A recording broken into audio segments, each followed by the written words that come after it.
We got time on our hands, gonna have fun, we got no plans. We could party on the beach like we just don't care. We can follow the sun till the night has begun. We'll share it all, that's what friends are for. Na na na na na na na na na na na na na na na na na na.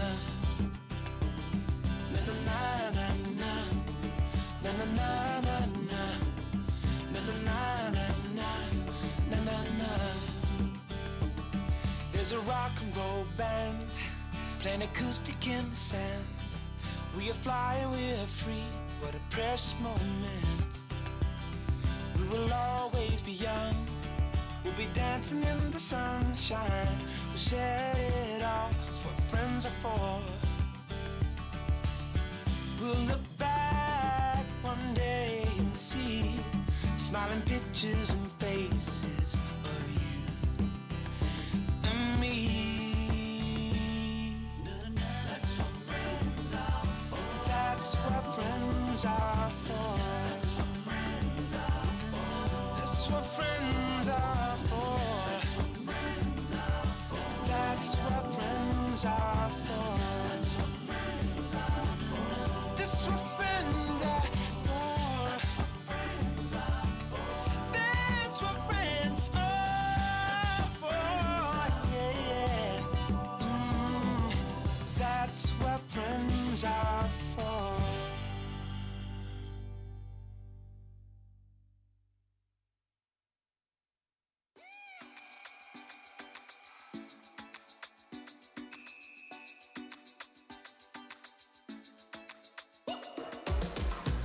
When you're feeling down, wanna come my way, gonna lift you up. Let me hear you say, yeah, we're living on love. Yeah, we're living on love. Yeah, we're living on love. Yeah, we're living on love. Oh, oh, we're gonna take you higher. Oh, oh, we're gonna lift you up. Oh, oh, we're gonna take you higher.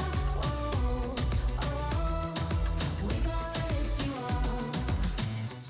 When you hit the ground, don't you lose your way.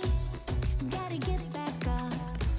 Let me hear you say, yeah, we're living on love. Yeah, we're living on love. Oh, oh, yeah, we're living on love. Yeah, we're living on love. Oh, oh, we're gonna take you higher. Oh, oh, we're gonna lift you up. Oh, oh, we're gonna take you higher. Oh, oh, we're gonna lift you up. Oh, yeah, yeah, yeah.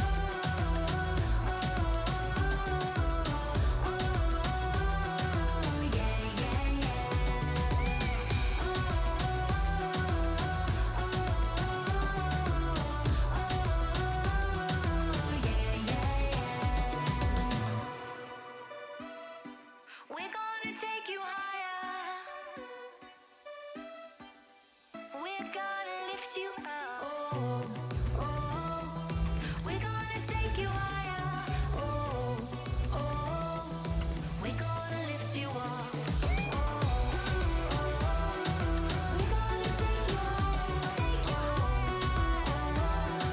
We're gonna lift you up. We're gonna take you higher. We're gonna lift you up.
wanna show. Do, do, do, do.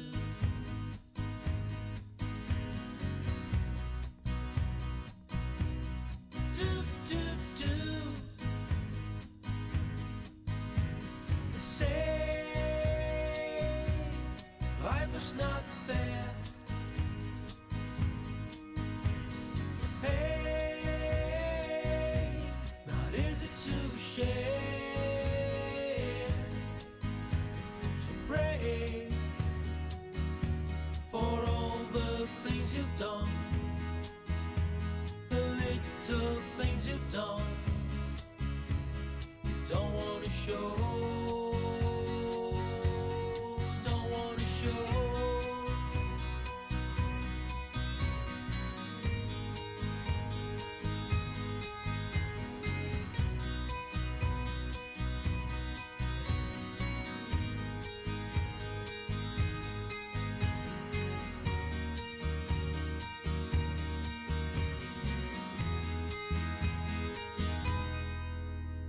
Are you kind of my type?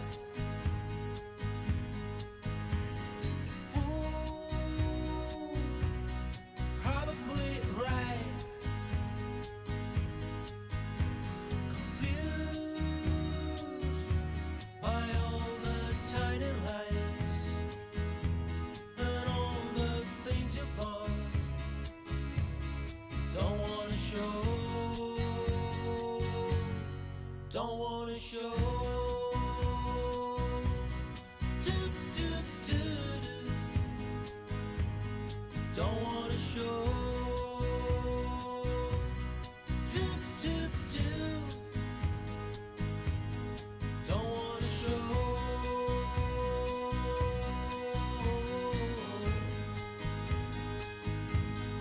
Don't wanna show.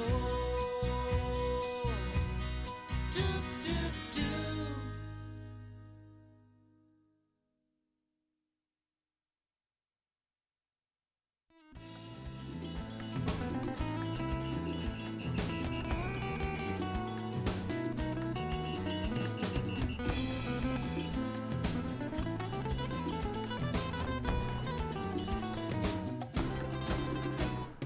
Anything she wants, you would gladly give her, blushing like a fool.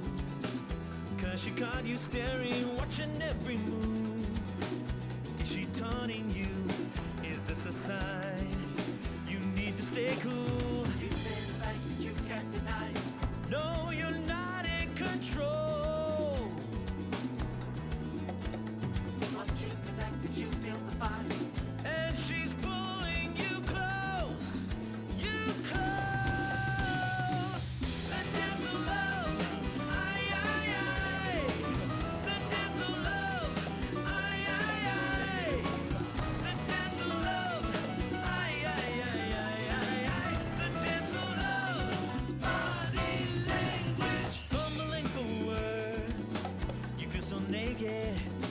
You wanna tell her, but you don't wanna blow it. She can't hear the words that you're saying. The music's so loud, so let your body say it. The fact that you can't deny it. Yeah, it's taking control. Oh, it's so intense and she feels the fire. And she's stealing your soul, your soul. The dance of love. Aye, aye, aye. The dance of love. Aye, aye, aye. The dance of love. Aye, aye, aye, aye, aye, aye. The dance of love. Body language.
ever since returning, nothing stops my heart from yearning for the pretty little bird I found on holiday.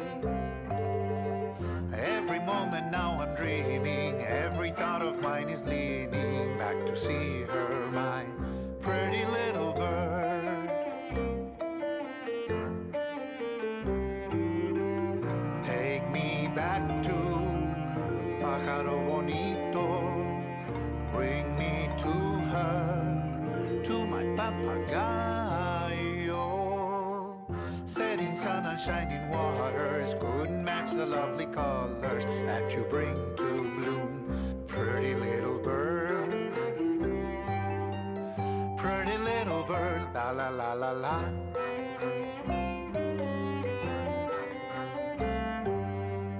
Home among familiar faces, but my thoughts are other places, far across the sea with my little bird. Take me back to mi pájaro bonito, bring me to her, to my papagayo. Empty days and endless hours, bending down like wilting flowers, till I kiss you again, my pretty little bird.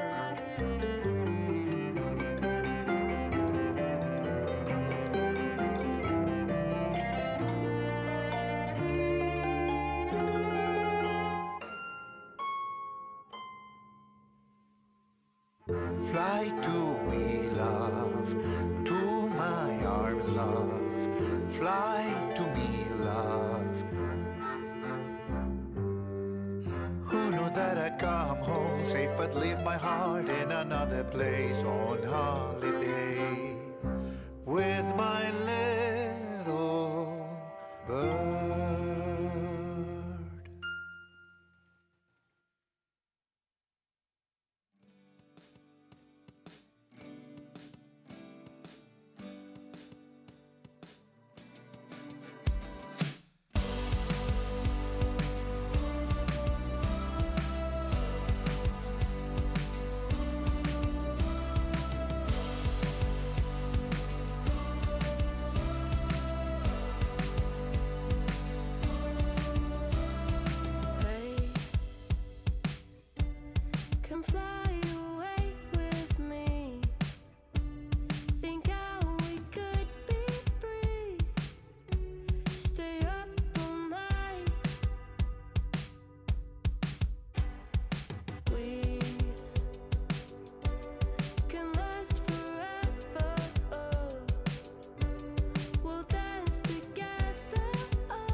When is it supposed to click? The right chemistry, sparks flying, energy endlessly. We tend to seek the person of our dreams. You might find you've lost your mind. Love may not be what it seems. Listen.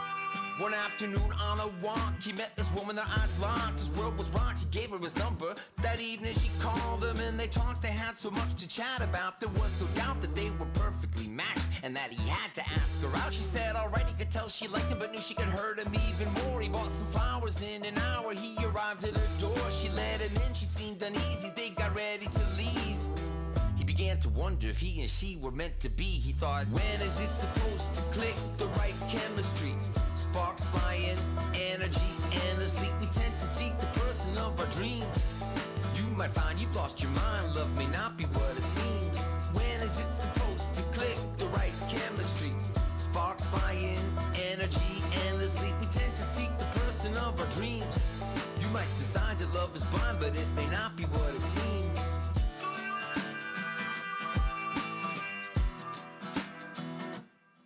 She laid eyes on this guy and was overwhelmed with attraction. She saw he had the exact same reaction. It felt right from the start, but if he played her and broke her heart, she knew she'd never recover. She promised to wait for a man who truly loved her. She said yes to a date. At 8 he came to her place. The club they danced and embraced. It was so fast-paced, her pulse raced. Then he pulled back like he needed some space. Her heart sank, she quickly thanked him and went home. Turned off her phone and spent the night in her comfort zone.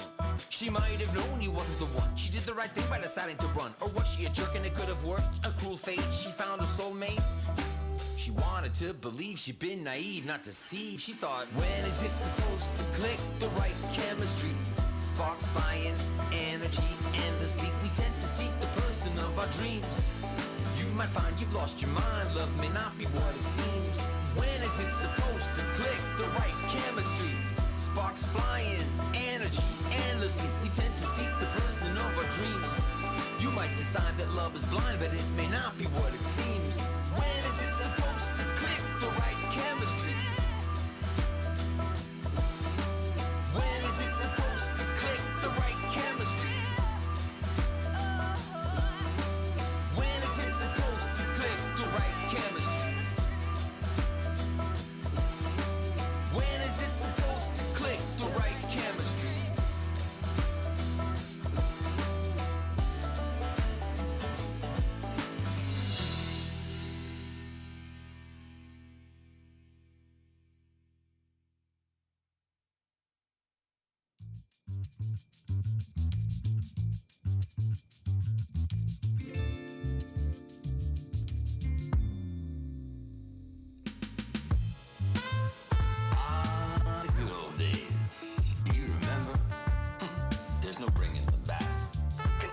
Continuation of the golden era. Golden era. Continuation of the golden era. May it live forever.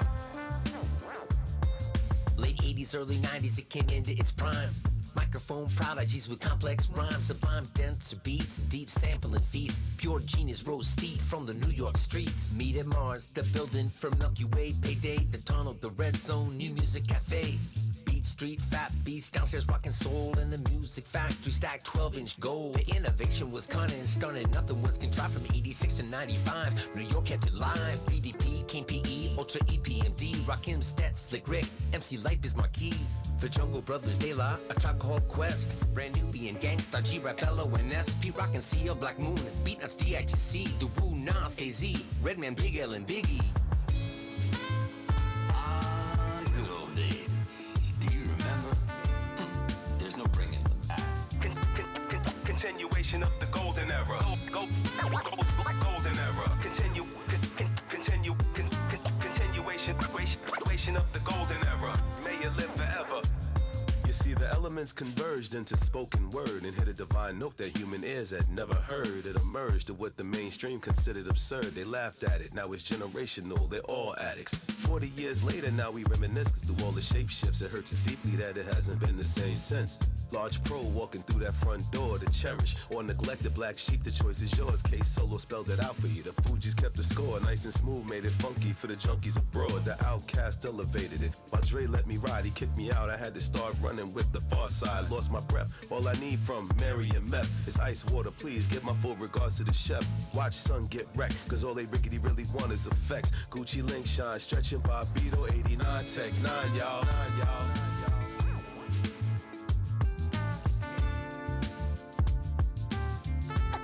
Continuation of the golden era. Golden era. Continuation of the golden era. That ever lasts forever.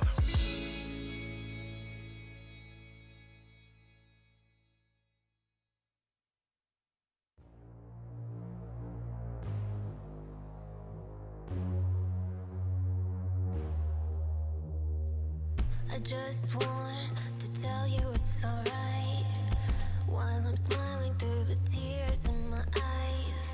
Cause when I'm broken I still want you to be fine. I think we're both just attached to the friction.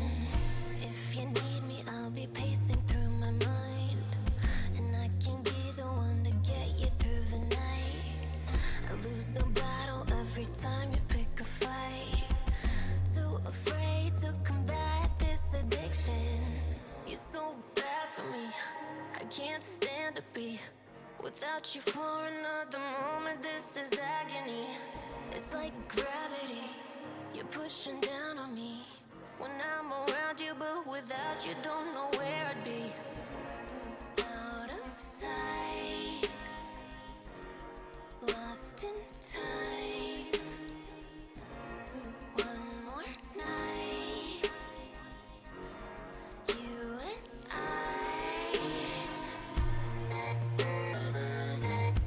Friction. Friction. Friction. Friction. Where we are, I can't quite figure out. I wanna take all of the blame from you now. No matter what, I've gotta fix it somehow. You only know how to play it like the victim. You're so bad for me, I can't stand to be without you for another moment. This is agony.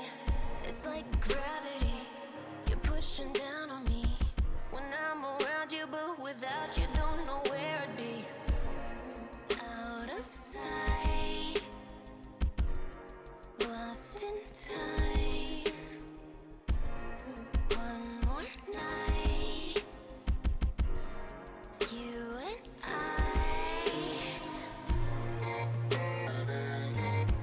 Friction. Friction. Friction. Friction.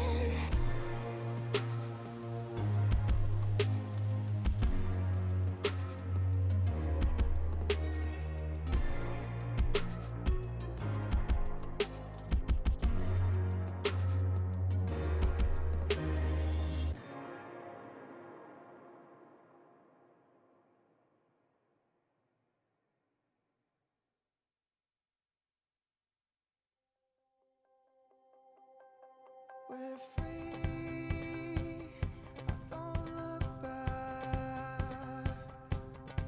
With me,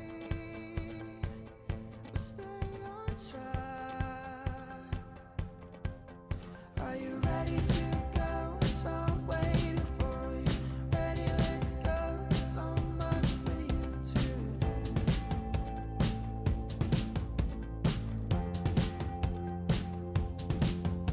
Are you ready to go? So I'm waiting for you. Ready, let's go. There's so much that we can do.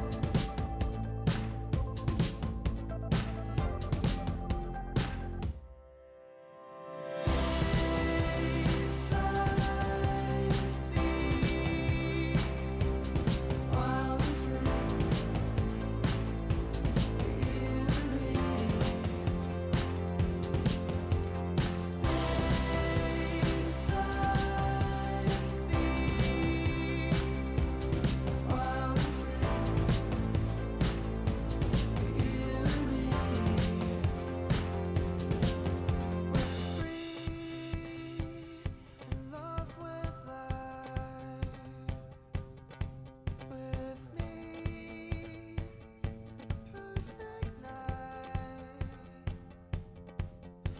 Are you ready to go? So I'm waiting for you. Ready, let's go. There's so much for you to do.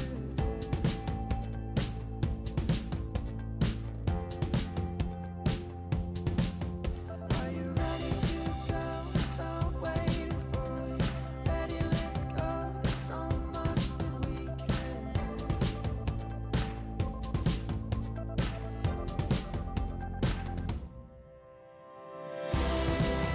Days like these, wild and free, you and me. Days like these, wild and free, you and me.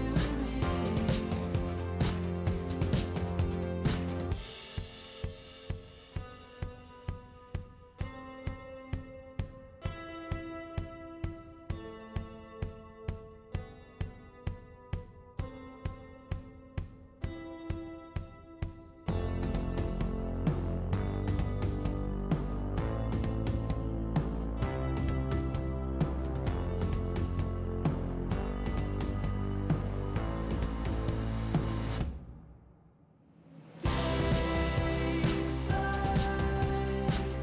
these, wild and free, you and me.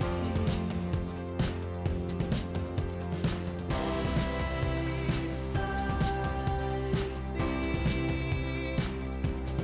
wild and free, you and me.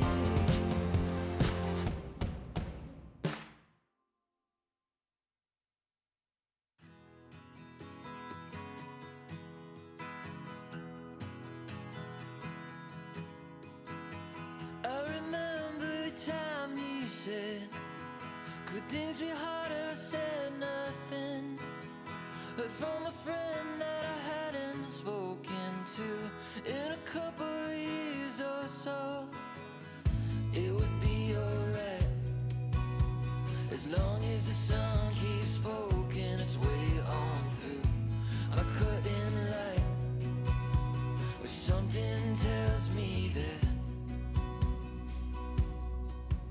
if we keep singing our songs, before you know it, they'll be singing along. If we keep humming a tune, it won't be long before they sing it too. It won't be long before they sing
brother.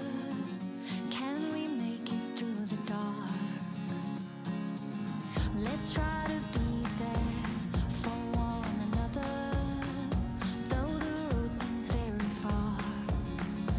When the world just falls apart, we are fearless, we are lightning, breaking through the dark.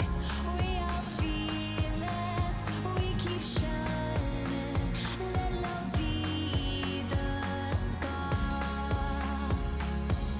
Look for the clear skies, it's getting better. Just believe it in your heart. Let's try to hold on, it's now or never. We can make a brand new start. When the world just falls apart, we are fearless, we are lightning, breaking through the dark. We are fearless, we keep shining, let love be the spark, let love be spark,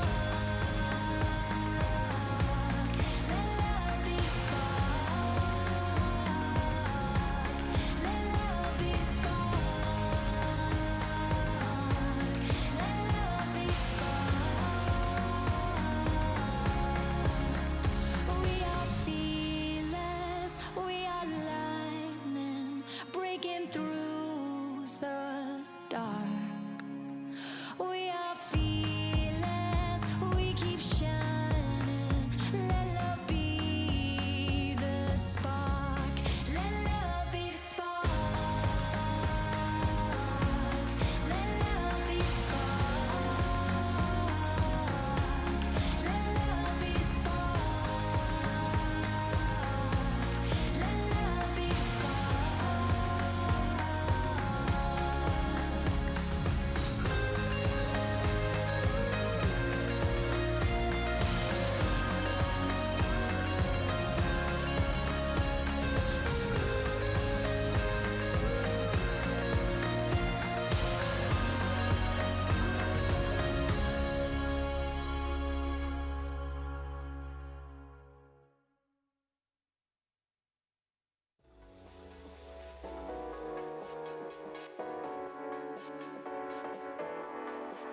I keep my love emotional. I keep on reaching high. I keep my love emotional. I keep on reaching high. I keep my love emotional. Keep on reaching high. I keep my love. I keep my love emotional. I keep on reaching high. I keep my love emotional. I keep on reaching high. I keep my love emotional. I keep on reaching high. I keep my love emotional. I keep on reaching high.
We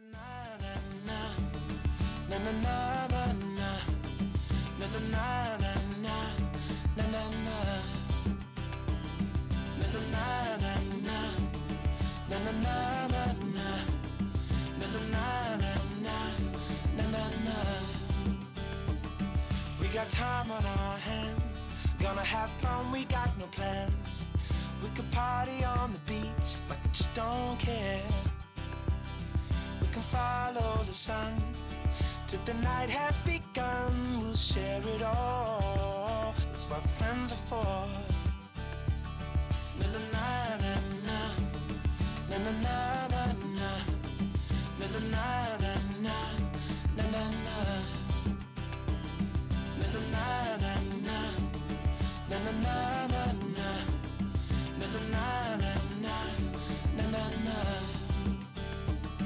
There's a rock and roll band playing acoustic in the sand. We are flying, we are free, what a precious moment. We will always be young, we'll be dancing in the sunshine. We'll share it all, that's what friends are for. We'll look back one day and see smiling pictures and faces of you and me. That's what friends are for. That's what friends are for. That's what friends are for. That's what friends are for. That's what friends are for. That's what friends are for. Yeah. That's what friends are for.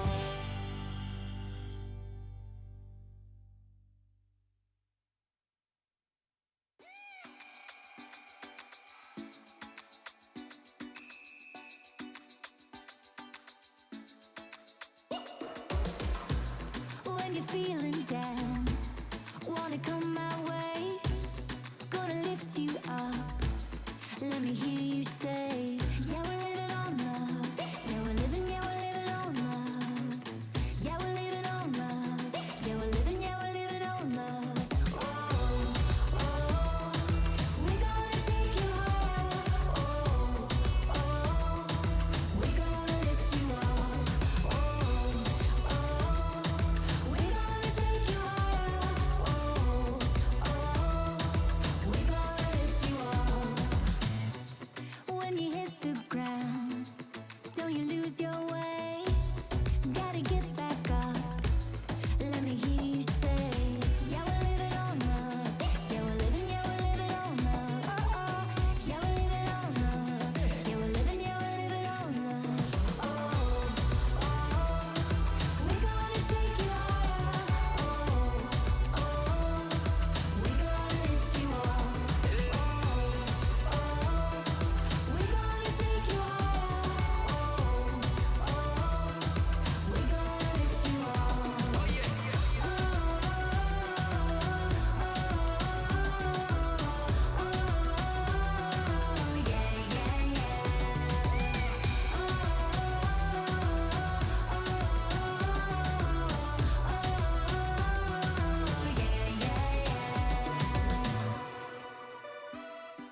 We're gonna take you higher. We're gonna lift you up. Oh, oh, we're gonna take you higher. Oh, oh, we're gonna lift you up.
Welcome back, one and all, to the LPL. We are into our third day. No, today. No, what day is it? Today's Friday.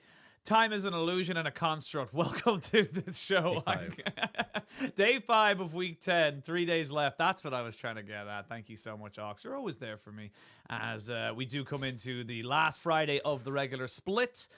We are getting there. 6 more series and we're done. We are finito with the regular split then. It's been quick, but at the same time it's been a long journey as well. It's been an interesting one. And obviously, you know, with only 3 days left, I think it's pretty much a given that everything is going to be in order. We know all the teams are in play. Oh no, wait, that's not the case at all. And there's still a lot to be decided. Yeah, there is still a lot to be decided. We can look at what happened yesterday. As we thought we might get some indication. Maybe an upset win would knock someone out, bring other people in. No, it was as standard as you possibly can be. FBX finishing out their season with 7-9 as they took down WE. Still 0-15. The 0-16 dream is still alive. And of course, TT did get themselves up to 7-8. So they're in good standings and looking to try and secure themselves up to playoffs as well. Yeah, I mean, I think both of those two getting those wins really important when we look at this big mess. 5 teams, 7 wins, and I mean, obviously it goes without saying, if you get 8 wins, as you can see, OMG managed to, you lock yourself into playoffs.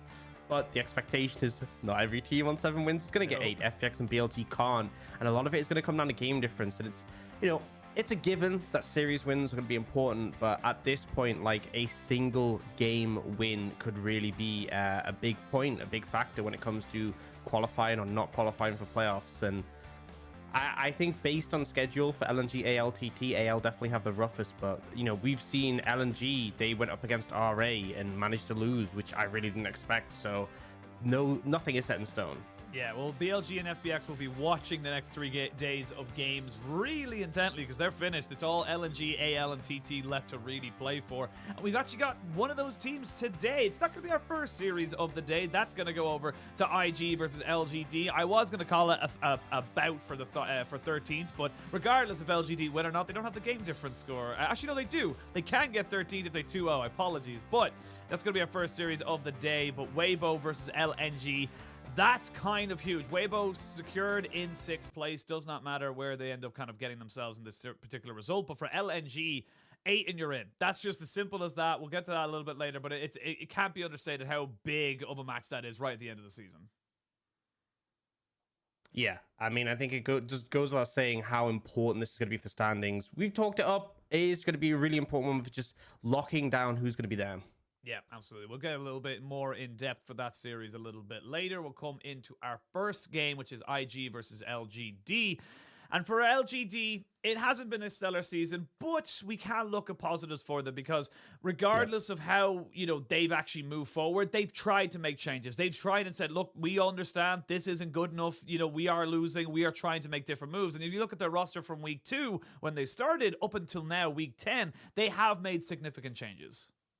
Yeah, I mean, they've had variations of the roster, and I think as much as LGD haven't had the most successful season, we've seen some positives. I think Asum in the bot lane has been a massive positive for them, but we've seen them, you know, have these variations. This is the roster they're running with today in week 10, but they have been running it for the past couple of series, and there's been a lot of variation. And I think that's one thing is that, you know, when you are struggling as a team, when you know that you're not going to be able to make it in the playoffs, definitely an opportunity to test things, try different things out, and see what is going to be a good fit when you're looking towards 2023. Yeah, absolutely. And I think that the biggest surprise for a lot of people was the fact that they were moving away from Shadow, bringing in Kwai, and seeing how they were able to make him work. And honestly, it does feel, considering their last series against RA, which they were able to win, it does feel like this is the guy who's going to be kind of taking that starting spot. And it does feel like it's a better fit holistically for the squad.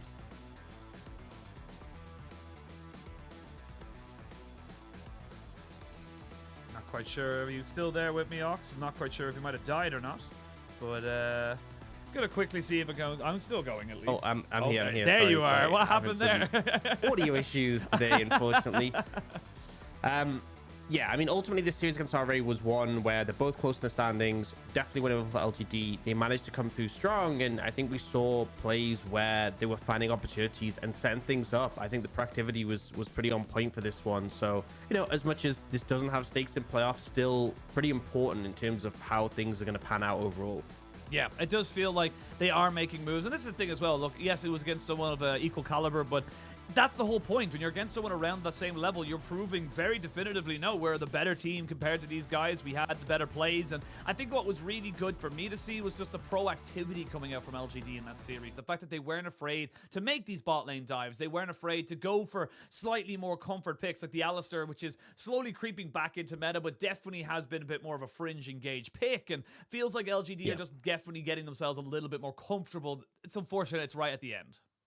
Yeah, I mean, I feel like they've definitely started to show some signs. And obviously the ideal is that in spring you have this roster put together, you start to show some positive signs, then in summer you round things out and you're actually a contender for playoffs, for Worlds. But that's not going to be the case with every team. I think it goes without saying how competitive the LPL is, and particularly this split. I feel like it's been such a battle. You know, AL, it kind of felt like they were going in that direction. The fact that they had, you know, some signs in spring and then summer came together, but even they are now in a rough position, struggling to make playoffs. And I think for these teams in the lower end, you know, I think out of them, there is definitely, you know, the likes of Ultra Prime, who I think is pretty disappointing considering some of the players on that roster. But for LGD, you know, I think this is still thinking long term, thinking where can they end up, where can they be in, you know, 6 months, a year's time.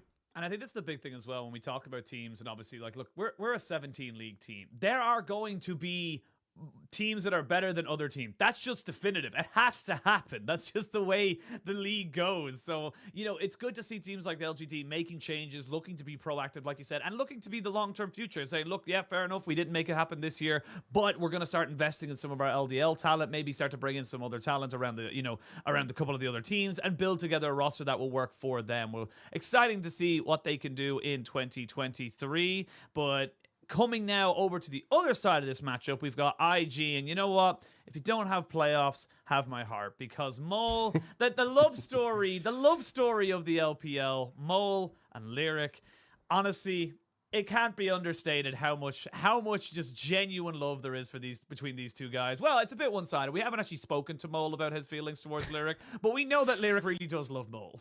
Yeah, I mean, I play TFT with Lyric. Obviously, he's American, but we play on the EU server, and his account name is IG Mole. So, dedication to the cause. This guy will talk endlessly about Mole. You should have seen the other day, we put a poll in the LPL Twitch chat, and Mole got voted as best mid laner against, you know, Xiaohu, against Rookie, against Knight.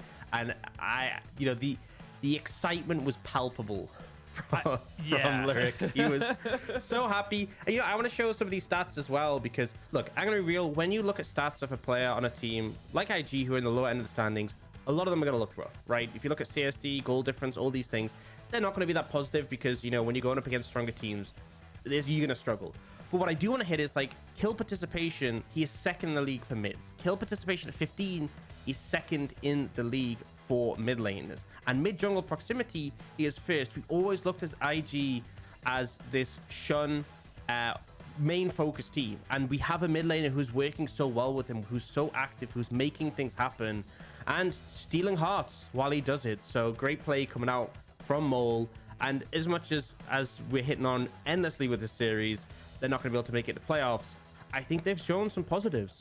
Absolutely. And again, another roster that has made changes throughout the split, has moved around pieces to see what works out best for them. And I think finally it does feel like Shun has another laner he can rely on. Obviously, I think the biggest glaring issue is that I think the top side's fine for IG, but the bot lane does tend to be a little bit more touch and go, shall we say. But I think that the fact that you're getting this consistent setup in the mid lane, you know, as you mentioned, the kill participation, the mid jungle proximity is just working out very, very well there for IG. And for Mole, this is the kind of play that we've been seeing. It's probably why Lyric has such an affinity towards him, because he has proven, regardless of the roster, be it V5 back in 2020, IG now in 2022, he can make a difference. He can put himself, and honestly, no matter what team you put him in, he makes them look better.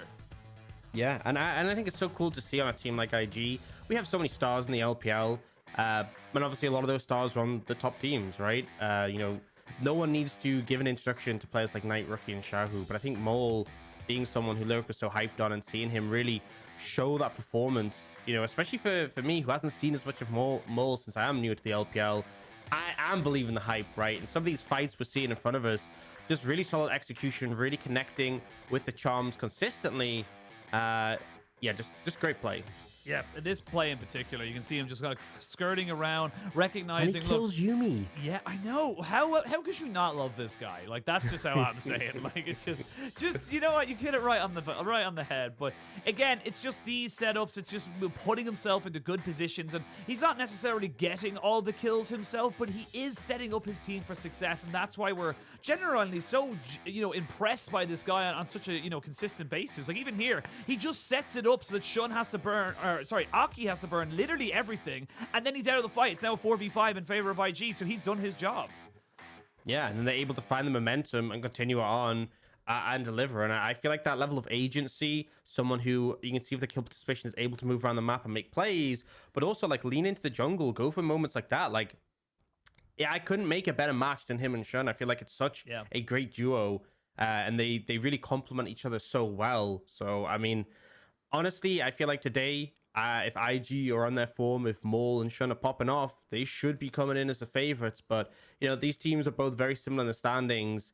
It's really going to come down to who's, performs better on the day. And I do think LGD have also had some shining lights, especially in the bot lane.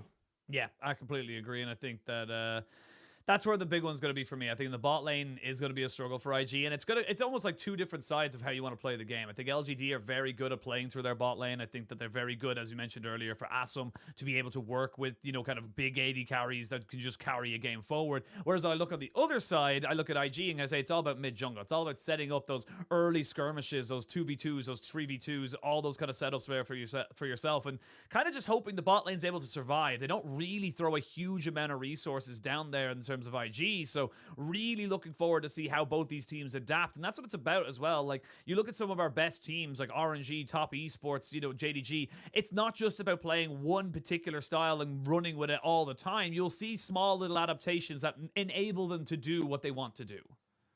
For sure. I mean, I think being flexible is a sort of thing that the top teams have the benefit of being able to do. I feel like when you are a lower ranked team, you kind of just have to hone in on what works for you. What is your most successful game plan? Kind of similar to AL, team fighting was their big thing. Bot lane was their big focus. And like, that's kind of what they run with. There is teams who can play through, pretty much every lane. And I think those ones are the ones we see at the higher end of the table, who have super strong carries in every lane, who have the ability to be flexible. And even then, there's some top teams that aren't as flexible, who still have a particular play style that they lean towards. So, but I feel like for IG, you have your game plan. You've played out the split. You know what you need to do. For LGD, similar situation. You know what you're looking towards. And I would just love to see them come in strong and have a solid performance. Because at the end of the day, right, I'm sure everyone watching is like, we want to see like Top Esports play. We want to see RNG play, right? Here's the thing. Top Esports RNG, they have so many wins, right? They have wins for days. They don't need any more wins at this point. Well, okay, maybe Top Esports and RNG do need wins to get their placements. Slightly. But at the end of the day, LGD and IG, they're struggling, right? They've been on a win fast, right? IG's on a 2-loss streak. LGD did recently win, so fair play to them. But like they need these wins. They need these series wins. They're gonna battle. They're gonna hash it out and really try and get this win on the board and just improve that scoreline a little bit more. I mean, I think LGD started the season with, I want to say 9 losses. I think they were 0-9 right at the start of the season. So they've actually been coming good at the later half of it, shall we say. But we'll wait and see how both these teams, both hungry for the win. That's the thing as well. Like, both teams, you can very clearly see that in the LPL, even if you're out, there's never really, unless you're at the top of the standings, there's never really quote-unquote happy games, because regardless of your own standings, regardless of the position of the team, you're playing for the position of your job. That's the whole thing right now that you're looking at now. You're looking at these players and kind of saying, cool, you're at the bottom of the standings. You got to prove that you're worth to keep in these 17 teams, or, are you going back to LDL, or even worse, you're not getting picked up by any team. This is a very big moment and a big season, time of the season for these players, because you don't get to show off in playoffs. You have to show it now. Yeah, and the thing is, a lot of these players who may not be on the top teams, we've seen players who are on the top teams and be in these positions. We've seen players who have had, rougher series performances from their organization, then get picked up by stronger rosters. And it's about proving yourself, showing that you can have that consistent form, showing that you are a future potential star. And I think you can't really put the foot on the brakes at any time. Otherwise, you risk, being associated with maybe that bad play you made, maybe with a rough performance. So definitely still a lot to prove. So definitely still opportunity to do so. Yeah, I always think as well, it's sorry, whenever you think of like, you know, people associating a play to a certain player, I always think the fact that Sejuani missing an ultimate is always attributed to Xmithy. But Xmithy was recently voted like best all-time jungler of LCS. I still think Xmithy is an amazing player, but it is yeah, just kind of like adding to your point of like, it is so interesting how one play, one misstep, or even one, you know, amazing moment can literally cement you into that, you know, every, you know, kind of viewer's eyes as that's that guy, that's that player. Even if you think about the most iconic play of all time, which I'd probably say is the Faker Zed play against Ryu. Yeah. Ryu's had a storied career, right? But everyone just remembers him as the guy who got gapped by Faker on that play. And it's just stuck there eternally. So, I'm not sure if we'll get any of those plays coming out today. Maybe Mole will. Maybe he'll do a big pop-up performance. But either way, you definitely want to be the person making the play, not on the receiving end of it. Yeah, well, it's a kind of a double-edged sword. You could end up being like Faker or Gala on Kai'Sa, or you could end up like Xmithy on Sejuani. It can go both ways. Hey, you miss 100% of the shots you don't take, right? If you're not in, you can't lose. Anyway, that's the way. It depends. It's a perspective thing. It's how you look at it. What way you look at it coming into this one. But yeah, honestly, I think it's going to be interesting. Honestly, like I said, maybe we get some absolutely pop-off performances on a particular champion. Like, obviously, you think of some, you know, kind of pocket picks or such like that. But I think we're going to see pretty standard setups for both these teams. I think both these teams are going to, you know, work towards the meta they've favored so far. And it's actually been interesting because I think LGD have been one of the few teams that have opted into going towards the Alistar when the Sivir's been picked up. They've been one of the few teams to say, look, we're very happy to give this over to Jin Zhao and make this one work for our team because we're happy with him being our primary engage. I'm going to be real. What I want from this game, okay, is I want to see Zeri banned, okay, first and foremost. I don't want to see Zeri at all. I don't want to see Zeri, Yuumi into, well, Zeri, Lulu into Sivir, Yuumi that we've seen a couple of times. I want to see these action-packed bot lanes. Give me Kalista Draven in this series. That is what I'm hoping for. Recently. I want to see a bloodbath between these two. And I want to see them fighting for minute one because we've seen it before, right? Especially IG. Definitely a trait that we've attributed to them over the course of the year. But, you know, do we end up seeing Shun's Diddley come out? You know, maybe being left open. Maybe we see that one pop off. I don't know. That is the question. But I just want to see the aggression. I don't want to be seeing the scaling and the inactivity that we sometimes get popping up with some of the picks on this patch. You know what? I'm going to call it right now because it's shown on IG. I think we see a Diana Yasuo at some point in this series. I'm calling it. I'm locking it in right now. Bold prediction. Yeah, it's a bold prediction, but I think that they're, you know, you think of Shun, you think of AP junglers. Of course, you know, Mole has been no stranger to literally every champion and every role. I always remember in V5 where he was literally the fill-all in every particular position. So I think we could go for it. I'm looking forward to seeing what we get, but we're no longer going to hypothesize about the draft. Because, yeah, I'm going to be a little bit disappointed if we don't get it. But the Nidalee going to be locked away as Shun will not get it. The Fiora from Fearness as well. These are the small little pocket picks that we've noticed from these teams that when they are allowed to have them becomes... And there's your wish there now, Ox. You do not get the Zeri. Well, I like that, but Kalista banned, you know, Nidalee banned, Jax Fiora banned. I'd love to see this, but it's like you know, it's like the monkey paw. It's like ban Zeri, and then it's just like all the terrible things that happen after it. No! He's getting worse, Sheen. No Draven either. This is just pain. This is going to be... I was hoping for a banger, but regardless, you know, we've seen those bans come out. A lot of those strong, aggressive bot lanes combined with some signature picks that we know these players like to lean on. And now IG, typically something like the Wukong, you could be expected to take this early in the draft. Wukong, Poppy, Taliyah, all very high priority. But we'll see what they end up going towards. And yeah, Wukong for Shun, I think he's had some fantastic performances on the champion. See, it feels like a little bit of a no-brainer. My question is, do LGD go something like Poppy, Taliyah on this rotation?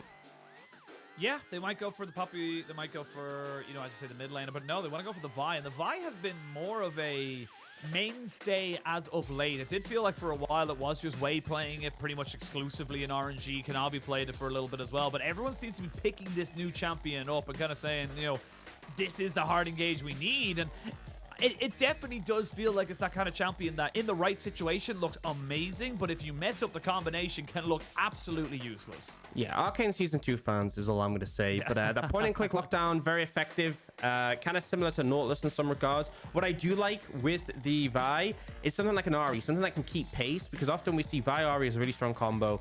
Vi locks them down, and Ahri can always be there to follow up with the charm, which is why IG taking away the Ahri I actually think makes a lot of sense. They go for the Gwen in the top lane, and now here's a little bit of difficulty for LGD. So they pick the LeBlanc, good matchup to the Ahri, something mobile that can follow up on the Vi. That's all great, but they can't answer the Gwen. So now we go to the second round of bans. LGD probably looking towards AD carries to really trim the pool.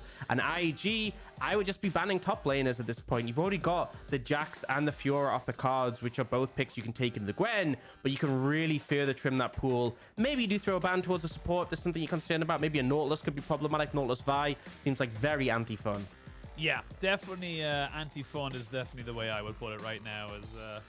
We see the next few bans coming in. Honestly, just banning away the AD carry pool right now. You already have the Kalista, the Zeri, the Draven, the Sivir now being banned away. I wouldn't even be surprised to see maybe even a Jinx ban taken away from On. Just take those very safe picks off the board, force them onto something like maybe an Ezreal that has got a little bit less of an early spike. But no, they actually want to get rid of some engage options that can combo in with the Wukong. Yeah, I mean, I feel like the Rakan is a bit of an interesting one. Maybe the situation is LGD are planning to take the top lane on 4 because they already know the top lane matchup, and then they want to counter pick support, and maybe they're concerned about Rakan being, you know, relatively safe as a blind into what they plan to pick. So I guess that could make some sense in some regard. IG banned the Renata as well, which is a strong combo with the Aphelios, but no top lane bans, so clearly very confident in the Gwen. And we do see the Gnar taken up now. Obviously, this is the nerfed Gnar, a bit lower base health, but still a pretty frustrating lane for the Gwen playing to. Very easy to get kited and just poked out. Now, Lucian Nami is still available. That's something they could go towards. They could pick a Senna lane. They could do a lot of things here for IG. They still have options. Still plenty to go for there. They might still opt in towards the Xayah, which when these AD carries have all been kind of banned away, has been something that we've seen a lot of people move towards, but still waiting to see what the final lock-in will be. And ooh, okay, Misfortune going to be locked in, so a little bit of Wombo combo coming in, but I will say now that with the amount of people that can jump on top of your face, your positioning on this Misfortune is going to have to be key if you want to get a good bullet time off. Yeah, I mean, it's a good lane matchup into Aphelios. I think that's the main thing, but I think it's not going to be the best in terms of the being able to channel the ult. Now, because Rakan was banned away, Leona ends up being picked up. They obviously want some engage, but I feel like for LGD, you could take something like the Braum here and just have a really solid matchup into the Leona. Pretty good with Aphelios. You can stack up a passive quite quickly, but it looks like they may not go in that direction. We'll see what they want to opt for. Alistair seems to be on the cards at the moment, and it's something that can be pretty effective against the Leona, right? If Leona goes in, you can either knock her up straight away, you can knock the AD carry away, and then Q Leona. There's a lot you can do against a champion who wants to get up close and personal. All right, so you got yourself some decent engage, and it looks like we're going to be having some pretty decent front-to-back team fighting coming out here from IG. They want to go in with the Leona and the Wukong, try and get the Gwen onto that backside with just the Misfortune and kind of, putting out the DPS from the side. And, of course, Maul and this Ahri looking exceptional can make some decent work on the side lanes, or, on the back line if he can get there. But for LGD, they're kind of tit for tat. Both teams kind of looking to try and just move forward and go for 5v5s. Yeah, I mean, I feel like there's a strength in a lot of areas. I think the main thing I'm looking at is the mid jungle, because I feel like both side lanes, if Gnar isn't able to shut down Gwen can really take over.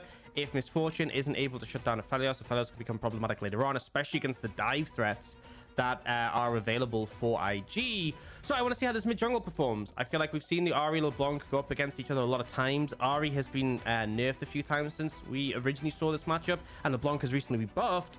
But we did see it as a skill matchup. I remember Scout playing both sides of the matchup in spring and winning both sides. And also the Wukong into the Vi. I feel like Vi can be really powerful if you get the jump on the other person and you hit them with your Vault Breaker.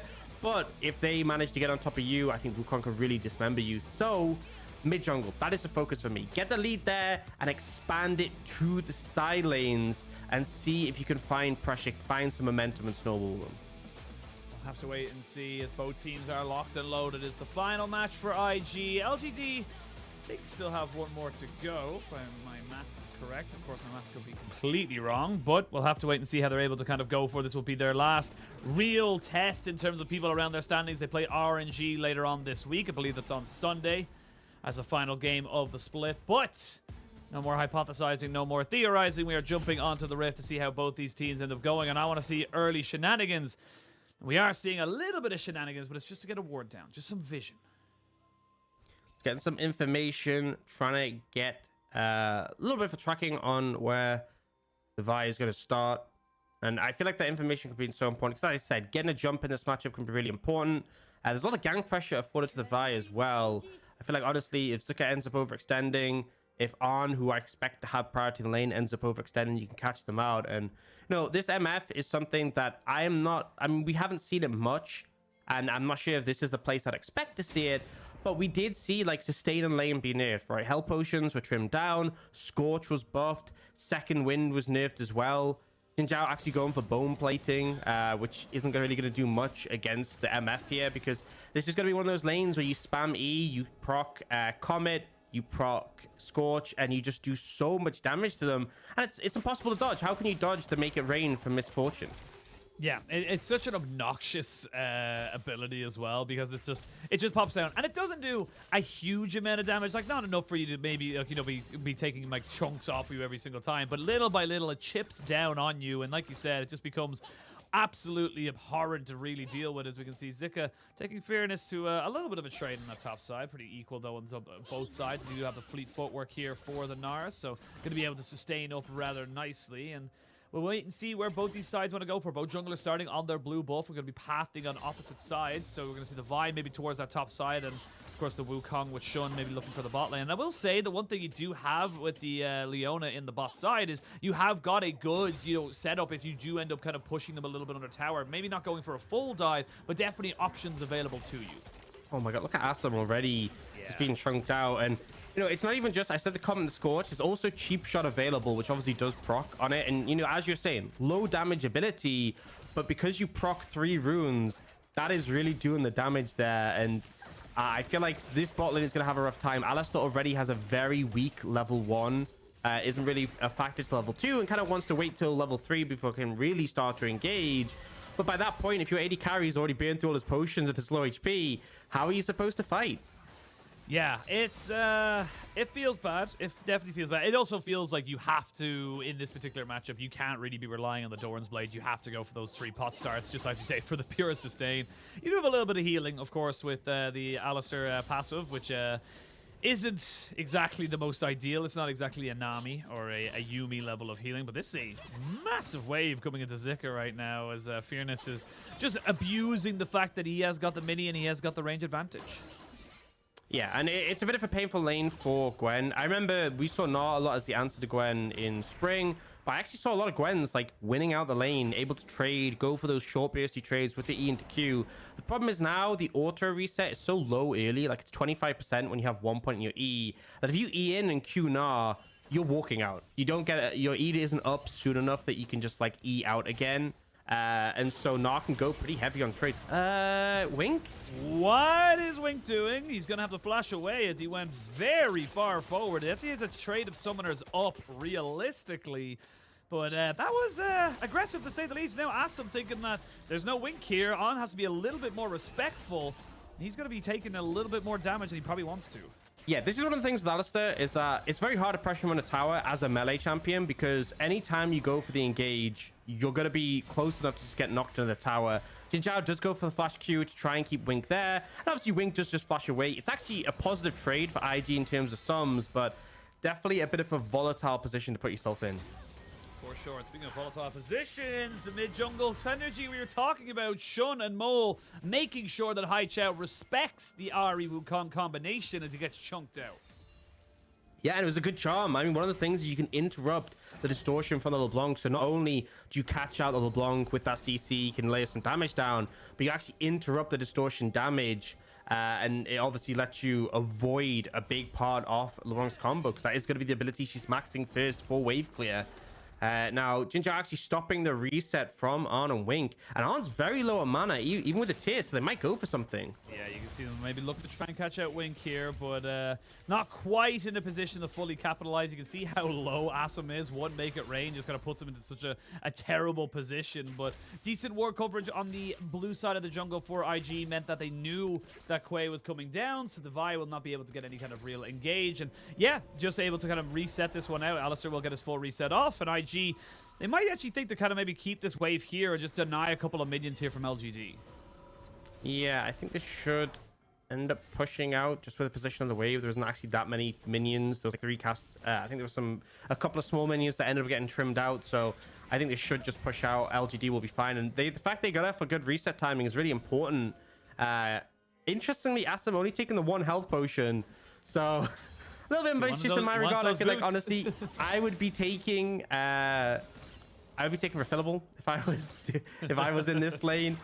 But does end up going for the Berserker Greaves. One thing is you can obviously run out of the makeup range sooner, but really it's that initial damage with the runes that is the problem. But now both supports have come back off resets and they're looking to try and posture around the mid lane. Once again, Shun is here.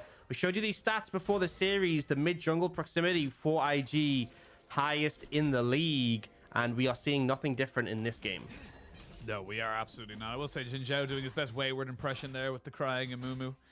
Making sure that they know that he knows and he knows that they know. So both teams just happy to kind of let this one go for the moment. Fearless does have his Mega, but is getting chunked out quite significantly here by Zika. And this is where the matchup gets a little bit more tentative. When you get those Ionian Boots of Lucidity, you get the extra little bit of cooldown reduction, and you get the ultimate available to you. That's where the game can get a little bit worrisome. As we can see now, both junglers going to be going head-to-head. The Mike comes in for Shun.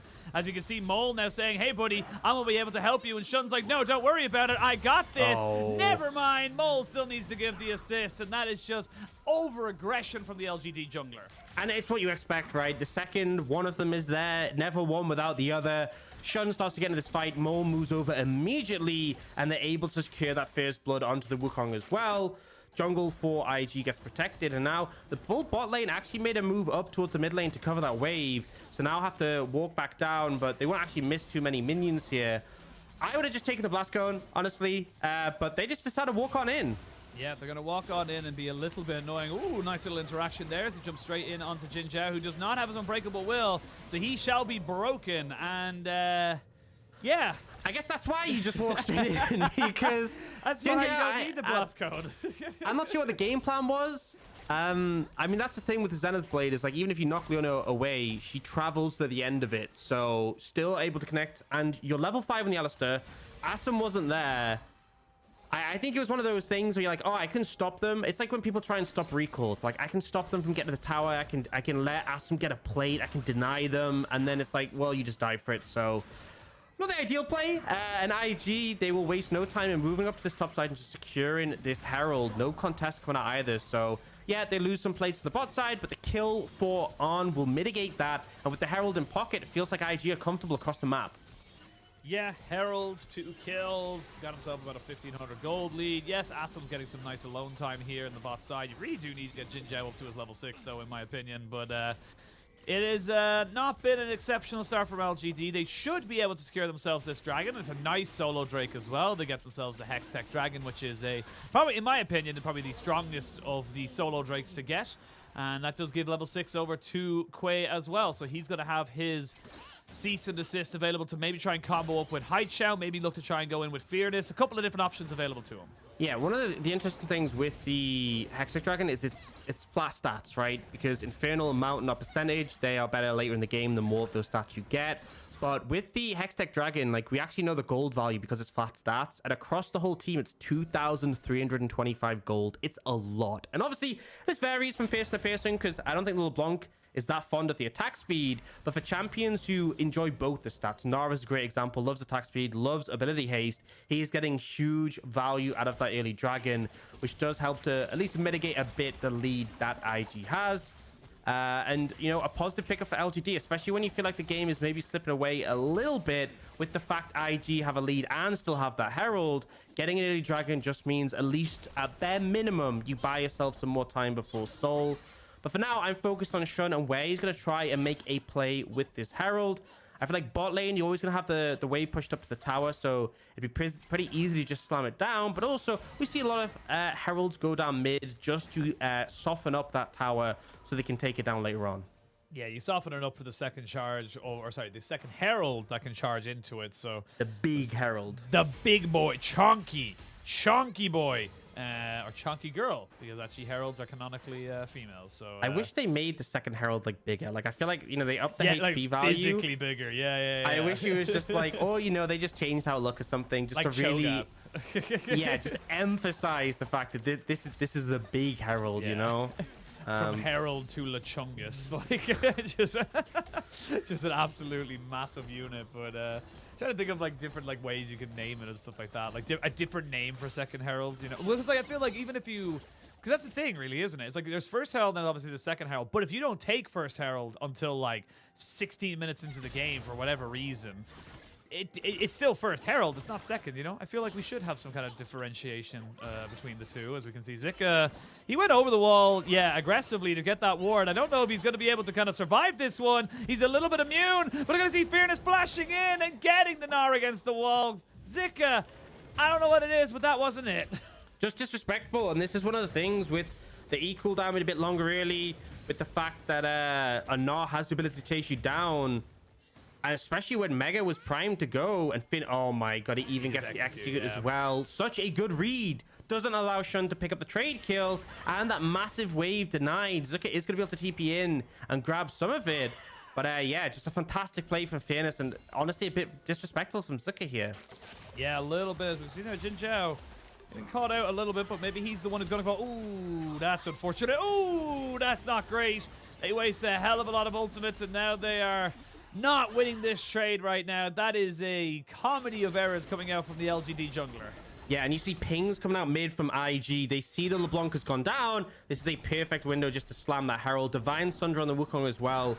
Should be able to get this tower down to one played. I'm not sure if they'll actually maybe even be able to finish, but I think with Haichao here trying to stop him from defending the tower, it's so low. They could maybe just pick it up, but I think they put air on the side of caution and will just back away. But regardless, so much damage done to that tower. That was a great opportunity for the Herald, and it came off the back of just a, we'll call it a play from LGD, but it was not a good one.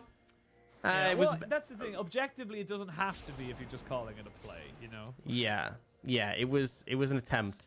And clearly some wires crossed there, and LGD just weren't able to find what they wanted. Yeah, it is. It was definitely a little bit of scuff right there. You can do a lot with the Q flash on the bot side. It can work very, very well. But let's have a look at this top lane. It's just going to be Fearness running him down, really. It's funny. We saw this from, I believe it was yesterday in Pro Views where they were looking at the Gnar. And it's just like, Gnar throws boomerang, he catches it. He throws some more smaller boomerangs and then goes again. Like, that's just kind of what he does. Yeah, and the thing is, like, just the fact he gets that movement speed also has the... I forgot the name of the item. Is it Half-Bound Axe? It gives you movement speed when you auto. Like, Gnar, this is one of the problems with Gnar. If you can't fight him, he will just run you down in mini, proc Mega, slam you into a wall and kill you. And because he gets that movement speed himself, because he's also able to connect the boomerang and slow you, it's so annoying. And the solution is, if you're playing a champion who can jump on him and just beat him up, then you're fine. Things like Jax are very effective at that, but Gwen in the current form, you kind of just need time. You need time before you become more of a relevant threat. And sure, this Gwen is undoubtedly going to be a problem for LGD in the late game, but it is not there yet.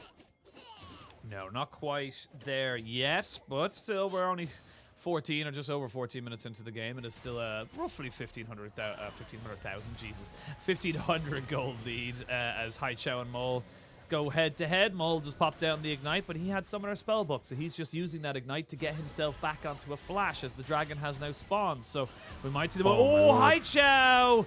That's not what you want to be seeing. Shun thought about flashing in there onto Fearness and Jin Zhao, but he's just about to go Mega, so good holding on the trigger finger as we do get the dragon being secured by LGD, but they don't care on the side of IG. They want the fight. The charm comes out as Fearness goes very, very low. They're trying to make this one work with the bullet time. There's going to be the Moonlight Vigil to make this one work on top of Shun, but he survives, and Quay goes down. Now you're trying to jump onto Assam, who's trying to carry this fight. He almost does it, but at the end of it all, it's still Mole as you get yourself 2 kills onto On. And LGD, sure, they get the dragon, but they get decimated in the fight. And bear in mind, Gwen wasn't even there. Zucker's just taking a tower in the top lane. He is vibing. And Mole, I haven't seen him miss a charm yet. I'm certain, right? He probably has at some point in this game. We don't obviously focus only on mid lane. But in this fight, so first off, Haichao's already chunked out for the time he got charmed before. And here, I feel like Haichao's just playing disrespectfully, not snapping back with the distortion. Ends up getting charmed there, but then in the follow-up that comes in, right, they start off with an engage where Fairness has the Mega Gnar to respond. Another charm hits on the Mega Gnar as he's trying to walk away, and then obviously we see the return of all of LGD. Mole goes in very aggressive, and note, he loses his ult. He has no more ult stacks, so he goes for burst onto the Vi here, gets the extra stack, repositions, and then even interrupts Jin Zhao again with the charm. Everyone is connecting. It's just insane. Really well played. Now you're on a 2-item spike for this Misfortune. Unable to go back, has his Eclipse and his Murma or Mana Mune turning into a Murma Mana very, very soon. So this is a massive spike in gold and power for the side of IG. And you can see them now taking that second Herald, a lot more gold going over to them.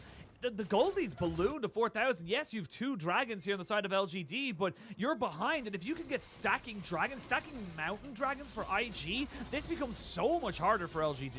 Yeah, that's one of the things where, like, you know, these 2 dragons that LGD have are really good individual dragons. The movement speed from Cloud, great. The stats from Hextech Dragon, fantastic. But if IG get 4 mountain dragons, like, that is 36% armor and MR. Like, that is a ridiculous amount. And it's just very scary. It'll be a long time away to get up to that point, but IG looking to try and extend the lead even more. They're going to throw down the Herald on the top side. And we saw LGD initially leaning for a bot side play, but they knew enemy team has Herald. We can't take this trade. They're trying to defend, but this is a tanky Herald. It is a very tanky Herald. There's going to be a solo flare to kind of just keep everyone away. Not quite tanky enough. I really feel like he maybe could have waited till the wave had just come in there for the side of IG, but it does not matter because they get themselves 2 outer turrets, 2 second, turrets there on the top side, and it's just like our top and mid, and it's just they're just kind of running away with it right now. LGD just weren't in position to defend mid, and then that meant that the Herald could be used to push in top. It's just IG playing so well. Yeah, again, really massive value out of the Heralds. I think that's the thing to note is the first Herald got a lot of plates on mid, got it really low, and then they end up getting that tier 2 mid, but they don't commit the Herald. They save it so they can get the tier 2 top. Just a massive acceleration of the game, and now 5,000 gold ahead, particularly with a champion like Misfortune who goes for these lethality items where really you're getting like a big power boost on every item. You know, we look at the crit 80 carries. Crit 80 carries are looking at 3-4 items. That's where they really start to take over. But MF, when she has this Mana Mune stacked with that Eclipse as well, her ult is going to shred. And, you know, we said it when we came out of the draft, maybe not the best team to kind of have everyone lined up in place for the ultimate to connect, but it's not just about the ultimate. The auto damage will be there as well. I mean, this, we talked about one and the other. We can see Mole going in for an aggressive trade. Will get the dummy out of Haichao, so he won't have that access to him. And now you can see him just kind of run away right now as Shun pops up the Cyclone, maybe thinking about trying to get a Q on top of him, but not able to make that one land. But that means that's going to be the outer turret and bot lane going down. On is in a little bit of trouble, though, as he recognizes now with the Scryer's Orb to make sure that he doesn't get caught out, and Wing kind of comes in for a little bit of extra support. But though this time around it's LGD making plays around the map, they will be able to trade top and bot turrets, but still IG looking aggressive, looking like they're controlling the pace. Yeah, I mean, we kind of see a flip, though, like the scenario where IG go for a play, doesn't quite work out, they don't get on a Haichao, Shun trying to use the movement speed, and then in return, LGD are trying to trade and are trading pretty positively, especially considering they're so far behind. Like, trading 1-for-1 in towers is good, and now Mole... Oh, he flashes. Doesn't have the Everfrost to land, but he doesn't need it as Haichao walks backwards. And now Mole with the E, trying to see if he can walk away from this one here. Does have some honey fruit to make this one work, but now we can see Zika jumping in on top of Asum. Asum in a little bit of trouble. That's a great solo flare, though, right on the back side of this one here. As On gets himself a full ultimate, but the bullet time is not going to be able to save you from the incurring forces of LGD. It's all a bit scrappy. We all knew it was going to be perfectly honest, as Jin Zhao gets taken out in some supportal combat, and Mole still hasn't reset. Mole's still going. He has no health, no mana, and I'm going to be totally honest, nowhere to go, because he's just going to be caught out by Fearness.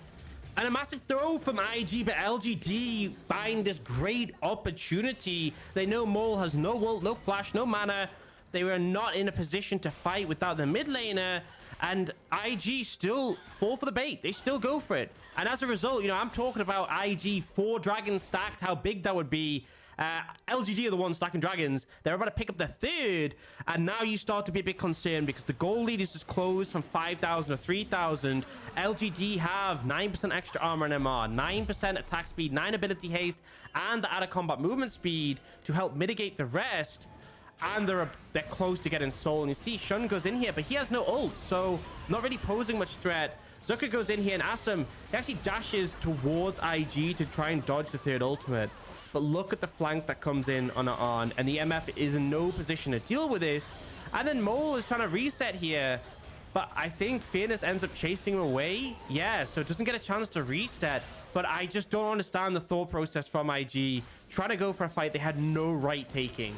Yeah, and right before the Dragons. So now all of a sudden we talked about how IG were running away with this game. We talked about how well they were playing, moving around the map, just kind of honestly out-macroing the side of LGD. But on the micro side of things, they were definitely lacking. Very, very overextended. Even the Shun Cyclone there randomly into Haichao was just so bizarre. Like, he wasn't even close to getting on top of the LeBlanc. So I mean, I think he was trying to strange. use it for movement speed to close the gap and then use the second charge on him. It was ambitious, but that's the thought process he was going for. They're going aggressive here onto the Gnar. They're going to be able to try and burn out his flash and a lot more off him as well. The needlework not quite able to finish him off as Jinja goes straight back in. I don't know if he wanted that one, and he's going to lose his ultimate. We're seeing a lot of ultimates used there as Mole pops his and gets a charm right between the middle. So after all said and done, couple of things burned. No one really gains anything. Yeah, I mean, the major cooldown that's taken is Fearless's flash, but, you know, I don't feel like it's that big of a deal. It's definitely, well, it's not going to be up for the next Dragon fight, which is something, but it just feels like IG trying to fish for something, trying to find these plays, and I feel like they're in a position that's a little bit uncomfortable, right? Because Asum, this Aphelios is going to be more relevant later than the Misfortune. You know, we have the Gnar, who's going to be a bit of a problem in the side lane. And as much as IG have strong tools in late stage of the game, the fact they've started to throw, the fact they're staring down a 3-dragon advantage for LGD, it is worrying. And so they are fishing for these plays, but not quite having the success that maybe they hope for. I think now, you know, you still have Mole on this Ari. You can still try and find some opportunities. What's important is that when this dragon comes up, you try and get a pick beforehand. You try and set up the vision control. You don't let LGD get in. And because if you give them the soul, even if you win the fight, I feel like that's such a massive boost to LGD that it might make this game just so difficult. Yeah, it's a permanent buff. That's the whole point, really. You know, at this point is that you get so much just from stacking those dragons and being proactive around that dragon pit. So, or Dragon's Den, as Dagda likes to call it. But sorry, he said that to me once, and I've always wanted to try and keep it as Baron Pit and Dragon's Den to differentiate. But it's really hard to break habits like that because I've called it the Dragon's Pit for absolutely years. It's always a pit. It's never anything else. Why is it not a crevice? I don't know. This doesn't really look like a pit. It's more just like it just has cliffs, you know. Yeah, you know, I've never really thought about that before today. This is and what I do. I feel like after I finish this sentence, I'll never think about it again. So thanks, man. I'm glad you're always there to like back me up and, you know, help me feel better about these. Of course. I mean, if this is what you ruminate on, Machine, then don't let me stop you, right? If you want to wonder about this in your free time, why is it called Dragon Pit? Then you're welcome to do so. Don't let me stop you. I won't. If anything, you encourage me. That's the beauty of our friendship and our working relationship. You inspire me to go further on. But anyway, coming back into the game, we'll talk about the Dragon's Den in a minute 20 as the what? Oh Lord, it's already starting to get silly. It's already starting to fall apart. But now we're going to see IG hovering and gaining control around this Baron Pit. They're trying to make sure that they have full control around the area so that if LGD decide to go for a trade, which at the end of the day, LGD have 3 dragons, IG don't. So IG don't have a choice about whether or not they got to be around the dragon side of the map because they have to make sure that they don't give up a soul. Yeah, so they make sure they have some vision in the area, which is really important because they don't want LGD just to start rushing it and then have to beeline over. But they obviously, their focus is towards the dragon. So LGD, they decide to clear out the vision in the Baron area to make things a little bit more difficult for IG, make them wonder. Now, obviously LGD, if they can get Asum into the pit, he does decent Baron DPS, but I still think it's a bit too slow for Baron, especially with how mobile IG is. I don't think they're going to start it up, but they at least want to pose the threat and then maybe find a moment like this. Oh, no. Ooh, that's unfortunate there for the side of LGD, and that's going to mean an immediate start of this dragon, you would imagine, coming out from the side of IG. They could just take that one for free. And yeah, LGD, they could have maybe looked for a big fight. You can see Fairness looking to try and stack up his Meganar, but just not in the position to make it work. And I feel like this is why Sweeper is so broken on champions when you're trying to make a pick, because it gives you the vision advantage, right? If you place a ward down there, then, you know, Vi knows that they've been spotted, right?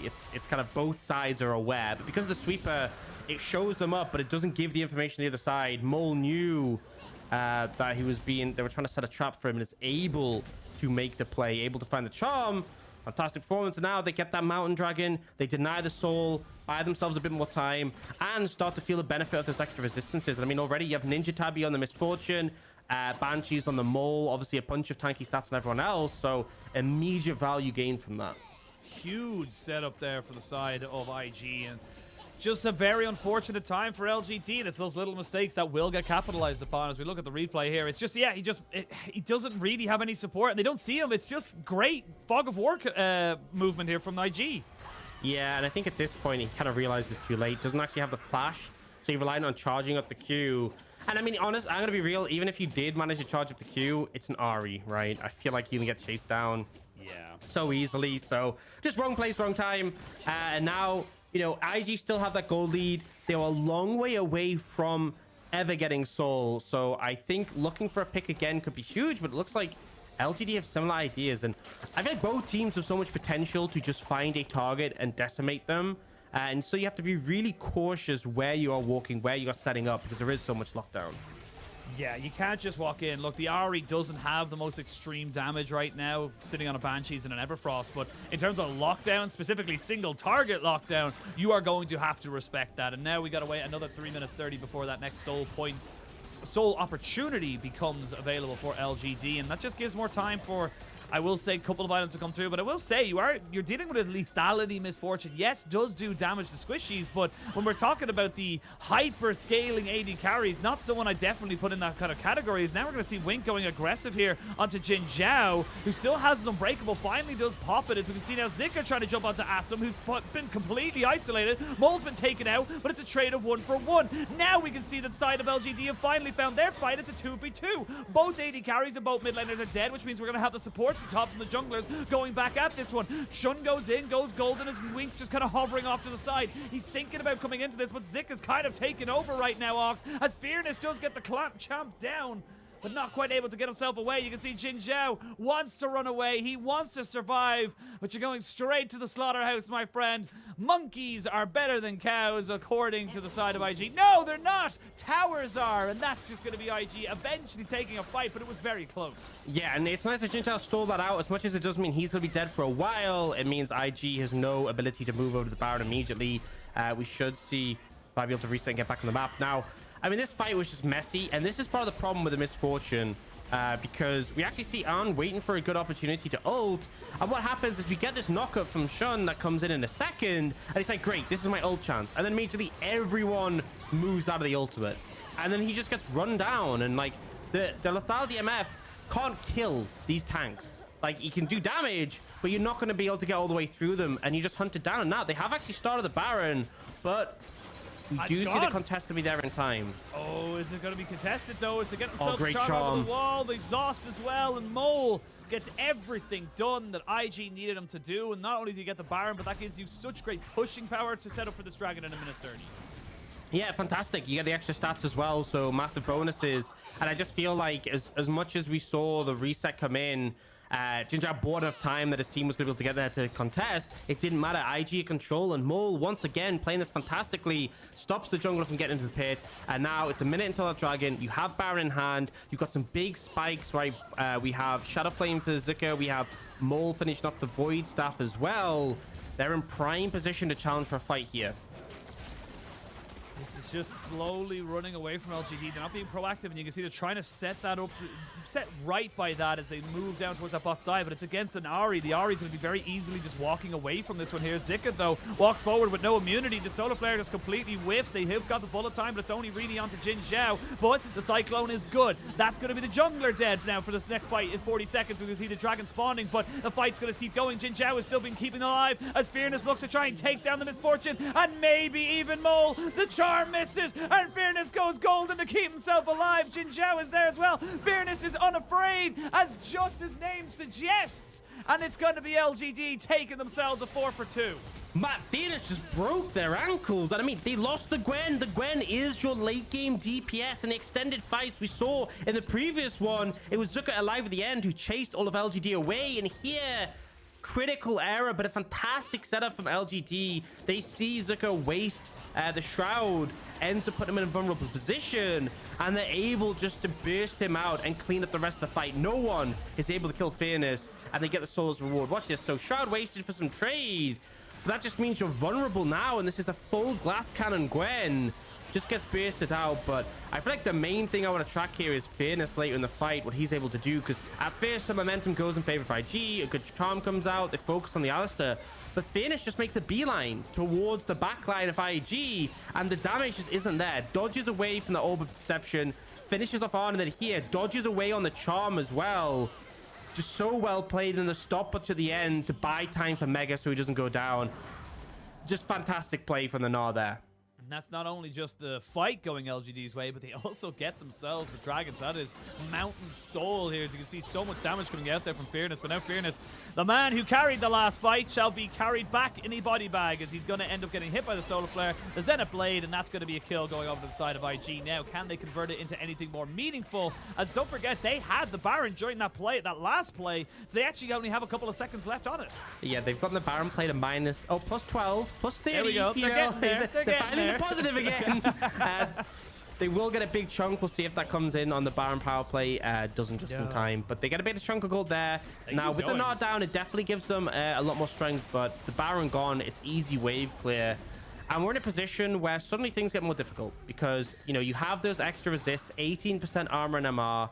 Remember, with the durability changes, everyone has a lot more armor and MR when we get the late game, but also these shields. Like, you look at Asum with the Bloodthirster, with the Mountain Shield. He is not really an 80 carry anymore. He's an 80 bruiser at this point with how much extra bulkiness he gains. And a lot of the things from IG, like Mole doesn't have like fantastic damage, right, with his build. He's very much about the lockdown, about a bit of burst, but not enough to like burn all the way through Asum. So if they ever do end up losing Zuka again in a fight, if they end up in a situation where they can't finish off Asum, he's just going to heal back up. I do like the Serpent's Fangs coming out here for, or Serpent's Fang coming out here for the Misfortune on, but again, it's not ideal, to be perfectly honest. It is a you are a lethality Misfortune, and with the extra resistances being given to everybody, you're just not that effective. You're not going to have that one-shot potential. We can even see it there. A full bullet time into Jin Zhao brings him down to about half-ish of his health bar. It's not exactly a 100 to 0 like we're used to seeing, so not the most ideal of situations here for the side of IG, but it's not over just yet. You still have options available to you. You can still find picks off, and again, the Gwen is still massive. I love the idea of going for the Shadow Flame. I love the idea that the IG are adapting their builds to what is in front of them. I mean, to be honest, I feel like the Shadow Flame was kind of just what you go on Gwen now for the flat pen. Like, I feel like that's kind of like, you know, this is just, like, you know, that item was coming out anyway. True, but sometimes we see the third Rabadons, you know. Sometimes we've seen a lot more Rabadons kind of rushes, I suppose, from Gwen's. You know, it's here or there. I feel like the Serpent's Fang is definitely an adaptation, which I really like in this situation, because you are going to get that value from it across the board, especially against Asum, because triggering that shield could make all the difference, and it's so easy to apply as on, because you can apply it with your Make It Rain. You don't have to commit to an ultimate, and that, as we said in the laning phase, that's an ability that's just like impossible to avoid, impossible for on not to hit as long as he's in range. And now IG feeling a little bit more confident. They still have a gold lead, they still have an item advantage, but there's the soul, the extra stats on the dragon definitely doing a lot to mitigate that. But for now, they are setting up in that Baron area, and last Baron they got from getting a pick, they may well fish for something similar now. Haichao places down a control wall, but it will get quickly swept out. Yeah, they're just clearing out the vision. If you're wondering, with the Serpent's Fang, what does it do? What it does is it just reduces the effectiveness of shields. 50% if you're melee, 35% if you are ranged. So obviously it's going to be on the Misfortune. So 35% of that shielding shall no longer be there. And it's little things like that that can be procced with the Make It Rain and stuff. But there's a nice little sneaky ward here just at the side of Baron where they know there's no real vision. So they know that they're not actually going for this as IG. As Haichao just burning the Banshees there for the side of Mole, making sure that he's in a position. Honestly, LGD might have found the inside track. They can just run up mid. They can get themselves so much, but IG need to make a call. They're turning back for the Baron. Yeah, I mean, they're going to get a tower maybe out of this in the case of LGD, but they still would have responded to the Baron.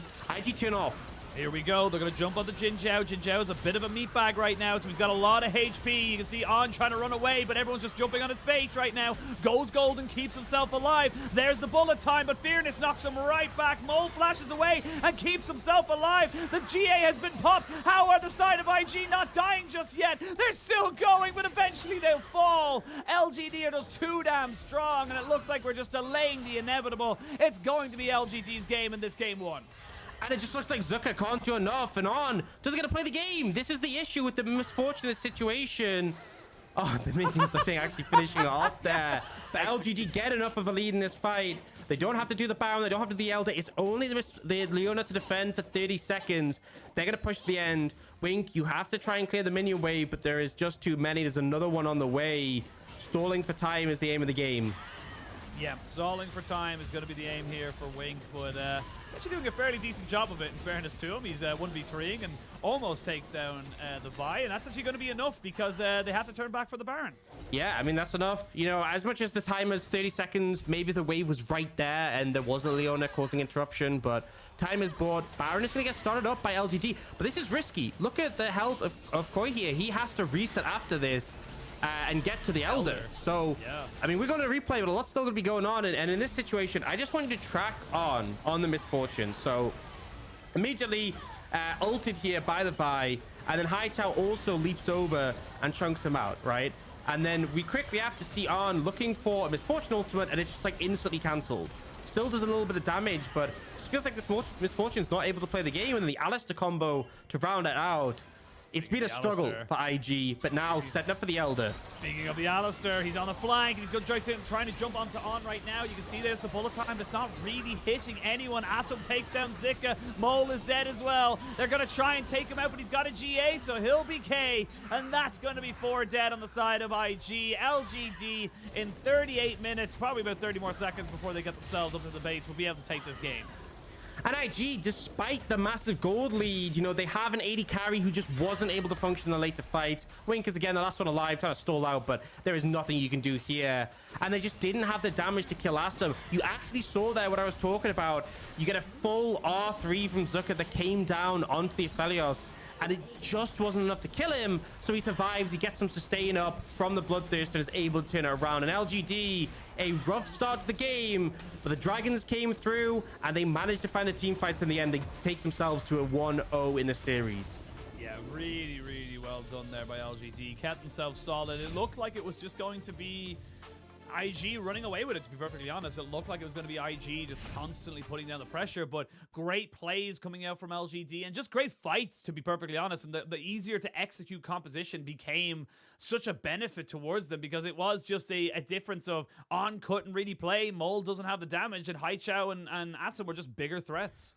Yeah, I mean, I feel like the Gwen had to do so much there.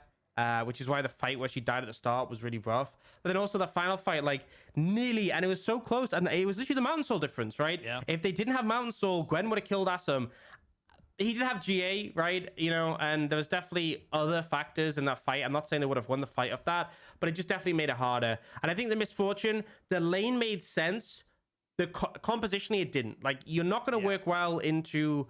It's so hard to actually find a good ultimate. Like, everyone knows that sort of, you know, the like Clash comp you think of, like the Wombo combo where you have like a Jarvan, Orianna, Leona, Misfortune, Malphite. And then the enemy team, for some reason, picks 5 immobile champions, which is such a rarity because you never actually see that in League anymore because all the new broken fun champions of mobility. But either way, like that sort of scenario, you can see MF absolutely popping off. But here, it felt so hard, not only for On to get an ult off that was going to hit multiple people who On wanted to hit, like hitting the Alistair and ult is whatever, but also actually being able to channel it. I feel like the old was never fully channeled, or if it was fully channeled, it's because everyone had left it. It really felt rough there. Yeah, it has felt like a little bit of an unfortunate one. I will say this is the second time we have seen IG play the Misfortune, which we played by Wink earlier on the split, but it was a loss against an Aphelios as well. So, yeah, it just feels like it just didn't really work out with what they wanted to try and do. And again, just easier to execute composition came out from the side of LGD. Look at that goal grab. Like, it's so in IG's control, and then it just walks away because... Yes, On does a lot of damage, but it's not relevant because of the Mountain Soul. Yeah, I mean, like, honestly, On did a lot of damage. It just felt like in the fights, right? In the fights, wasn't able to find the ability to cut through the tankier members. And you look at Fairness on this Gnar, was able to just run amok. This champion just able to charge people down, pick them apart. And yeah, IG struggling in that regard. It was a strong early game, and that's almost why it feels more frustrating. And this feels like a running theme with IG. We have seen IG have strong early games against some of our top teams, in all honesty. But winning the game recently. Winning the game, that's another conversation. And I think IG, they know how to play out the early game. They know how to get leads. Shun and Mole do a fantastic job. But, you know, I mean, there's two sides to it. One, could they have picked a composition that gave them more strength in the late game? Sure, absolutely. But also... they made the misplays, and in fairness, LGD capitalized on them. They pounced. They were there to pick it up. But you know, when you have that much of a gold lead, I really feel like the game should be a done thing, especially when they were finding those picks onto the Vi, but just let it slip too many times around the dragon. Yeah, really, really did. We'll see if they're able to bounce back or if LGD will be taking the 2-0 on that coveted 13th position in the league. We are going to set it to a break, and when we return, we'll have picks and bans for Game 2.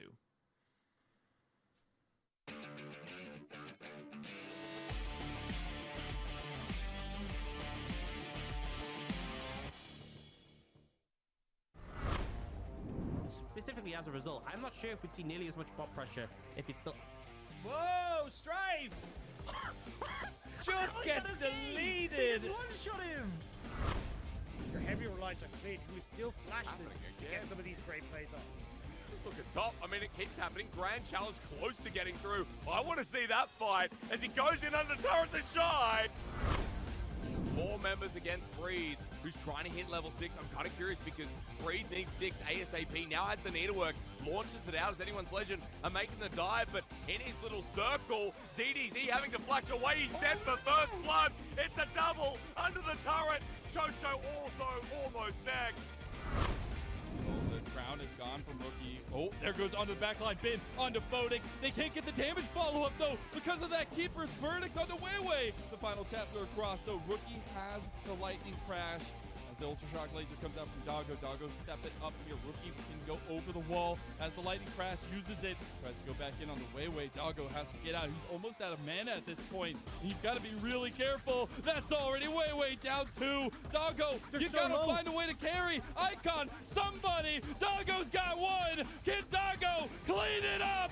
Doggo's got 2. He's trying to find the miracle play. He's got him. No. Grisp goes down, and a triple kill is not enough. And V5 slammed the door on BLG.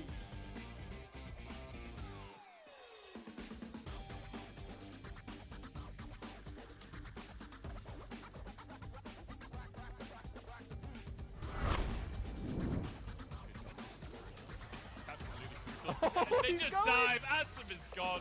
See you later, LGDers. Top Esports happy to tank this tower up. Jaculov just free firing, untouched the entire play as he finishes them all off. A quadra kill on top of a dominant game. And I think Top Esports is just going to end. 2 quadra kills in a row in 2 different Sivir games. And Hai Chao having a tough job ahead of him of stopping this push. There's no way they don't dive the fountain. Hai Chao gives it on over. The pentakill for Jaculov.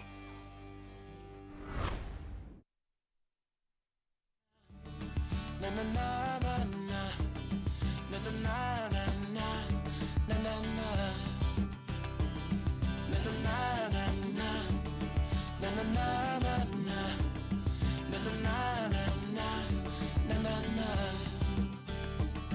We got time on our hands, gonna have fun, we got no plans. We could party on the beach like we just don't care. We can follow the sun till the night has begun. We'll share it all. That's what friends are for. Na na na na na na na na na na na na na na na na na.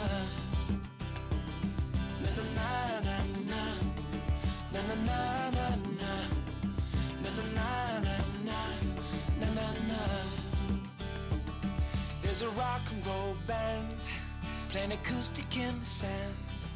We are flying, we are free. What a precious moment. We will always be young. We'll be dancing in the sunshine. We'll share it all. That's what friends are for. We'll look back one day and see smiling pictures and faces of you and me. That's what friends are for. That's what friends are for. That's what friends are for. That's what friends are for. That's what friends are for. That's what friends are for. Yeah, yeah. That's what friends are for.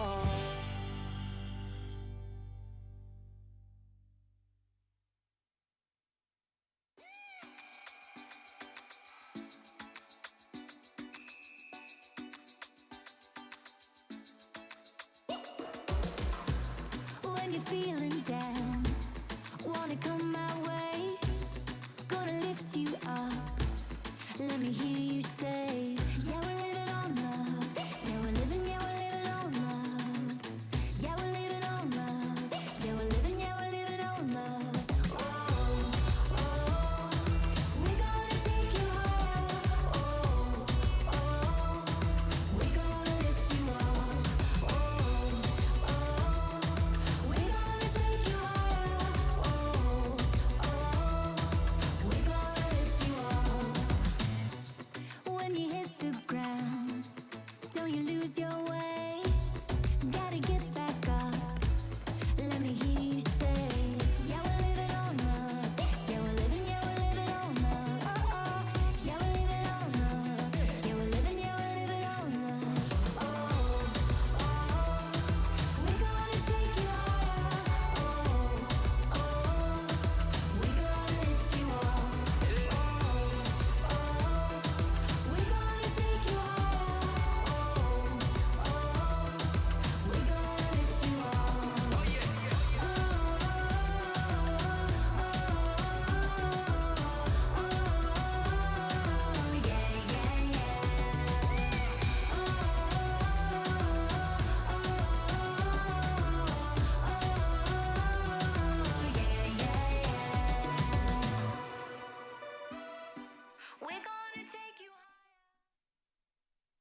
yeah,3.4的话，赵信和猴子这两个英雄的影响来说的话，我感觉赵信可能会前期比较强势一点吧，然后猴子就还好，就发育打团就好了。就最后一场来说的话，用尽全力赢下来吧，就一个完美的收官吧。Isn't it weird how it's like in my head, it's weird to have chocolate at like 11 in the morning? Because I just had some and I felt weird. Anyway, welcome back one and all to the LPL. I'm trying to mix it up. Keep you on your toes, you know, make sure you're listening to what I'm saying. Active listening and all that jazz. We are back for this first series as Fearness, which I just struck into Ox's eyes, where I'm going to be taking these casts, was our MVP for game number 1. Yeah, honestly, the man just became a monster in the sidelines. No one could really deal with him. And even in the team fights, just breaking ankles. Yeah, and they had a chance to ban the Gnar, right? They went at the second rotation with the Gwen already picked. They could have taken it off the cards. Clearly didn't think it would be an issue. It was, right? Got that solo kill early on to Zucker, but also just in the fights, they didn't have anyone to deal with him, right? Gwen was hunting down the Aphelios, and they didn't have the DPS to cut through this bulky Gnar who somehow just also does so much damage. Yes, we saw this champion space health nerfed, but that is a laning thing. It doesn't change how strong he is in the team fights. You know, 40 base health is irrelevant at this point of the game. And I just love this clip. The fact he's just like, yep, I'm going to beeline straight towards the back line of the enemy team, and I'm just going to solo them both out. A little bit of help from the ult from Massive. He's in mini this whole time. Dude, this is durability, right? He has percentage HP, and he just runs you down, and what can you do? He's too tanky. He's just too tanky. Yeah, he is just way too tanky as we see the final fight. And like you said, it just became a Mountain Soul diff because, yes, Asum does end up going down to the GA, but because it required them to just put in so much more resources, so many more bodies to try and make that one work, it just doesn't really work out for them. So for IG, honestly, I just want to see them go for a little bit more, I suppose, like just a better, I'm gonna say better AD carries, but I mean it's more standard AD carries, something that we've been seeing in the meta for the reason of they're just stronger in those team fights. On did do damage, but it wasn't relevant once he was doing it, and even then to try and plant your feet as a misfortune and actually get the damage out as your ultimate, it's just impossible in that team fight. Honestly, I feel like Lucian or Xayah would have been better there than the misfortune. Maybe not the lane. They clearly picked this for the lane, but at least then you could function more in the fight. I think MF is a fine pick, just not here. That's the way I view it. It still did a ton of damage, but the damage wasn't relevant when it came to the fight. You know, when you're up against a LeBlanc, Vi, and Gnar, like you don't have anyone to cut through the Gnar. The Vi and the LeBlanc are just pains. Like they can constantly get on top of you. So hard to channel your ultimate. So hard to actually connect with multiple targets and have them stay still.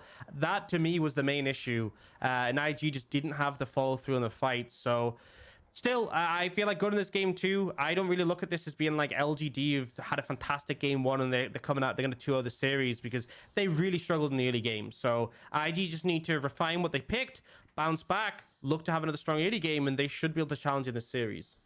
Yeah, LGD struggled in the early game. Like my internet is currently struggling with my camera, so hopefully that stays up. As it's just as I say it, it ends up being having some spotty issues there on the broadcast, but we will survive. That's all that matters. All that matters is my voice. My camera is only up for a certain amount of time, but yeah, it's cool how it's just like it's always below head height. It's like just your bottom half is just going really wavy. It's just like everything's just like we keep the faith. This is the money maker. We leave that. That's fine, and then everything else get rid of. Don't need it. It's excess, not necessary in the. I've worked it out, right? You are just like a head on like a mechanical contraption, and like the body is fake, and that's why it keeps going blurry. The LPL multiverse. Get all the different backstories and all the different connections of like who is connected to who and stuff like that. So well, yeah, we'll see how they're able to kind of, as we come back into this one now, I want to see them. I want to see, as you said, a better execution in the early game from LGD. But at the same time, like IG got to make advantages or make the most out of the advantages they get for themselves, because right now they're not really, yes, they're getting the stuff going for themselves, but they're not doing anything with it. Losing those 3 dragons early was honestly such a massive issue for them in that game. I want to see them have more priority around it. And yes, even though the heralds are great, the dragons are permanent, and that's where the big kind of advantages can come out here. Yeah, we're on the same side again, so it looks like we might be getting a similar draft. I feel like ultimately the main thing is first dragon, you finally give it up. Second dragon, that isn't so great. Third dragon, okay, you've messed up. And we get the same bans. I feel like IG can just go for the Wukong again. The Wukong was not the problem. If LGD are following course, it's going to be Vi Aphelios here, or, oh, this is a change. Could be a Aphelios Vi, you know, really to shake things up. Let's really figure it out here as Wukong gets locked in again for Shun. I don't think Shun was a bad Wukong by any stretch of the imagination. I think he did exceptionally well on the pick. But no, actually, I see the Ahri. Yeah, so maybe going for the Ahri-Vi combination, like you talked about in the last draft, just how powerful it can be at level 6. And even, honestly, just before that as well, the Flash Q into the Charm can be so devastating. I will say that you could take Aphelios here and just take Vi on 3 if you really wanted it. Like, that would be a completely fine passage of play to go for. Because obviously IG already have their jungler. You don't expect them to deny the Vi. I think giving over the Aphelios, especially when IG's main struggle were around, I feel like the MF not functioning in fights would be probably a mistake. So they lock in the Aphelios, and now IG, they can respond in the mid lane. They could also pick up the Gwen again if they feel confident in that. They could take the LeBlanc and have the other side of the matchup. You could also look towards things like the Talia. Could be an option that we often see. But it might be that they end up putting a bit more priority towards the AD carry, clearly feeling the issue that second round. I mean, even though it was only Sivir banned away in the second rotation, apparently that just makes them want to pick up an AD carry now and secure it, and they actually end up going for the Xayah. to something that obviously does very well against Vi if it was taken by LGD, but still yet to see it come out. Yeah, we're going to see the Xayah Rakan locked in. Lovers duo now into the bot side, so giving yourself a strong AD carry support combination. Honestly, the Rakan and Wukong combination as well, so powerful to be able to just combo in and get those knockups consistently going. Yeah, and I think here for LGD, you have a lot of options. You know, you can just go for the Vi in this situation, but I don't think you necessarily need to right here, because you know the Xayahs might be a trickier target to get on. You could end up just going for, like here, they go for the Xin Zhao, because I think that's kind of the thing, is they picked the Xayah in expectation of what would be coming, but LGD changed the course, and now there's a lot of supports that you can pick here that could really sync well with the Aphelios. I think Renata would be a really hard lane for the Xayah Rakan. You could even go towards something like the Lulu. We'll see what LGD opt for. They kind of have free reign when you're up against a Rakan and what support to take. Probably, apart from Braum, I'd say is the only one you really don't want. They start to focus down the mid lane picks. Vex banned away. They could go for Talia. They could go for LeBlanc. A lot of things they could trim from the pool. Wait to see where they want to go with this draft. The Vex actually being banned away there. It's actually a bit of a mole specialty. I will say, of a couple of players in the LPL who do be playing, end up playing that into the Ahri as a pretty decent counter. Wouldn't mind seeing a Lissandra ban as well here for LGD. Maybe even a LeBlanc, as we did see that the LeBlanc matchup does scale a little bit better in terms of the single target damage throughout the later stages of the games. LGD did end up showing with Haichao, but wait and see what they want to go for. Renata banned away here from the Aphelios as they want to try and just mitigate any of those big anti-dive champions. And LGD actually saying, no, we want to get rid of something a little bit more potent, something that Mole can maybe solo carry on. The Sylas is definitely something that can do that. Yeah, especially because Sylas, good match from Ahri. Stealing the ult's fantastic, but you can also steal away the Xin Zhao ultimate, which is quite a powerful one. So trimming that one, but still, there's a lot of mid lane picks available for IG. There's still a lot of support picks available for LGD. We'll see what they decide to ban second here in this situation. Going for the Nautilus, that premier engage pick we often see. Personally, I'm not sure if they're going to do this. I feel like it's kind of typical of the LPL to not do this, but I feel like an enchanter pick like the Lulu would be really potent into this bot lane. You would just be able to bully them out in the 2v2. You can make it impossible for the Rakan to engage if you time your ultimate correctly. But it looks like LGD, I was thinking maybe, you know, the hovering at the Alistar, they wanted to go for engage. Looks like they might go for the Tahm Kench instead. So this is really going to make IG's job very difficult to kind of deal with this Aphelios. The fact that, you know, they may have the dive from the Rakan and the Wukong, but Tahm can answer that pretty easily. And yeah, like we saw it hovered a little bit earlier, but Fairness did hover the Gangplank as well. And I'm feeling like if you go for the Gwen here on this rotation for IG, you're leaving yourself open to getting the Gangplank just kind of hyper scaling. And then you're just kind of like, basically, like you said, just kind of absorbing the dive from IG with things like the Tahm Kench and the Xin Zhao that can just mitigate all that damage, and then just turning it back around with things like the Cannon Barrage and of course the Aphelios damage that just ramps up so exceptionally well. So the Talia locked in here. I do actually quite like this from the side of IG. We've seen Talia look absolutely amazingly broken in so many different situations because you can dictate where and when a fight can happen and how it ends up happening.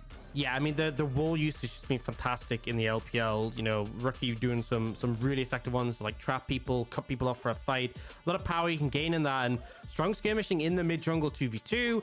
IG take the Gwen again for Zuka. You know, we saw at times the potential of it, but it didn't really get to flourish. But Fairness, you know, he's just got an MVP in game one. You give him the same matchup, the same pick. It's a no-brainer.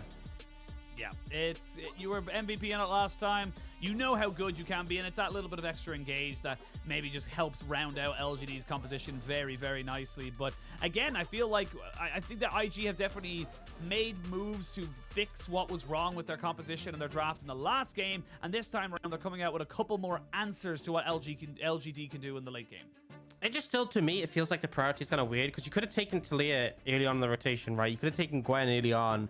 Instead, they commit to this Xayah Rakan, and it's like, well, you know, how good is Xayah actually going to be here, you know? I feel like, obviously, Xayah really flourishes when people are diving onto her, but, you know, Gwen and Wukong are going to be diving onto the Aphelios. If LGD can just play front to back, they're going to be pretty comfortable, so...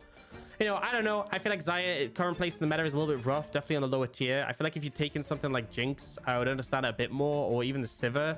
But regardless, IG have, you know, similar top side, but with a Talia now, who obviously has a lot of agency, I expect to see this mid jungle be strong again from Mole and Shun, and if they can kind of accelerate once more, I'm hoping that at least the fact that Xayah can cut through these frontliners a bit easier will allow them to close the game out.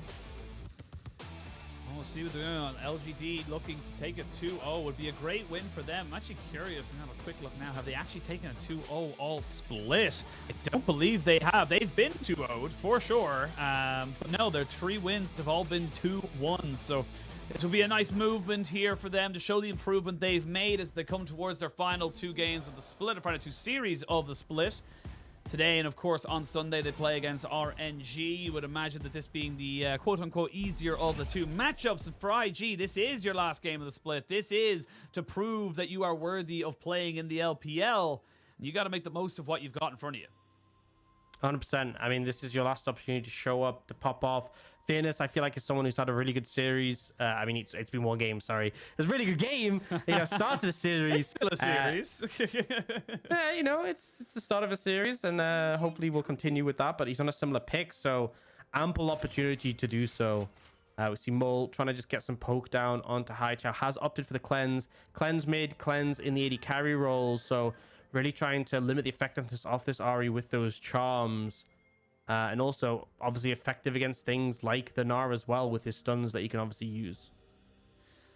Wait to see where now both junglers going to be starting on the bottom side of the map, so we might see some early scuttle shenanigans, as we've now coined it in every single sense of the word. I will say, and to anyone who's not experiencing this, actually I think most of the world has experienced this if you're in the Northern Hemisphere, but we are going through a heat wave right now in the British and Irish Isles of England and Ireland, and it is now 25 degrees at 11:15 in the morning. That is unheard of in Ireland, which was known as Hibernia by the Romans, which is literally translates to the land of Everwinter.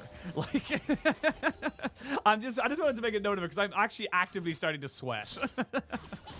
Yeah, and I feel like Fairness is starting to sweat. I find this so crazy that you play the exact same matchup as the previous game and it can go so differently. Bazooka is finding an edge here, using the level 1 of the Gwen. Like, the thing with the Gnar is that once you have your hop available, if Gwen jumps on you, you can hop to the side and just run it down. That E is on a long cooldown.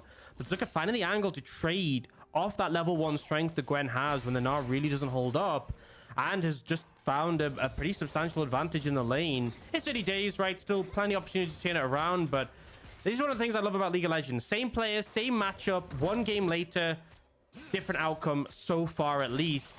And we do see in the bot lane, it's different picks for the side of IEG, but Asam having a much better time. Before, obviously, opted for the longsword triple pots. Hera's got the Doran's blade instead because he knows there's nowhere nearly as much poke coming down onto him.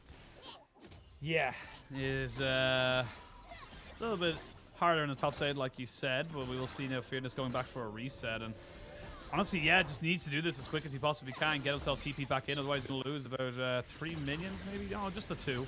So not the worst thing in the world, but still an edge nevertheless for IG. And this is the thing, and we always love seeing that it's why we never say that something is a hard counter or like 100% this is how it goes, because at the end of the day, it's a different game every single time. It's, it's just how it goes. The amount of times I'm like, yeah, this is a counter matchup. This side 100% wins it. Like, this is exactly how it's going to go. We load in the game, and then, like, we pan towards whatever lane it is. It's usually top lane, and it's like, why are they 20 CS down and, like, permanently stuck on their tower and, like, 2 HP? And I'm like, I don't know, man. Especially, like, what really boggles my mind is when it's a matchup that is picked consistently. Like, it's like teams are like, oh, they have picked X champion, we will always pick Y champion because it's a counter, and then I see the counter fail. And I get it when it's like a big player mismatch, but sometimes it just isn't. And there's obviously windows you can find to kind of break through in a counter matchup. There's opportunities that you can sort of pounce on. That's the whole point of League of Legends, the skill expression, those windows. But it's just kind of hilarious and makes me doubt myself every single time. Like, is everyone just wrong about this matchup, including me? Has everyone just been blindsided and just like totally misjudged what's been happening? It's like I was having a chat with Vedius about the Vi and competitive play, and he was just like, I hate Vi. I was like, do you hate Vi or do you hate those who are playing Vi? There's a difference between the two, but Yeah, it depends on who you get. You get someone like Wei, it's exceptional. You get someone not who's not Wei, it might not look as good. So we'll That's see. your categories, right? Wei or not Wei is your pool of junglers. Do you know what's crazy about Wei? I know we're not even in the series, but like it just feels like even when he's having a bad game, he'll still steal a massive objective and just everything. All is forgiven. All is forgiven for him. It's just like, oh, he's having a bad day. It doesn't matter. He stole Baron and moving on with our lives. It just feels like it's a consistent. But Haichao getting a nice little trade in on top of Mole there into the mid lane as the Taliyah will have perma push priority, but Haichao getting a couple more of those charms will definitely make Mole sweat just a little bit more than myself or yourself right now, as Haichao just really wants to try and get a reset here, or not even a reset, he really wants to try and get the wave pushed up so he can maybe start to look roaming around because he has got access to that level 6. Yeah, Moles is undoubtedly going to be quick to follow. What I do love from Shun here is, you know, we see Shun around mid lane all the time. We talked about that before the series. Mid jungle is a big thing for IG. But I love that he just like makes the move, clears out that control ward that LGD had down. And vision around mid is so important when you have these high agency roaming mids. Speaking of roaming, oh, they're going to look for Quay here. He's going to flash over the wall. The flick back, not quite there. And that's going to be the Weaver's Wall down now for the next couple of minutes, but you still got a summoner out of the Xin Zhao, and that's not exactly a bad trade up here for IG. yeah, it doesn't mean you don't have that extra agency available from the Weaver's Wall for a while, but Taliyah can still roam effectively. The extra movement speed from the passive makes a big difference. You secure the Scuttle Crab, you get a summoner, you'll absolutely take that one. And yeah, I feel like when you deny vision around mid, it's so much more threatening, because as soon as Mole goes in the fog of war, instantly the whole map is panicking, and you have to respect, you have to back off. Maybe you're about to find a good trade or even an all-in window, and you're like, never mind, let's back away. And that's the pressure that some of these mid laners have. It's like been a really common thing with TF, is if you clear out the area around the mid lane, it makes such a big difference, and it's so similar for Taliyah or even this Ahri as well. Yeah, just to make sure everyone knows, the gold has not stagnated. People are picking up gold. It's just broken at the moment. So hopefully we'll be able to either swap it out or get it fixed very, very soon. So we're just going to have to guess. There we go. Oh, just as I talk about it, we're going to see them now. So it wasn't 3,500. It was more like 10,000. But IG with a little bit of an advantage there in the lanes, especially in top side. They're going to find themselves with a little bit more gold at the end of it. Yeah, I think the timer was delayed as well. Like, it was showing a time from quite a while ago. Yeah. Oh, Shun looking for... Yeah, Shun is going to find Quay, and Quay's going to have to probably just deal with this 1v1. That's going to be first blood going over to the Wukong. Again, Shun getting himself another great start into this matchup. Flash is already burnt by Fearness, but he's going to be able to trudge himself away on the Mega Gnar. As we can see now, the Haichao moving up towards this top side isn't going to quite find anybody, as the reset already came in for Shun, and he's just going to cover off the wave. Yeah, I mean, it's sad for Fearness. He's already super far down in terms of farm, and losing this big wave as well doesn't help. It's just so mind-blowing to me. Wait, the CS just changed.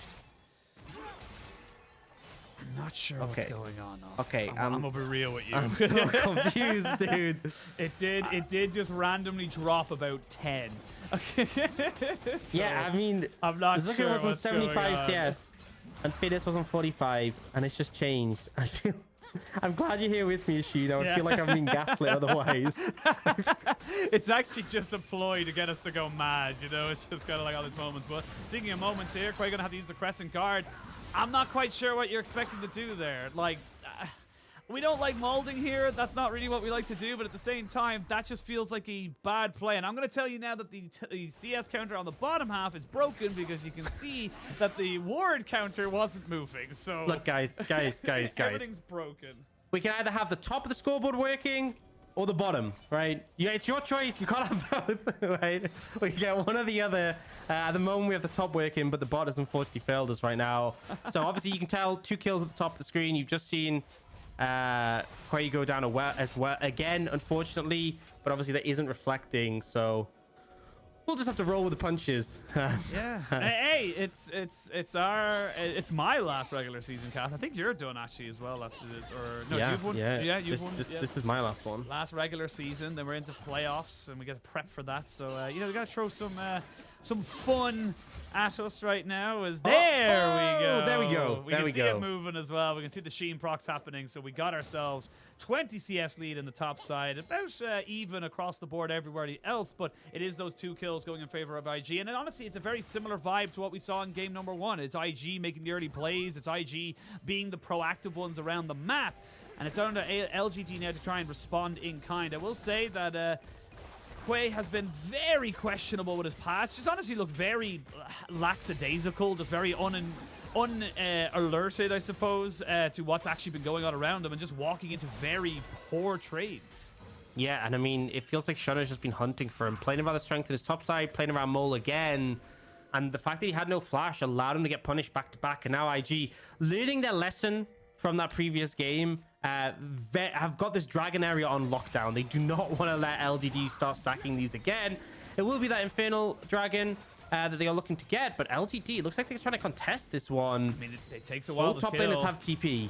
Yeah, both top laners have TP, but remember, it can only go to towers. It cannot go anywhere else. Jinja was there just looking for something, but it's kind of a half-baked effort to really contest. They're honestly just making sure they can get the push in on this bot side, and should anyone from IG look to try and go the short way, they will be taken out. So On's going to have to lose quite a few minions here. This is just good from LGD saying, look, we know what's going on. We know what you're going to try and do and try and get less of an advantage out of them, as we see now. Fearness, he has no flash, does dodge out the final need of work, but it does not matter because snip, you're dead. And that is what we talked about, the difference in the matchup. You just played this, but Zika is playing it so much better this time around. I'm so mind blown. Zika is like, you know what? We run it back. Don't ban Nog. Give me the matchup again. Round 2, I'm taking him down. And he does. He's got like a 25 CS lead. He's just solo killed him. Insane. And oh, I think he's quite. He should have TP'd out. He should have TP'd out. Yeah, he might still be looking for it in the moment, but he can't go for it. We're going to see the Spirit Rush right in, but Haichao's kind of missing everything. Those auto attacks only do so much. Eventually, he will get the W down, and that's going to be a nice trade back there. Good moves here from Haichao on the Ari to roam around and actually just kind of cover that little bit of a deficit in topside. Yeah, still definite advantage for IG, right? Especially since they're losing the plate in the mid lane, but nice moves from Haichao. And I guess Zuka didn't have the read completely that Haichao was going to be there. Oh, Fairness. He just respawned. Why, Fearness, why? And now we're going to see the Rift Tile being dropped down as well. This is the full tower, by the way, because you have the minion wave here. I think you're going to try and maybe clear this one off, but Quay, just walk away, dude. You don't need to be here. You don't need to try and defend this. It's dead regardless of what you do. And yeah, this honestly, this is just like LGD just kind of turned off right now. This feels like they're on autopilot. Yeah, they are really struggling. I mean, game 1, like, they definitely got outmatched in the game, but it felt like they got outmatched. This one, they're just getting slapped about. And Zuka here waits out the boomerang so the slow doesn't apply. He's able to pop the ghost, gain the distance on Fairness, and the R3 doesn't quite connect. But this Q does so much to finish off it. Oh, he's dead again, isn't he? Yeah. This is the power of Talia. Just rolls over Fearness. Oh, no. Just forces flash out of Mole right at the end there. But it's still, they get their man. They get their tower. There's no real response here from the side of LGD. You are now 4,000 gold behind. They were in this exact same position last time, but it definitely feels a little bit more egregious this time around. I am so mind blown. I'm so mind blown how this can happen. I know I keep going on about it, but Fairness MVP game 1. And it's just died like 3 times in a row. Rapid fire. Like real rapid fire. Solo kill into just pop mid into pick top lane. And shit, Asum is going to have red white here. Going to be able to answer in terms of the tower. Wow. Okay. He got a lot. Sorry, I just wasn't expecting him to be able to take all of it. Dude, it's so disgusting. But anyway, you know, they answer in terms of the tower, but still, IG are getting so much more. IG are getting a lot more. And it's this top jungle. I mean, it's the entire top side, to be honest, because Mole's been involved. But this top jungle from LGD struggling so hard right now. Yeah, they are struggling. I will say it is only 3,500 gold. They were in a roughly similar spot, actually a little bit of a bigger hole last time round.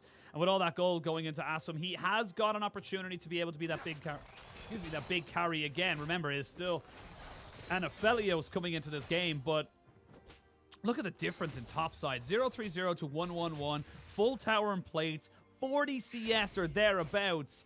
A full item and a half compared to boots and a Hearthstone act. Like, it's just not comparable right now. You with me, Ox? Did you mute yourself? you Oh, unmute yep, yourself? There yep. you I'm are. good now. I'm You're good. Well, you don't get to speak now because we're going to see Jin Zhao getting caught off. And ooh, yeah, that was close to say the least there for Jin Zhao. But it does mean the priority now goes over to the side of IG into this mid lane, and they're just. It almost feels like an accelerated version of game number 1 where they're just kind of pushing forward. But now we're going to see Haicha with a TP on the back side. We're going to see a flash away from On because we see Wink getting caught out and LGD catching people from IG out. This is exactly what happened in game 1, Ox, and we're just seeing repeated. Yeah, I mean, just overstepping, caught out, trying to make the play, and it gets answered. A nice TP flank from Haicha on the Ahri. And now they're pushing up mid. The TP comes in from Mole to defend. Dragon in 35. They were looking towards the Herald, and that maybe the port of call, but that could leave a window where LGD just end up trading for the Dragon in return. We'll see how this passage of play pans out. Already, we see LGD moving over towards that side of the map. Again, we're just seeing IG taking away these Heralds, but it is going to be priority around that Dragon now for LGD. It is going to be a Cloud, but it's not going to be spawned just yet. 10 seconds till that one's available, but look at the Summoner's not available now to you. You don't have Flash on Mole or on. You don't have Ultimate available for On either, but LGD not feeling super confident just yet. They know... Oh, they lose both. Yeah, they're going to lose both. They want to try and just get... Fearness back into the game. He's getting free time topside, so they're trying to make sure he has at least got an item before they look for a big fight.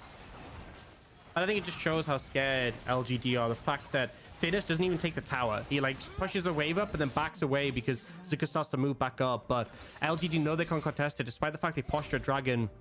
It gets picked up, and now you have Infernal Dragon and Cloud. Pretty nice ones for IG. There's going to be an Ocean Soul, which, you know, I feel like definitely not the strongest. It's okay here. You obviously benefit a decent amount with some of your bulky members getting the sustain. But regardless, IG, this is the difference in this one. They have the gold lead and the Dragon advantage compared to game 1 where it was just the gold lead. So less windows for LGD to get back in the game, and also less time, right? Previously, I mean, when they had 2 Dragons in game 1, I was like, well, you know, IG are a long way away from Soul. And then obviously IG, you know, through. But even if they hadn't, LGD had bought themselves a lot of time. Whereas now you have, you know, about 9 minutes until Soul is going to be on the cards. And if LGD don't work out how to contest a fight till by then... Yeah, Jin Zhao's dead. He gets picked off. Talia cuts off any escape, and that's just a very good little pick up. They have got the Rift Herald as well, so Shun's going to be able to drop that into the mid lane. They should be able to get themselves the tower, and that's going to be, again, tier 2 in mid lane, taken very early here by IG. I will say, though, like you said, with the Dragons taken, they have got a lot more insurance policy, and they're just kind of winning across the map. You can even see here, Fearness isn't going to push into the tower, so not going to be able to trade this kind of damage back. Yeah, it's just more and more pressure being lent down. And now, for IG, it's such a tough choice. Do you try and defend this tier 1 bot, which you can't because IG sweep through the jungle and move over? Or the attempt is to defend this tier 2 mid, but they have Herald. If IG want this tower, it's dead.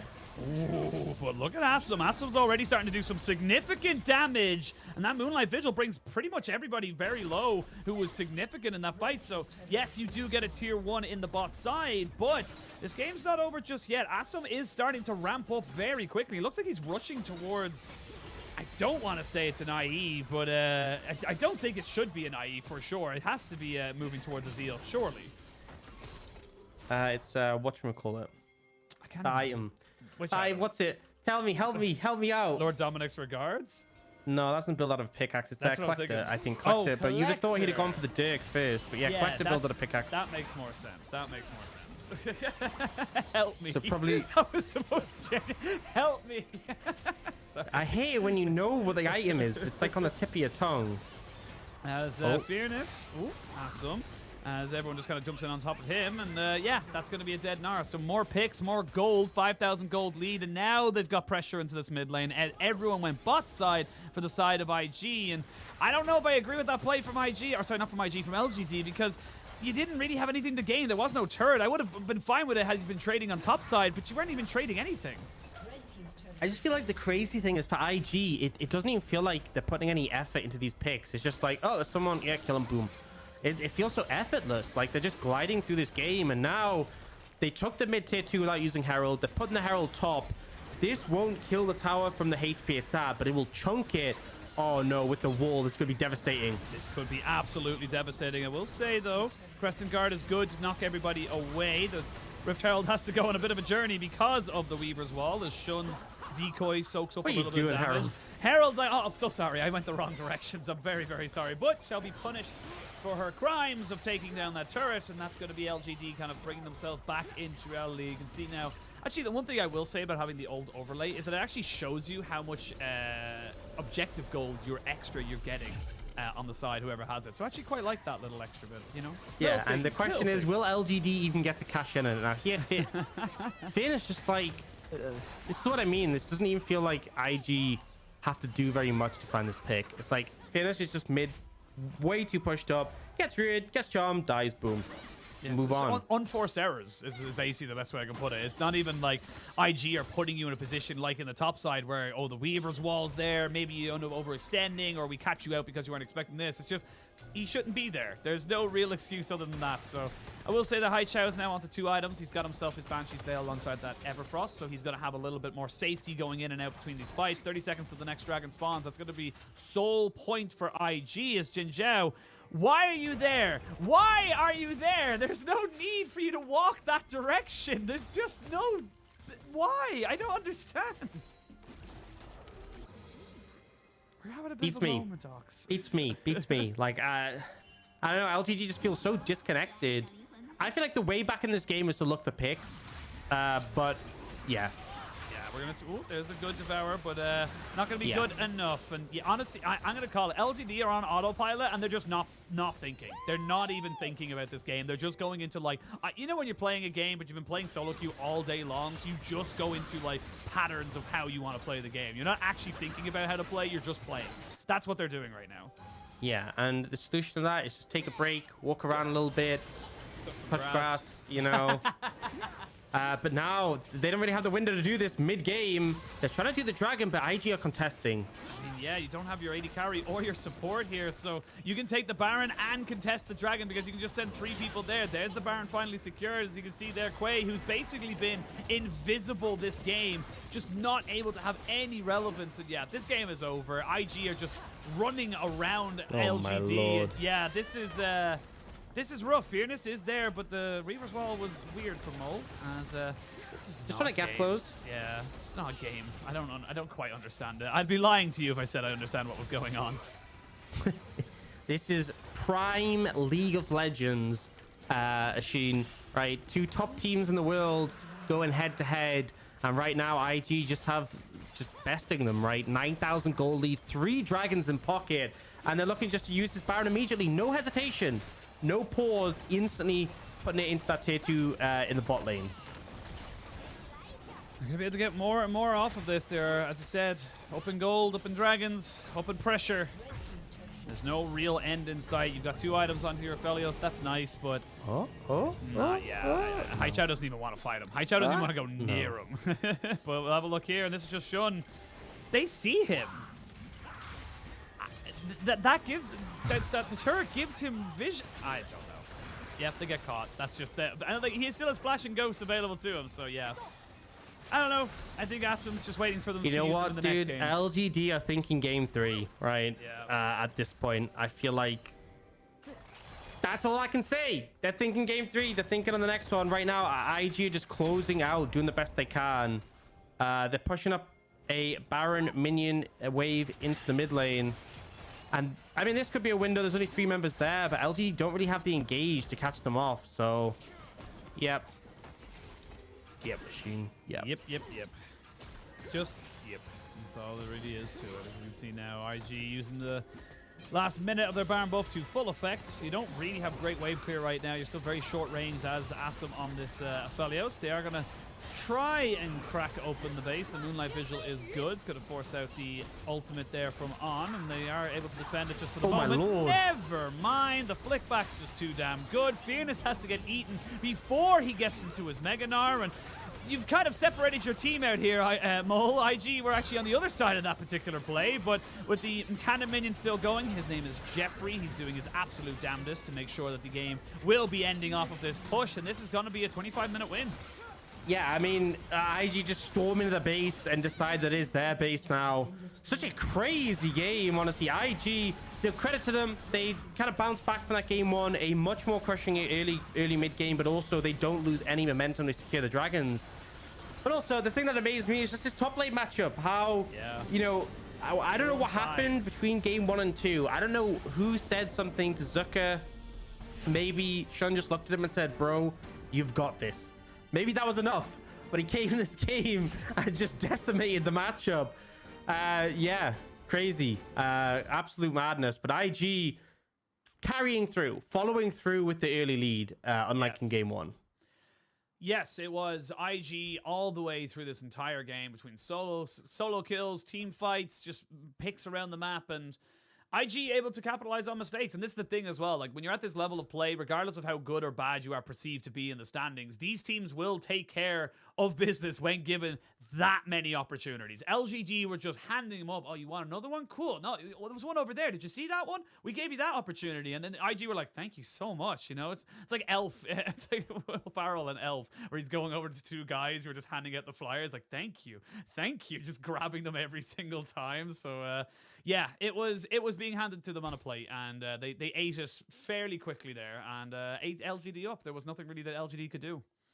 Yep, and I mean, I think one change that I do think was a positive was going with Zaya instead meant even in the later stage of the game, you have that DPS carry. So at the end, Fidus trying to jump onto the Zaya, and it was just turn around. But honestly, I don't think that really was relevant. I think it was just the top side of the map for IG was so strong, just constantly firing these plays and just decimating the side of LGD. Zucker winning the matchup, running it back, taking it by storm. Shun, fantastic as we come to expecting him. And Mole, super proactive in this matchup. You know, he was the one who picked up the RE in game 1, and the Talia getting to the second rotation was a surprise for me, but to no one's surprise, able to do a ton of damage and really just solidify their advantage. The main thing that I think IG improved on was ensuring that when they have that much of a lead, they aren't giving over free dragons to the side of LGD, because as much as, you know, LGD had to win fights to get soul, the extra stats from the dragon make a big difference. It means even though you're looking at like a 4 or 5k gold lead, if you have 3 dragons on your belt, it helps to mitigate a lot of that, right? A surprising amount. So I think the fact that IG had the lead and the dragons just really made it pretty impossible for LGD. Yeah, I mean, I look at the damage graphs, and honestly, I just look straight to the Xin Zhao, one of these early skirmishing junglers, doing, I think it was like less than 2,000 damage, less than Jin Zhao did on the Tam Kench. It was just didn't have any impact. Was caught out 2 or 3 times, couldn't actually make any kind of plays, and just basically became a large caster minion, a large cannon minion, I should say, to the side of LGD. But we'll at least cannon minions have range. Yeah, you know what? You're not wrong. And with that, on that bombshell, we're going to send it to a break. When we return, we'll have our third and final game of this series before we get into our second series.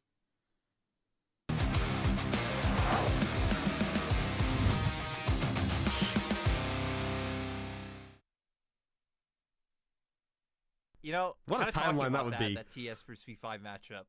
Like, V5, kind of like AL in the sense that, I mean, they've just been struggling recently out of nowhere. Since they lost to Weibo, they are 2 wins and 3 losses. They've lost to Weibo, they've lost to JDG, and they've lost to OMG.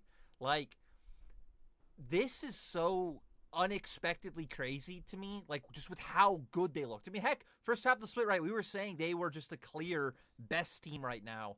Do you guys think this is like a good bump in the road so they can learn now, or are we seeing the spring playoffs collapse early? Is V5 doomed? Like, this should have been a team that we 100% saw at Worlds. And now, I mean, I see a lot of people not even putting them in their top 4. Yeah, like, I don't know about you guys, but I'm not the biggest fan of Xiaolongbao. I think he's been kind of a bit messy when he comes into the team. Look, if you look at his stats look absolutely incredible. But then when you look at the teams he's playing against, they're like all the bottom of the table teams, and then like TT from the start of the split when TT sucked.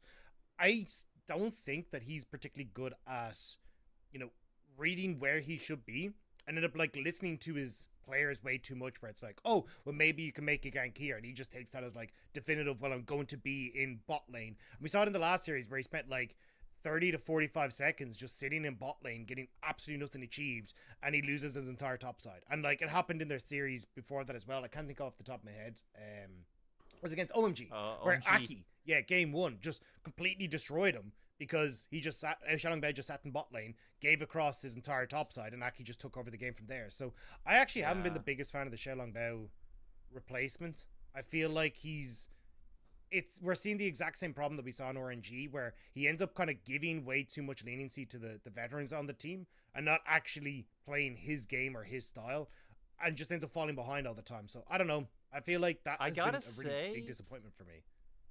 I actually agree, like, with the sentiment wholeheartedly. I feel like the problem is Karsa has just looked like so bad. Yeah. I feel like V5 as a team, like, still actually look better with Karsa. Like their mid game and how they play the map is still there, even if Karsa is kind of running it down. To where with Xiaolongbao, I feel like V5 look a lot more confused. Which I know PP Gods is the main shot call, right? Like, they've said that in interviews before. But again, when you have a player with Karsa's tenure, and I've even heard it from like his past teammates, like back when I was in LMS and like we'd be around Flash Rolls a lot, that he does have a big voice and like knows the game.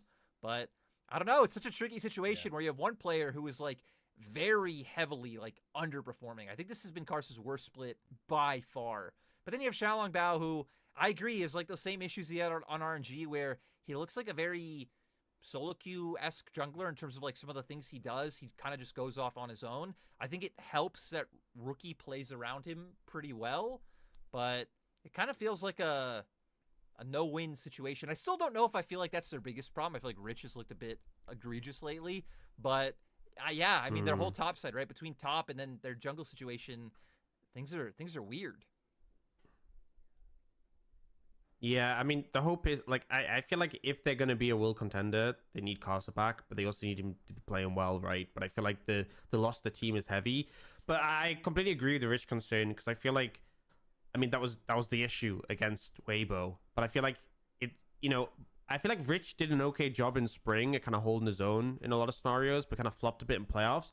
But I feel like blood is in the water, and like teams will just targeting heavily, especially teams who can play around their top lanes, get them ahead, and look to snowball. If you like take Rich out the game and you have picks like, there's plenty of picks that could just take over the game right now in the top lane, like Gwen, like if you get them far enough ahead, it's just, they will just dismantle the opponent. Jax as well. I've seen a lot of Jax and he can just be a menace.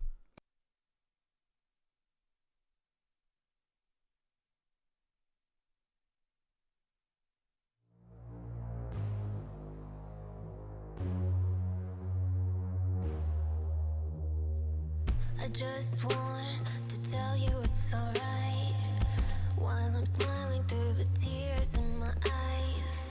'Cause when I'm broken, I still want you to be fine.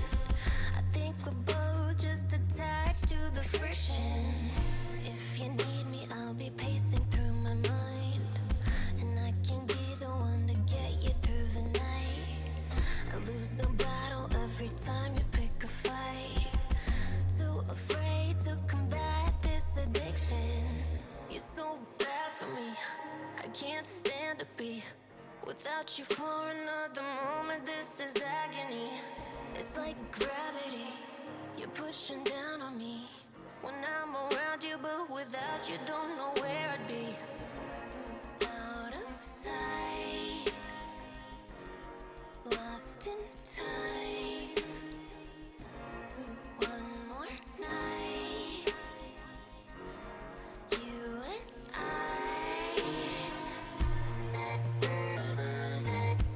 Friction. Friction.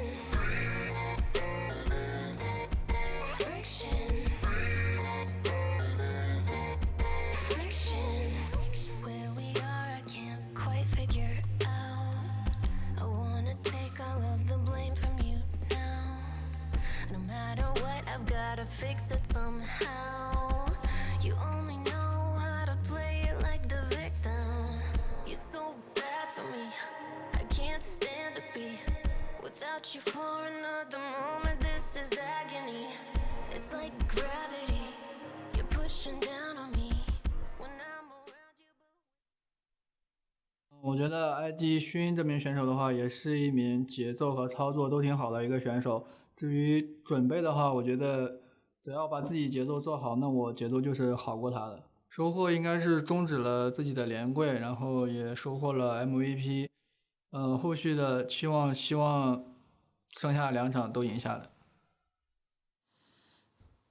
thought of a joke off camera that I'm not allowed to say on camera. So welcome back one and all to the LPL as we now come back into the series. It is one apiece here between IG and LGD. IG back on the blue in the third game. So we're going to have 3 games of IG blue, LGD red. And we got to talk about our MVP from game number 2. It was Shun coming out on the Wukong. He was confident after the game 1 performance. Even though he didn't win on it, much better performance in the early game. 9-0 and 3. And yeah, just the numbers say everything. It's completely jungle gap, this game. I don't think there's any other way you can phrase it other than just an absolute humongous difference between the junglers in this one. We saw him constantly just seeking out these picks, finding the advantages, and it was working with his solo laners right here. Zuka had pressure, there was moments were molded, but like he just doing so well in the Wukong, and this is why I can't remember which series specifically it was, but there was one where like he just had it banned away from him because his Wukong was so good at finding the advantages, finding the angles to just take over a game. Yeah, and just getting himself, as he said, into the backline as quick as he possibly could. You even see here, Fearness almost catches out on, but not quite able to make it stick. And that means that we're going to come into a game number 3 between these two guys. And this is still, you know, a good moment here for IG. I think we're seeing some very, very solid early games from them. Finally, they were able to transition that early game advantage into a late game, / mid-game advantage in the game. So want to see them do that again. And I just feel like the Taliyah just opens up that play a little bit better. Honestly, I wouldn't be surprised to see even a ban coming out from LGD to really kind of take that away from someone like Mole. Yeah, I find it so weird that we had a situation where like Taliyah is going down in the second rotation. You know, this champion that we expected to be super high prio has been super high prio. In fact, you know, one of the top ones. It has fallen off a little bit as teams have gotten better at sort of answering it, but still super strong. And it goes through the second rotation, doesn't get banned, gets picked up here, and we see why this champion has been such a problem for a lot of teams, especially when in the right hands. So we'll see if they opt to change the draft again. We kind of had game 1, you know, there were some issues for IG, but also like part of it was mismanaging their advantage. Game 2, way more convincing, and now LGD have to find a way to answer back. And you're in an uncomfortable position because suddenly, like, how do you feel about the Nargwen matchup? Because game 1, great. Game 2, horrific. And it's like, do you risk that again in game 3? Do you want to go through that once more? Do you want Shun, to have Wukong again? Is that going to be too much of a problem? Is Taliyah a problem? You know, and if you ban away those, are you fine with what the potential follow-up would be? Is it your pieces you need to change? I think there's a lot of questions going towards that. Ultimately, I will say the Xin Zhao really didn't work for me, but that was kind of performance-based rather than champion-based. To be honest. I'm a caller. Yeah.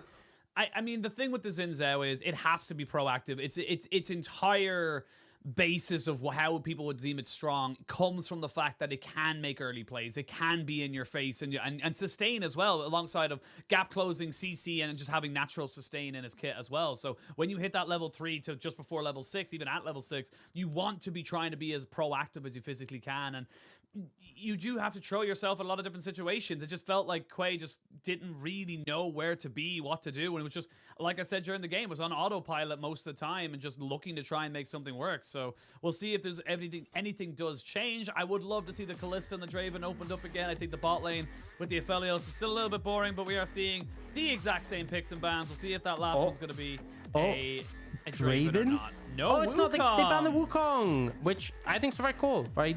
Clearly, a bit too much of a problem, but instantly we get the lock-in up the Draven. Oh, no hesitation.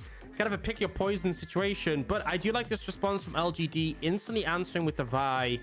I wouldn't be against Ahri here as well. Like, you are picking an immobile AD carry. Like, yes, you get the movement speed, but no dashes on Draven. It is so easy for this Vi Ahri to punish. Now, we quickly see the Nautilus come out and the Xin Zhao from IG. So IG secure themselves a strong bot lane.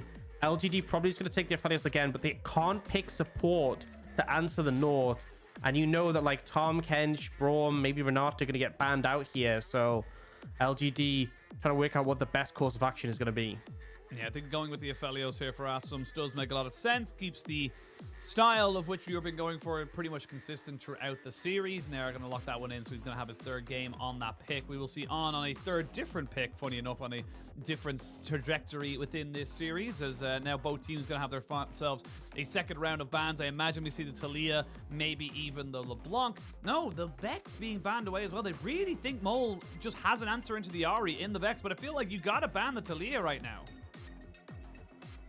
I mean, I feel like that definitely makes a lot of sense, but I feel like, you know, we saw them go in that direction last draft where it's kind of, this is one of the problems, right? Is that like Talia was the issue because it was left open, but like what happens if you leave Silas open to ban Talia? Is Silas more of an issue? Like this is the problem when you have a limited amount of bans. Like, yeah, they ban Talia, they take your advice. I kind of agree with it, but you've now left Silas open, and like, is that going to be more of a problem is the question.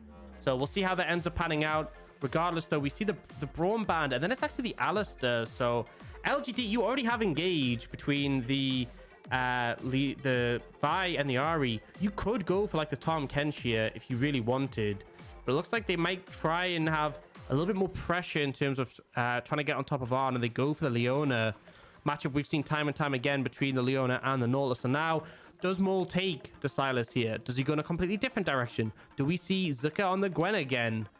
Those are all questions we're going to get answered in a couple of seconds. All questions that will be answered tonight on LPL Live, I guess. But the Mole will get himself onto the Silas, which was banned away from him in game number 2. So finally get to see him on something that can be very, very proactive. And honestly, the mid-jungle combination of Shun and Mole on Xin Zhao and a Silas is kind of terrifying. Like, yes, we know the Ari and the Vi is great when they hit level 6, but this pre-level 6 is actually so disgusting with the single target CC and just the chase down it has. Oh, yeah, for sure. And I think, like, having that ability just to stay onto your targets can make such a massive difference. Now, does he do it? Here's my question. Does he bring it out? Does he go for the matchup again? Looks like it might be a change of pace, Asheen. And this is something we've seen time and time into the Gwen as like a counter. You know, back when Gwen was super broken in spring, this was one of the picks. It was Kennen, it was Akali were like the two counters. And you have kill pressure. Level 9 is really where your kill pressure spikes when your Q cooldown is like as low as possible. So another cooldown the energy cost, so you can spam it when you have your ult available. But the thing is, like, Akali we often see picked in a Silas as well. So LGD are kind of going, look, we're confident that Akali can hold off anyone you send to the side lane. It is also not the easiest target to dive, but for me, for both teams, there's kind of like a focus around bot, which I'm kind of concerned for IG, because IG are better at leaning towards top side. You have like the Gwen, you have the Gwen and the Xin Zhao, which is like a super powerful combo. Obviously able just to pop those, both of them pop those ultimates and just like create so much space against auto attackers and range champions. But I feel like you need to be leaning pressure bot, and I just think that the Vi and the Ari are going to do a better job of that. And if this Draven gets shut down, he's really going to struggle to get back into the game. So as much as you are absolutely 100% correct, the inverse is also very aware, is that you can kind of look at and say, if he gets ahead, he gets that one big stack, even a couple of hundred there, it just kind of snowballs the game away from any real relevance from the side of LGD. And of course, with the short range you have, well, the sort of short range, depending on the guns you have with the Aphelios, it is going to be a very interesting time to see how LGD are able to come back onto it. But it's going to be the final game here for IG in the 2022 split, in the 2022 season in general. This will be the last time we see them in a professional setting until 2023 spring. For LGD, they've got this, and they've got RNG on the weekend, so they've got themselves another series to look forward to. But you want to be putting yourself with as much momentum as possible. And honestly, you want to just forget about that game number 1, or game number 2. That game number 2 was not what you want to be seeing from these guys. And LGD, they're going to be looking to bounce back from that. You need a fast mental reset. You just need to go, look, that was a rough one. Move on, forget about it. The same thing that we saw Zuka do in that Conqueror might be strong. Same thing we saw Zuka do in that game too, where you go the same matchup, you bounce back, and able just to challenge. And now, you know, Fearless has given himself the edge in the matchup. We'll see if he's able to pull it off. We'll see how it goes. We will indeed. And LGD, they did put a ward on that top side to see if anyone's pushing forward, but it looks like they're looking for a little bit of a late invade, so being a bit more proactive this time around. They do have a fairly decent level 1, but it was actually not a late invade themselves. They were covering for a late invade in case the side of IG went for any sort of pressure point towards the spot side. Yeah, just trying to prevent any shenanigans from coming through. And I mean, we've highlighted the junglers time and time again, the mid jungle matchup being super important. It's the same case here. And honestly, this is part of the reason why I feel like, you know, picks like the Silas can struggle, because into the Ari... Whoa. We get a close-up. Oh, it's the new Star Guardian skin. Got it. I was wondering why we randomly just had, like, the most jarring of cuts to look at mid lane. That was something. But yeah, as we come back into reality, we are going to see Fearness now trying to take the Akali into the Gwen. I will say the Gwen does do well for the first few levels. Akali isn't really a champion until level 3, I'm going to be totally honest. The way her kit works, she is just not able to do a lot until then. But once she's able to hit level 3, it is seen as a bit of a counter into the Gwen, just because you have got such burst and mobility that you're able to kind of go toe-to-toe and deal with what a lot of the Gwen's doing. I mean, honestly, I'd say even level 3 doesn't really drastically change. Like, you know, level 3 you start to function, but I really think like level 9, the problem with Akali is Akali just kind of tanks the early game, but she's so strong if you get her at the later stages. Just because, like, once you have your Q maxed, the energy cost is low enough that you can actually, like, use it frequently. And so at level 9, you know, that's when Fearness we could start to expect to see maybe a solo kill come through. But until that point, you are kind of at the whim of the Gwen. Fearness is doing a good job trading, but right now, obviously pushing the tower, a lot of pressure. Something happened bot, a lot of pressure coming out onto this Aphelios, but it's that mid lane. You know, as I said, this is one of the weaknesses of the Silas. You are a melee champion. You are going to struggle to contest prio against this Ari. Haichao's going to have fierce move. And he did a fantastic job of moving in that previous game. Even though the team fell behind, he was the one trying to, you know, make something happen. So if he can make his way down towards the bot lane, he can definitely cause issues. But you can see here, Fearness out of energy, really struggling under the tower. Yeah, and just with the priority you have on bot side and top means double scuttle goes over to the side of IG. They get first roam around as well, as Wink might be looking to try and maybe flash hook in here. Would be very difficult to really make this gank stick, considering you don't really have the damage available to you. But with Shun coming in, maybe you do. So IG still looking to try and maybe make some moves, but for the moment they're happy with just kind of keeping the lane states in a winning position. Yeah, and just trying to continue the pressure. I feel like if it ain't broke, don't fix it. You don't necessarily have to try and force something now. Zucker's playing pretty respectful here. The wave should bounce towards him, and he should just be able to pick it up. So a nice time to reset. He's just going to TP back in though, grab Doran's ring boots, get a little bit more power in the lane matchup while he still has that advantage. Would you see Mole able to get a bit of a push in, but Haichao, just going to stop the recall. I feel like we've seen so many back and forths of recall stopping. Jinx ult has been like a tool we saw whenever she's played just to stop recalls. It does make such a big difference. It is so frustrating to play against.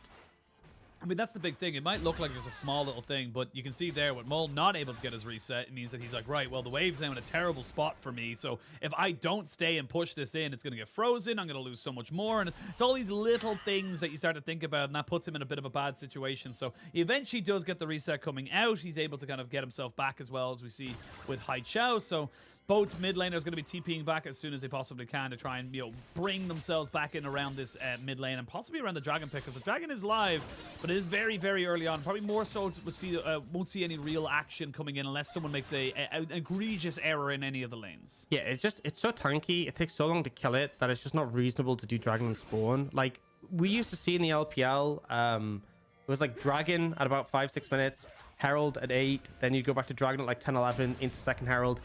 Because of the changes to the dragon that we saw in this patch on 12-14, we now see teams just foregoing the early dragon. Herald is the first neutral objective, and then we see the turnaround where we go towards dragon at about 10-11 minutes. So they're getting control of the area, not too much more. Notice that we see the sweeper used there to get vision off Shun, so they knew he's been there. They had information advantage. And they're just going to clear out some of this vision and make sure nothing happens in the mid lane. In fact, won't even clear out the control ward just because they're so concerned about Mole moving over to assist. See what they're able to kind of work with right now. It is just kind of tit for tat. No real advantages happening anywhere. We will see the Spirit Rush being stolen here, and IG now get priority in this bot side. Nice stand aside there from On to make sure he can separate the minions, get themselves catch himself a couple of free waves. But yeah, this might honestly just be a dragon now very early on. We generally said we don't generally see the dragons being taken this early anymore, but with the priority you have in bot and mid, it's kind of a free objective here for the side of IG. Yeah, I mean, it's so surprising that we see one so early, just with the time investment normally needed. But when you have this much control of the area, when you're able to force LGD away, I mean, you'll absolutely take it. And early Infernal isn't the most impactful dragon. Like, for me, the impactful early ones are Ocean, Hextech, and Cloud. Cloud does fall off a cliff, though. Like, the sustain is nice and lame, but really loses value. But, like, Infernal and the Mountain, like, the big scaling ones. That's not to say Cloud and Hextech don't scale well, individual dragons, but, like, you really want more AD before percentage AD has been relevant. When you have a pick like a Draven, if you get Draven ahead, he can just completely take over games, and have a lot of AD. Like, a lot of the Draven builds is just about stacking AD for those axes. Yeah, it does feel like it's just, as you say, just kind of building it up, eventually getting to a point where if you do give overkill, it's kind of a moment where it's just a ticking time bomb, really, for the Draven, because, yes, he's not getting any stacks right now. You're keeping very even, if not a little bit ahead in the CS department, but you're also not, you know that if you do end up losing a kill, it's just going to snowball out of control because it's getting bigger and bigger and harder to deal with for the side of LGD. So you're going to have to try and put a big move here on the side of on a big target, I should say, on as we move forward. But what was it? We're gonna see what they're able to kind of do here. As IG now kind of is moving forward now after taking that dragon. The Rift Herald has spawned. They've got pressure in mid and in top, so they might just start this objective off. And again, it just feels a little bit like LGD are on autopilot. It just feels like right now LGD are just not really kind of responding. Now they finally have 4 people mid lane as Mole is there, but Mole should be able to keep himself safe because he's got the rest of his team as well. Yeah, they all seem to be posturing in this area. 80 carries moving up as well, so expect the 5v5, and it feels like, you know, game 1, LGD got the dragons, and that let them get the soul and win. Game 2, IG denied the dragons, and now LGD's adapted again. They're trying to deny this first Herald, and IG just aren't in position to contest it. So Herald pickup, and because IG brought the entire team up to try and contest this one, we see nothing gained on the opposite side of the map, right? Draven isn't picking up any plates on the bot side, and IG really get nothing than a front row seat to watch the Herald get taken down. Yeah, front row seat to see the Herald going, but 2 minutes 40 until the next dragon spawns. You can see IG just kind of gaining control around this river, making sure that they know all the different moves here. And honestly, LGD haven't left this. They've turned this Summoner's Rift into an ARAM because they are on Howling Abyss right now, looking to try and punish the fact that they committed quite a few number of people here from the side of IG to the bot side. So TB comes out there from the Akali to try and maybe mitigate that, but you got to be careful here, LGD. This is a bit scrappy, a bit all over the place. Yes, they get themselves 2 plates. It's nice, but they're leaving topside on an island, so it's going to be answered back. This is I don't even know how to describe this. It's, again, just kind of weird decision-making coming out from LGD. So at the end of it all, they will end up just kind of trading equally. Yeah, I mean, at least they get those 2 plates mid, and hopefully Aston can just stop Zucker from taking any more here. But you see what's ended up happening is because of all these rotations, Fairness has lost out quite a bit in terms of farm. Like, if you look at both the solo laners, they're falling behind. LGD so focused on moving around, haven't been picking up these waves, and now Zucker on this Gwen. I mean, you wanted ideally the Akali matching up into the Gwen to be able to find favor in the matchup. But, you know, if he does end up going up against the Draven, you'll take that too. And Fairness, level 8, doesn't quite have the Riftmaker yet, but is approaching that level 9 point where you really start to become a big threat on the Akali. Now, Sean, just not having the same level of impact or as we dom on the Wukong in the early game in game number 2, but not exactly throwing it away as we saw with Quay in game number 2 on the Zinzao. So we'll see what they're what they're able to work out from there. Zika's just gonna be able to absorb this wave, and it's just ping-ponging right now. We're seeing TPs come in to cover waves. We're seeing good moves from either side to make sure that they're not losing out on either trade. And when 50 seconds to the next dragon spawns, if I actually get themselves another Drake, that's where the game starts to get a little bit funky. I will say, though, you got a Chempunk Chain Sword now finished up here for the Vi. So in terms of a straight stat stick, he's looking very, very powerful with the HP and, of course, the AD as well. A little bit of the healing mitigation is also nice, but right now it is just a tit for tat, a ping-ponging of waves as both sides just wait to find themselves their opportunity. And that's 220 stacks now already and still rising here for on this Draven. So 1 kill can really change the dynamic of this bot side as the Crown of the Shadow Queen finally gets picked up here for IG. Yeah, I mean, this is how a lot of, like, we sometimes have the Draven games where they get domination lane, teams play for them, they cash in, they cash in, they cash in. and they get a ton of plates, and it really benefits them. I feel like this is one of the ones we also see where nothing really happens. The Draven gets a ton of stacks, and then it's just a flip. Does he cash in, or does he die and lose 75% of them? And also, you got to remember that, like, this is one of the big changes that everyone thought was going to make Draven broken, and it took some time to come through before we really saw Draven start to come in the meta. But if your ult hits someone and leaves them at, like, below the amount of stacks you have health, it just executes them. You get the cash in. So you get combat power for having those stacks. If you can connect your ultimate onto a low health target, we could see Arn get a big cash in, and that could really snowball this game in one direction. Yeah, Dragon has been aggroed for the moment, and it looks like LGD not really in a position to try and cover this one here. You've already got the Gwen in mid lane, so Zika is going to be able to clear it off that wave, and honestly TP back top should he decide to do it. So there's not really a lot of a counterplay available to LGD because Fearness had TP down to that bot side when they looked for that play in mid lane. It's the after effect, if you will, of that play. So Dragon goes over, IG now. It's going to be Cloud Soul, which is a much stronger soul than it used to be, as Mole finds himself maybe caught. Oh, actually, why would you throw that out? Duh, you need to know the information there, Mole. And honestly, I think Lyrics hopped up on Copium. This guy is clearly washed. I'm joking. I just brutal. I'm a harsh mistress, man. You got to be consistent at all times. But yeah, that one was he wanted the proc on his passive on his auto attack, but sadly didn't expect it to be a Leona. Yeah, I think still overestimate. I will really underestimating what the enemy team has. Just a lockdown between like the Vi and the Leona, really hard to deal with, and the Crown gives that initial burst of defensiveness, but you're not that tanky right now, and LGD doing a pretty good job of just finding that pick. We'll see the replay here, and it just, yeah, ends up being a bit disrespectful, a bit of an overstep. I feel like knowing the Leona's there, you shouldn't go for this. I think maybe the play was, okay, we have Nautilus coming down, we can make this happen. But yeah, I don't know. Maybe I think he was just using the chains for, yeah, for the attack speed, as you said. Yeah. I don't think he expected Leona to be there. I think he expected Jin Zhao to leave. Yeah, which I think that adds up.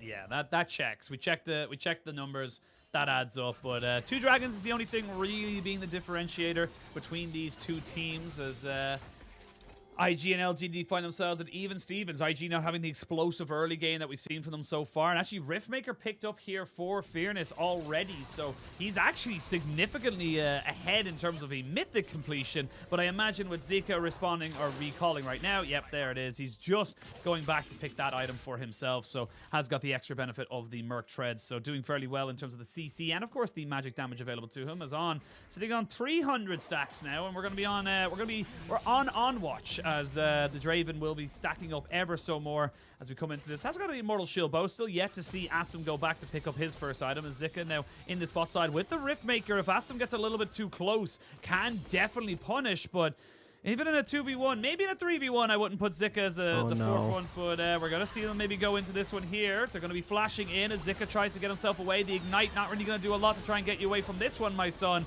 And in a 3v1, you just lose, but it's going to be a tier 2 for the Rift Herald on the top side.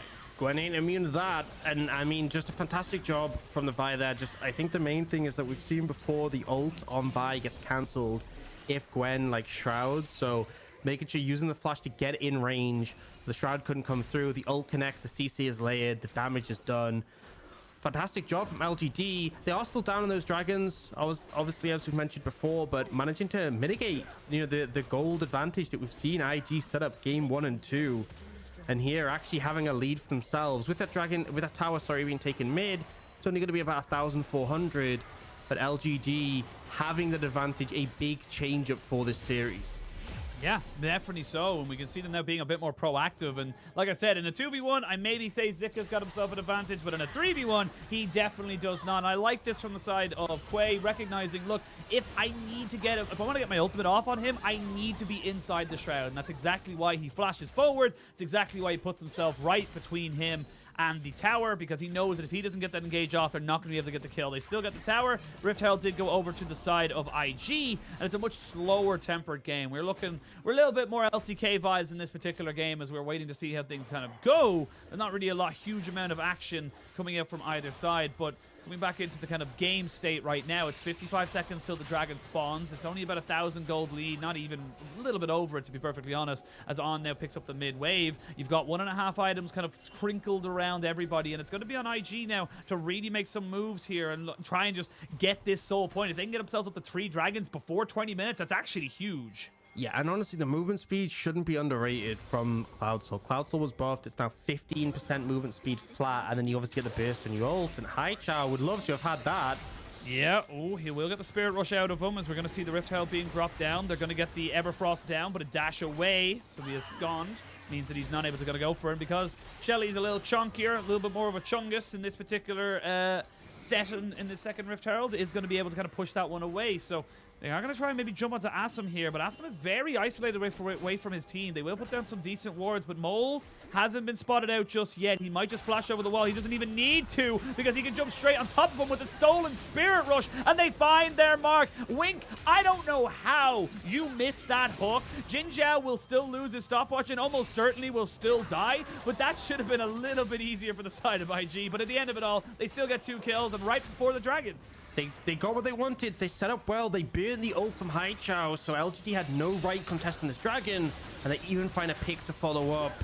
IG going to be able to secure the 3rd dragon of the game, and yeah, still at a slight deficit, but they get the dragon, they get the 3rd, and as I said, 15% movement speed flat, 50% when you cast your ultimate. If they can get that soul, it would be huge. And yeah, I mean, you know you're not going to contest this dragon with Ari having no ult. Assam tries to take the safe route in quotation marks, but nothing really safe when you're playing up against the team available here. And yeah, that Nautilus dredge line, not the best. I not just the best don't know we've how he seen. missed it. It was probably harder to miss, but he managed to. And now I think we applaud him for that. I think we've seen both these teams trading neutral objectives quite heavily. Yeah. But the objective they're playing for right now isn't really a neutral one. It's the Draven.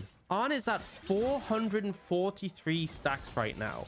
So if he cashes those in, because it's 2.5 gold per stack, he will immediately get 1,148 gold. And it's going up, right? It's going up as we speak. So literally 4 kills worth of gold, not including the kill itself, just from the cash in. I can't illustrate enough how substantial that is. And also his ult, the execute on it, is now going to be really significant. It's getting up to about 500 health. So if his ult clips you and you're under 500 health, you die, he gets half an item. Yeah, that is a scary prospect. This is the time bomb I talked about. This is the issue that you come into. It's like, yes, On has not got a cash in. You're keeping in tow in terms of items and CS and everything. That's great. If anything, you're actually a little bit ahead in CS. So well done to you. Collector just being picked up there by Assam. But it is answered by the Lord Dominic's regards, and you can see just how much harder it's becoming now for the side of LGD to just contain what's going on right now. Zika has about half his mana, so he's going to try and jump straight onto Fearness, who is just stacking up those stacks, not even using his ultimate just yet, because now he knows that the Shroud is down. So moving forward, he's going to be able to take this turret. Honestly, I don't even think Fearness can really deal with this. He's now a champion, but 1 Q takes about 1/3 of his health bar, so he's going to have to be very careful with how he's moving about these fights. Yeah, and we saw the Akali pick come into the Gwen. It really hasn't worked out that well. And the thing to mention is that, like, current Gwen scales really strong. Oh, this might be it. This could be it. They're looking for him, and they'll get it. 1,300 gold going over, and the bomb has very much gone off. And honestly, without a jungler, how can you contest this? You don't have a flash on Jin Zhao either. This is just going to be a Baron, and IG just blowing up the game. Man, I can't wait to see the goal graph on the back of that play with the cash in. The cash in into the Baron, like how steep it will be. LGD are trying to contest, but they have no smite. Nope, they have no smite. Wink now has no stasis, as he's going to go down and be a bit of a sacrificial lamb. Now we're going to see Jin Zhao going in, but a great stand aside. That was so nice. The stolen Solar Flare stops Fearness from going anywhere, but he was in the Shroud, so they back themselves away. They get themselves 2 kills for 1, a Baron, and out of nowhere it was a very close game. Actually, a 1,000 gold lead for LGD has now turned into a 3,000 gold lead for IG, and straight away he's already on to 2 parts of his Infinity Edge. Man, it's just crazy. If you look at the execute, so it's 508 damage it'll do as an execute, and we see it goes out initially, and then the return just deletes him. And yeah, the 300th kill and then 1,313. I think that's the biggest cash-in I've ever seen for a Draven. They did recently buff it to 2.5 gold per stack, but that looks like the biggest I have seen in a pro game. And now it's just like such a substantial advantage. That plus the Baron as well gives so much of a lead over the IG. And the problem is, right, LGD had the gold lead, IG had the dragon lead, but with that one passage of play, IG just have everything. Yeah, IG just get absolutely everything they also get. Bot lane turrets, there's another little bit of gold going over to them, about 500 between themselves. As you can see now, Mole, he has got a Spirit Rush, so he's going to be able to try and just Spirit Rush multiple times, but with the CC lockdown, this was the Vi Ahri combination we expected to see, but Mole hasn't died just yet. He's trying to turn it back, not quite able to do it, but you lost one member and you're losing 3 towers, probably even an inhibitor. What's Asim supposed to do? He walks up and he dies. There's no way they can defend against this, and Mole, despite going down, did his job because he survived for long enough. Yeah, I mean, I'm gonna be honest, I don't even think this is necessarily a bad play for LGD. Yes, they lose the in here, but at least they stopped the Baron push. And now the flank is coming in. It's a 4v5 on the map. It's a 4v5 on the map. I'm looking for a 2v4 here, but it's very difficult to get on top of this one here. The movement speed's going to be good. You don't have an ultimate there from Quay. The charm will land. The Everfrost not quite flash away. The hook does go in very nicely, and On gets himself another kill. He's starting to ramp up on this Draven as the rest of IG just kind of bring down the hammer. This is gold diff right now. This is just stats diff coming in. But there's Jin Zhao looking to maybe try and find an opportunity to get on top of him. He doesn't have the shield of K-break anymore. They jump back onto Asim, who flashes away. Jin Zhao now in a lot of trouble as the immunity comes in there for Zika, and Zika's moving forward, trying to be aggressive. The rest of LGD shall survive, but you gained 1, lost 3, and it just looks like IG are finally in gear. Yeah, IG managing to win out the fight despite the numbers disadvantage, and now moving over to the Dragon.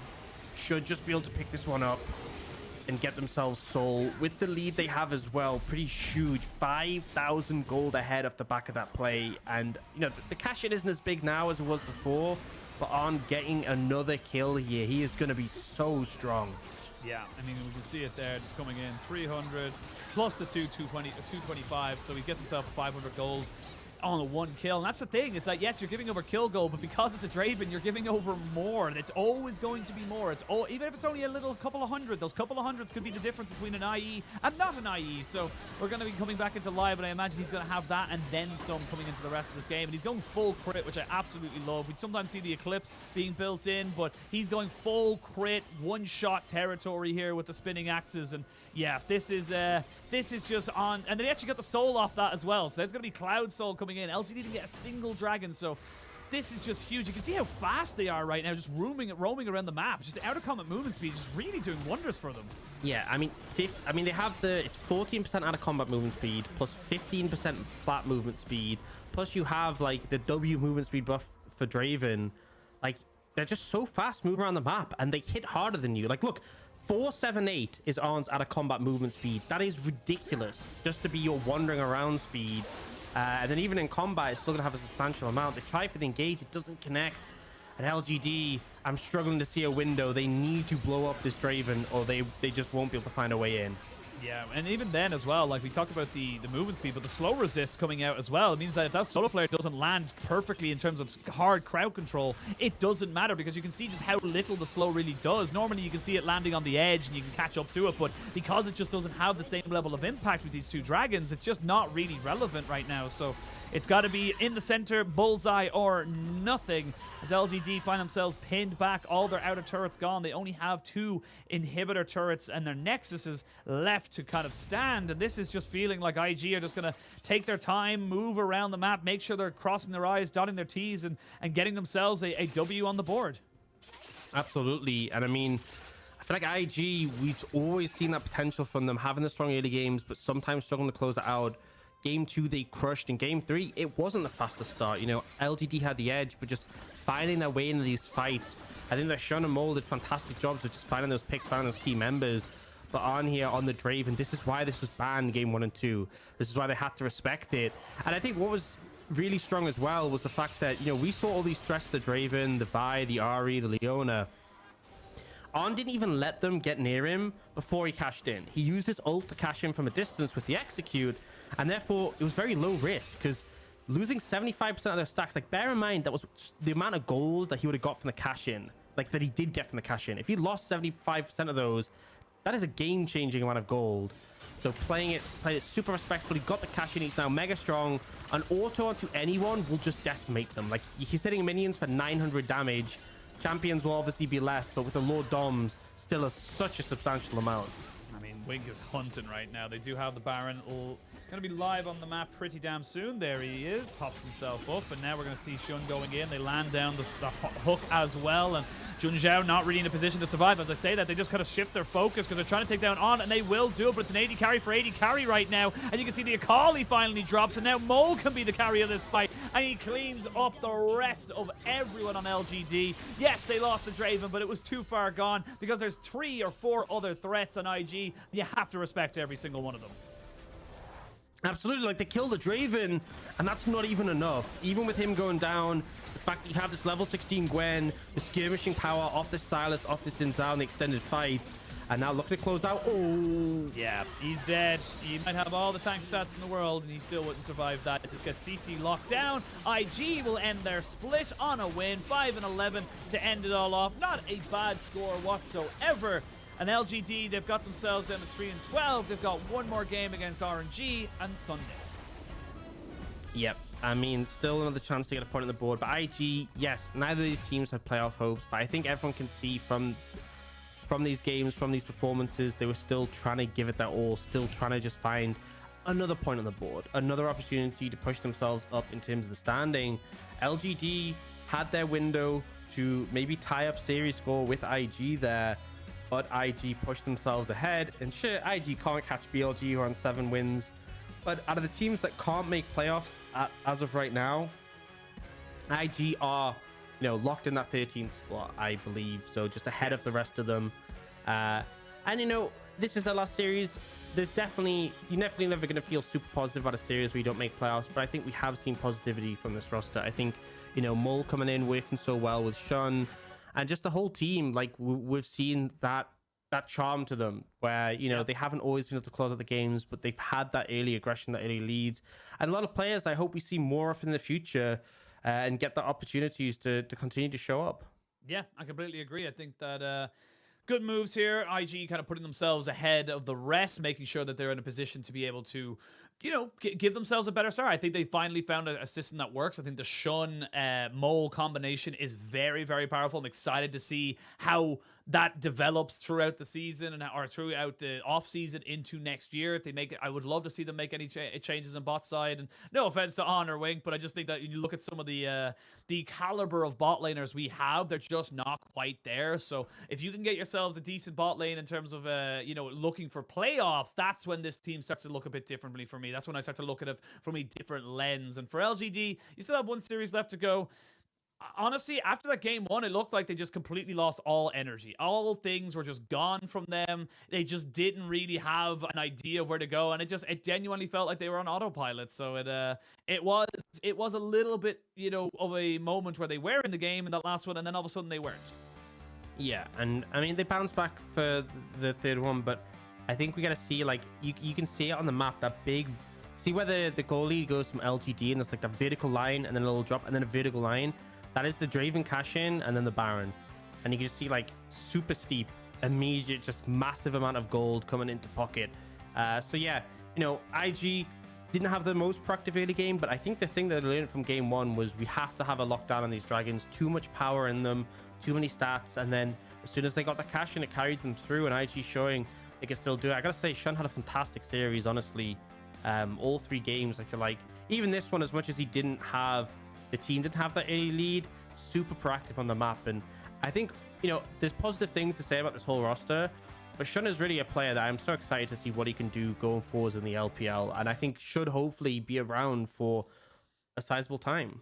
Yeah, honestly, and if you look as well, depending on who gets man of the match in this particular game, he might be top of the standings. He's actually 10 at the moment, tied with Xiaohu, so we never know. He might be able to get himself in. I don't think it would be too crazy to assume that he could be able to get that for himself.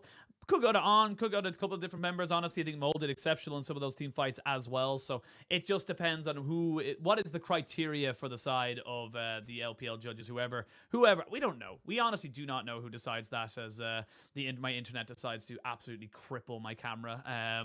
But looking at this one now, it's going to be interesting to see where LGD kind of take this one for RNG. Honestly, it's a much bigger, much scarier task for them to try and bring a fight to RNG, who are still in the hunt for first place as of right now. RNG are still looking to see if they can get themselves top of the standings in the regular split. I think that's the thing, is like, if there's a stronger team and it's towards the end of the split and the series doesn't matter, you can definitely see them maybe a little bit foot off the pedal. Maybe you could see an upset happen.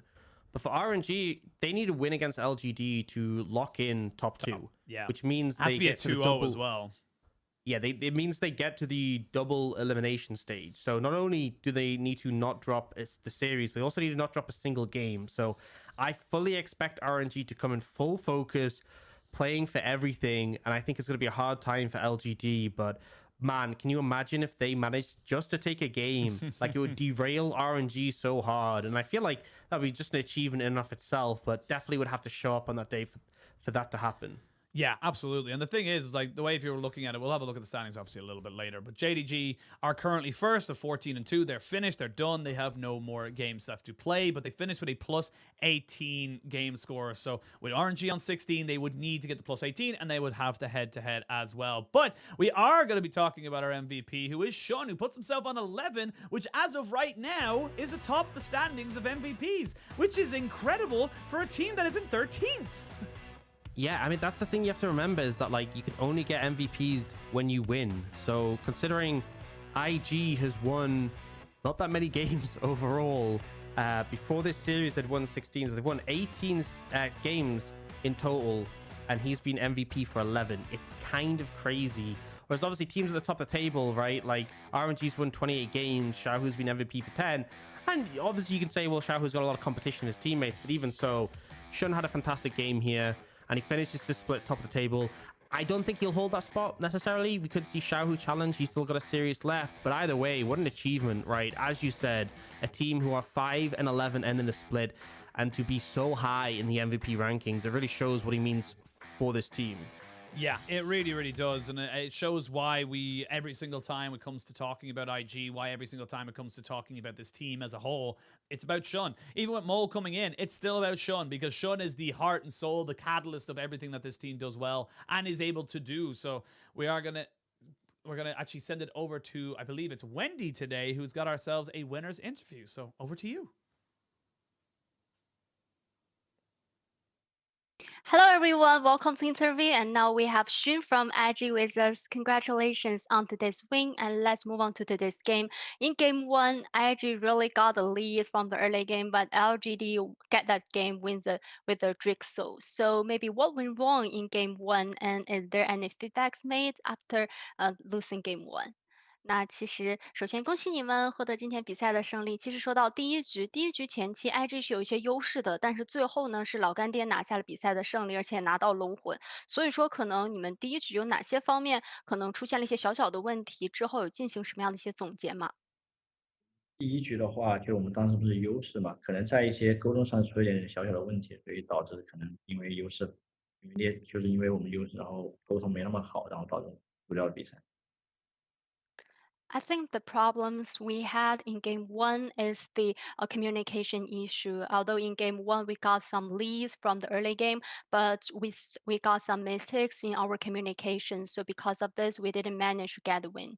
And definitely in both game 2 and 3, you guys really performed so good. And in the pre-match interview, you have mentioned like, unlike Xinjiao, Wukong, this champion really need to farm a bit until the mid-game team fight. But in game 2, your Wukong really made so many skirmishes from the beginning and snowballed the lead for the whole team. So what's your early game strategy with Wukong in game 2? 那其实，在赛前的一个短访当中，我们也看到小薰有分享过说，可能和赵信有点不同的是，悟空需要在前期稍微发育一下，然后等一些团战嘛。但是呢，你第二局的悟空是从前期开始就不断的帮助队伍滚大雪球，有非常非常多波的 gank，所以说可能你第二局用悟空，你整体的一个思路是怎么样的呢？悟空来说，对于我来说的话，因为我知道这个英雄就是4级亚不保或者是6级亚种，就是可以一定能打死人的情况下，如果能做到吃的话，可能会让这个英雄表现特别好吧。Because I really know this champion so well. I know in level 4 and level 6, maybe this champion is super easy to do something for my teammates. So with this characteristic, I would like to do some ganks to help the team to open the situation in game 2. And in game 3, you also did the MVP performance. And in game 3, it feels like both teams played more meticulously in the early game. There are less kills happened. There are not many skirmishers. So in game 3, what's your focus in the early to mid game in order to open the situation for the whole team？ 那其实来到第3局，好像来到决胜局之后，双方都打的稍微谨慎了一点，也没有太多的碰撞和人头产生。所以说，可能在整体的一个前中期，你的一些关注的重点会是什么呢？然后努力的来帮助队伍打开局面。就与我关注的点的话，就比较在于资源上的争夺，还有那个河道视野的争夺吧。就这些方面可能会导致游戏会影响比赛。So my focus is really on the neutral objectives, including the Rift Herald and also the Drakes, and also the vision control around the river. I feel that this parts can be very crucial nowadays in the early to mid game. And definitely you did perfectly in game 3. And after today's game, the journey of this IG in the summer came to an end. There are some changes in the starting rosters for this IG, and we can see the effort the team put in order to try our best to getting a better performance. So what's your thoughts toward this summer split? And after today's game, you were able to get 11 MVPs. So how do you feel? 那在今天的比赛结束之后，其实属于小 IG 的这个夏天的旅程就告一段落了。我们能感觉到整个队伍其实在夏天有进行一些首发人员上的调整，然后也是尽最大的努力，然后去调整一个更好的状态。所以说，可能在这个夏天，虽然结果没有那么圆满，但是我们小勋可能有什么样的看法呢？同时，你也是斩获了11次的 MVP，有什么样的感受？就我们的人员调整啊，然后各方面可能会有很多变动吧，然后在磨合上啊，或者是在打法上会有点不太一样，然后需要慢慢的去调整，然后对于可能我们下一台打的也不是特别的圆满吧，然后就接下来加油吧，然后对于我自己能拿10MVP 的话，就当然是非常开心的，很快乐吧。So I think in the summer, definitely we made some changes in the starting roster. So we have different in our play styles and also for the communications and the synergies for those parts. Maybe we have some problems on, and maybe in the summer we didn't manage to perform that good, and the result is not that good. But I hope we can do better in the future. And in terms of getting 11 MVPs in summer, definitely I'm really happy, really excited about this. And best of luck and congratulations again. 那再次的恭喜你们，也希望在下个赛季能够看到更好的小薰和更好的小 IG. And back to you guys. Bye bye. 对。Thank you so much, Wendy, and of course, Sean, for a great interview. Obviously, very happy that he was able to do so well consistently over the season. That's the thing as well with these teams is that, yes, there are 17 teams, but they are so many amazing players, and you sometimes do have to look at your own individual performance, and Sean has been exceptional all split. Yeah, I mean, I feel like even in the spring, we were so... I think the team has done more to keep up with him, which is kind of surprising to say when I feel like, they haven't necessarily placed much better than they did in spring. In fact, I think they might have placed better, but they have the exact same score as they had in spring, which is 5 and 11. But despite that, I feel like LPL has been so competitive this split, but I feel like IG... towards the end of it really started to come together and we saw some of that potential. Not flawless by any means, but Shun has just been such a massive piece for this roster. Really fantastic performances from him. And as I said before, I hope we get to see a bit more from him going forwards as a consistent figure in the scene. Yeah, absolutely. But we're going to send it to a quick break. When we return, we'll have our second series of the day, which has some big playoff implications. Weibo versus LNG happening soon.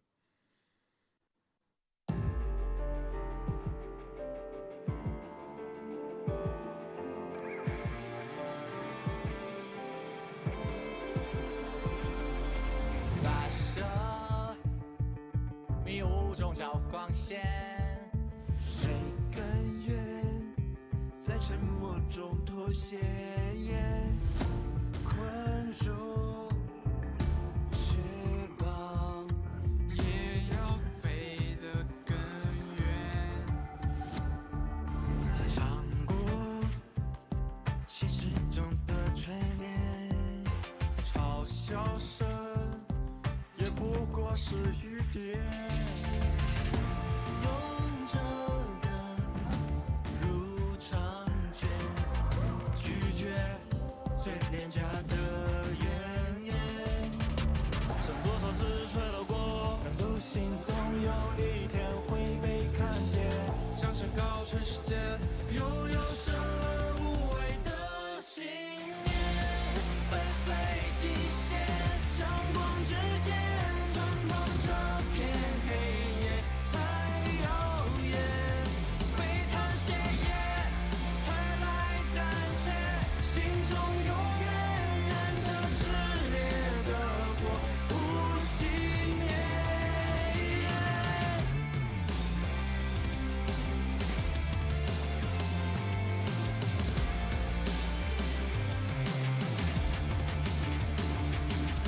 承受冷漠与偏见，也接受不完美的缺点。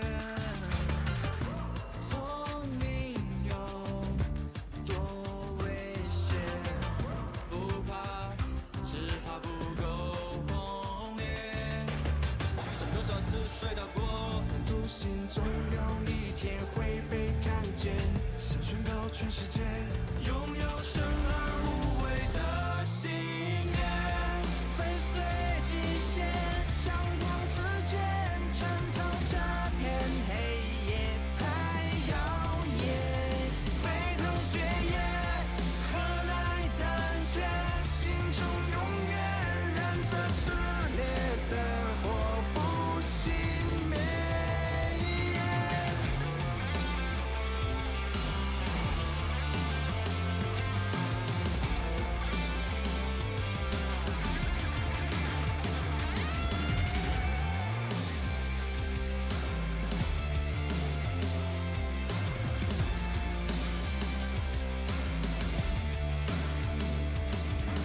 有多苦有多痛也不怨，流的泪受过的伤都会终结。被否定被拒绝多少遍，挡不住勇气疯狂蔓延。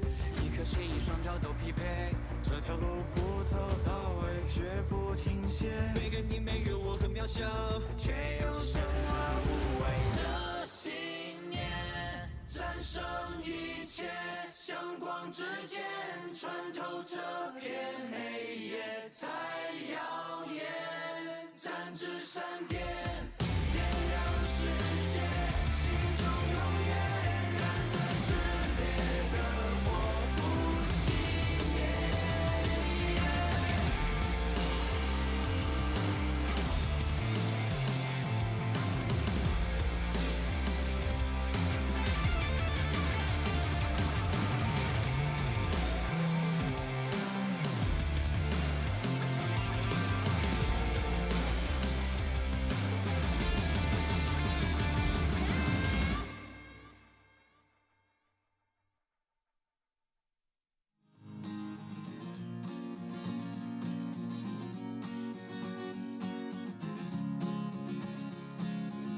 Been through some hard times, so tell me, brother, can we make it through the dark? Let's try to be there for one another, though the road seems very far. When the world just falls apart, we are fearless, we are lightning, breaking through the dark. We are fearless.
我觉得我自己在常规赛的表现不是很稳定嘛，我希望我自己在季后赛的时候能发挥的更加稳定一点，然后英雄选择也更加好一些。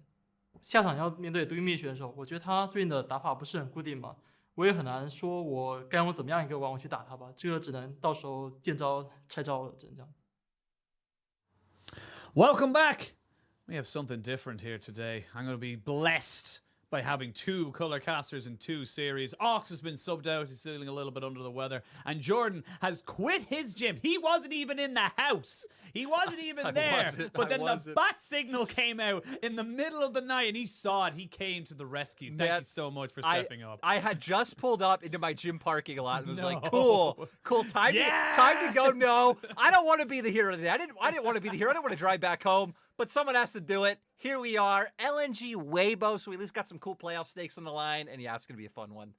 Yeah, it's going to be a very fun one. And not only is it going to be a fun one, it's going to be an important one because as we come into today, we got to talk about the standings because the standings right now, before that last match, we have got to look at where LNG are because right now they are in an okay position. They're better than FBX and BLG if they can come out with a win. You can see the little highlight there. They have 1 match left to play. If they get to 8, they're in, Lyric. That's all they got to do, but it feels like they should have been on 8 before. Yeah, LNG have dropped some series that they really just could not afford to lose. The one that stands out to me is that series against RA. It's just so damning for them. And it sucks now because, right, we're saying they just need to win 1. It sounds so easy, but you're playing against Weibo. Oh, it's so hard, Ashin. Yeah, it really is. But we do have some scenarios for LNG to make playoffs. So look, win against Weibo, you're in. Nothing else to talk about, no one else to look at. You can now start prepping for your playoff run. Lose against Weibo, well then we got to start looking at a couple of different things. You're always above BLG because of game difference and of course the head-to-head as well, so nicely done there for you. But then you need either TT to lose versus RA or AL to lose the top esports. I will personally say that one of those situations is more likely than the other, but this is the LPL, Lyric. We don't know how these are going to go, so the best way to do about this is win. Yeah, I agree. And we know LNG have the talent, they have the player ability to be able to pull it off. The problem is, I mean, again, we already kind of hit at what happened against RA. They've just been struggling so much this split. Feels like it's going to take a miracle for LNG today. Yeah, it really, really does, because Weibo on the up and up, remember, they started the quote-unquote collapse of, the mini collapse of V5 after they took a series off them, but again, looking back to the RA game, looking at some of the clips, you can see that it was disconnected, disjointed. They were, even the thing that we always talk about being the highlight, the saving grace from the side of LNG, which is usually Tarzan and Doombee's mid-jungle kind of synergy, just wasn't there. No, it wasn't there at all, and for LNG, we've hit on this a few times, it feels like typically every series, like you see the level that these players can be one at a time, which is usually the problem. Like maybe Tarzan will be having a great series today, or this time it'll be Doinby, or maybe this is the series where like we can see Light able to step up, but sadly against RA, they weren't able to do so. Really felt like Loyan, Cube, Strive had their number on the top side of the map, which is why, not going to see Panda C actually gonna have Ala back in because, hey, whatever is going on there behind the scenes, they need as much firepower as they can when they're going up against the Shy. Yeah. Look, all, credit to Panda C. I think he was landed in a situation that possibly wasn't quite ready for, and I think he gave it, you're damned if you do, damned if you don't. So he had to go for it. Unfortunately, he just wasn't quite ready, and we do hope to see him in the future as well. I hope to see him kind of develop, take these learnings and move forward with that. But for Alda, it is about kind of going up to that top side. And I'm glad that you brought up the top side because we got to talk about the GOAT. The GOAT in the top lane is going to be the Shy because statistically speaking, in terms of all of the stats, he is 3rd across all lanes in damage per minute, 2nd in solo kills, 1st in CSD at 15, and 2nd at goal difference at 15. Statistically speaking, he could literally hit 1st in every single metric in the league. Yeah, that's actually crazy because for people who don't know, typically when we do show our stats, they're marked per role.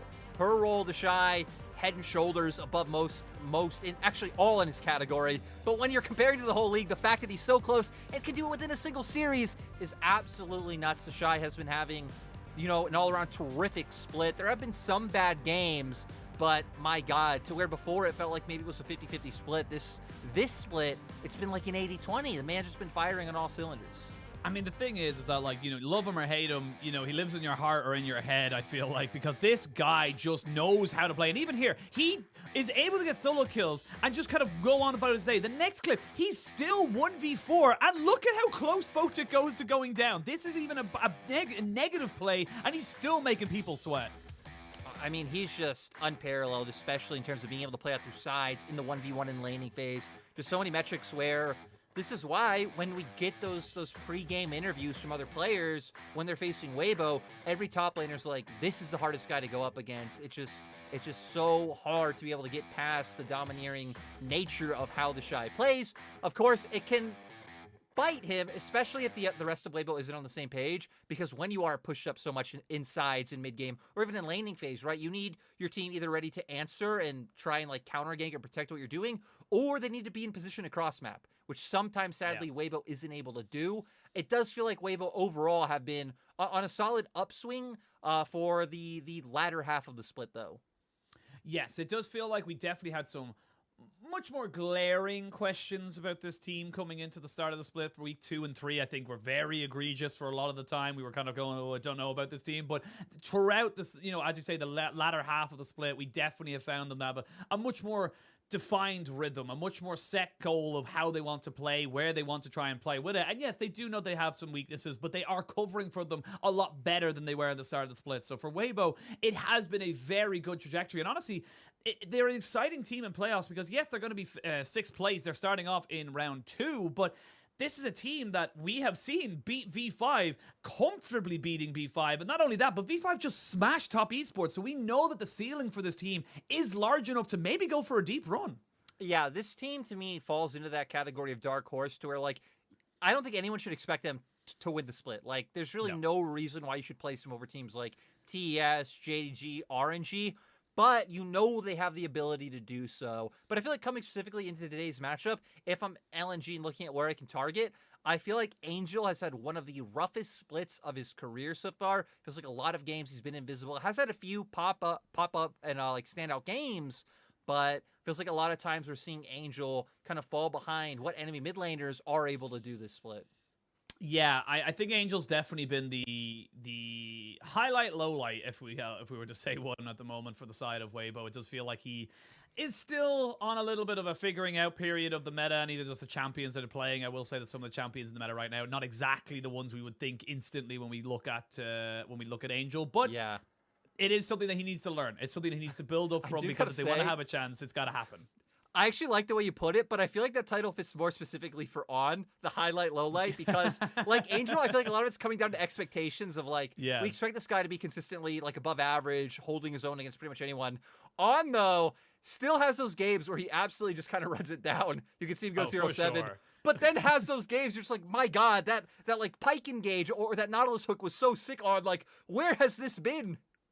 Yeah, it does feel like Weibo are getting better at it, because we definitely see is that the Daggertron starts to take over my camera, but we definitely see it with Weibo a lot less often than we used to. Like, I'm thinking of Spring, where they were definitely 100% every single lane was a coin flip and you did not know what you were going to get. It's definitely a lot more consistent coming into summer, but I think if this team can just get that consistency going, if you can get Angel onto something that he's able to be proactive with and also play safely, not giving away silly picks off and be able to be a part of his team, getting the kind of bot lane sorted out as well, you have a team that can rival V5, Top Esports, RNG. These are the big Goliaths that you're looking towards top 4. So, and speaking of top 4, fair enough, you might not be looking towards Weibo as a championship winning roster, but you gotta have them in the conversation of maybe going for Worlds. They gotta have themselves in the conversation of going to Worlds. Yeah, I mean, right, you need that confidence if you are Weibo to like know and understand that you're able to do it. One of their highlights, we've kind of talked about, right? Player skill is definitely there. Also, their draft diversity, they're able to play a bunch of different champions. So having a lot, all they need to be able to do is take down the team standing right in front of them, who have struggled 10 times more than it feels like this Weibo gaming roster ever have.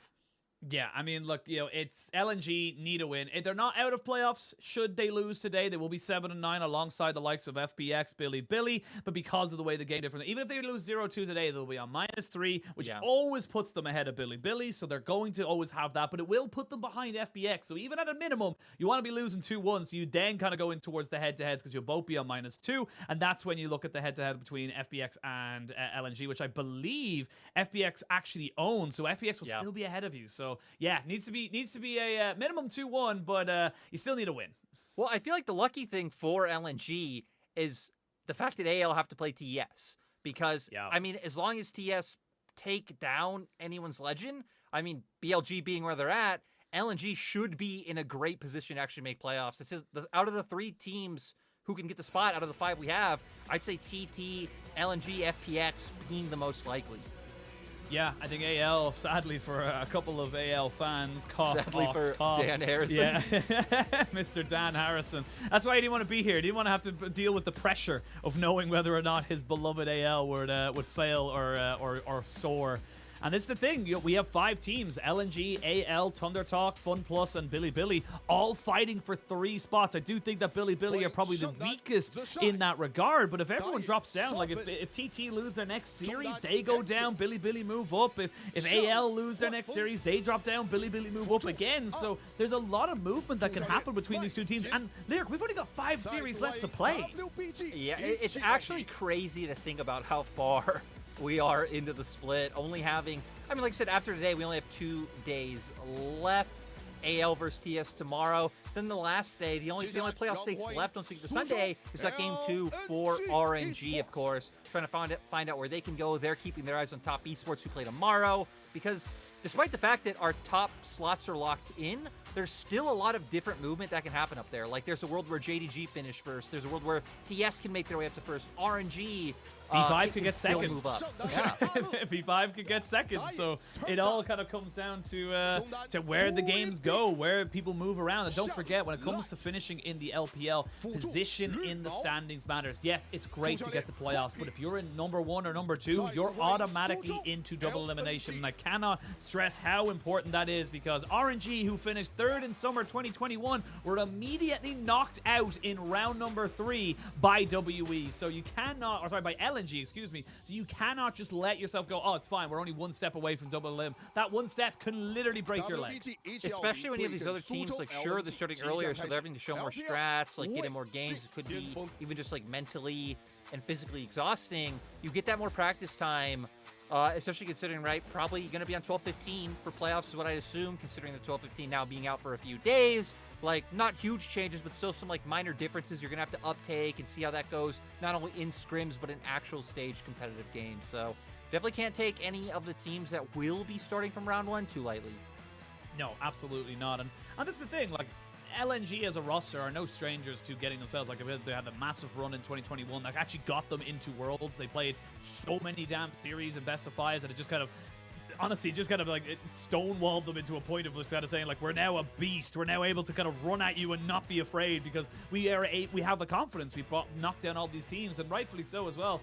You look at teams like EDG, the reigning world champions. They only have 10 championship points. They are currently sitting in 5th. There's a very likely world where they don't get back to the world championship. So there's so many different things. There's so many different priorities for teams, and I feel like for Weibo, you want to try and end the season on the high. You want to try and get yourself up to 11 wins, kind of put yourself alongside the top esports, the RNG, and say, look, yes, we're a little bit behind, but we're nipping at the heels. We're not dead just yet. And for LNG, it's about building confidence. Like, we've seen this so often from LNG, where they start off brightly and then they start to fizzle out, and then come playoffs they get 3-1 or 3-0. It's very sad, to be perfectly honest, to see them kind of make so much effort, and with the talent they have as well. Like Tarzan, Doonby, like Light as well. Like, these guys are very good. Like, honestly, probably top 5 in their roles. So you kind of have to see that the expectations should be a lot higher for these guys. They just can't seem to get it together.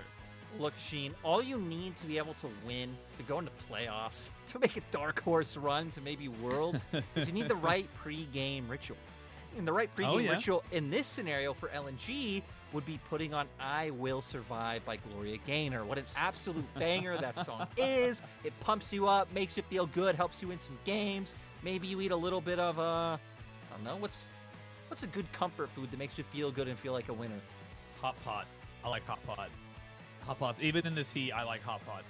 I was gonna say, living in the desert, I don't feel like you can sell me on hot pot right now. I just don't think you can do it. Okay. You know what? That's very fair. If I'm actually going for like pure comfort food, like you can tell me yours in a second, but if I want pure comfort food, it's a thing in Ireland. It's a stew called coddle.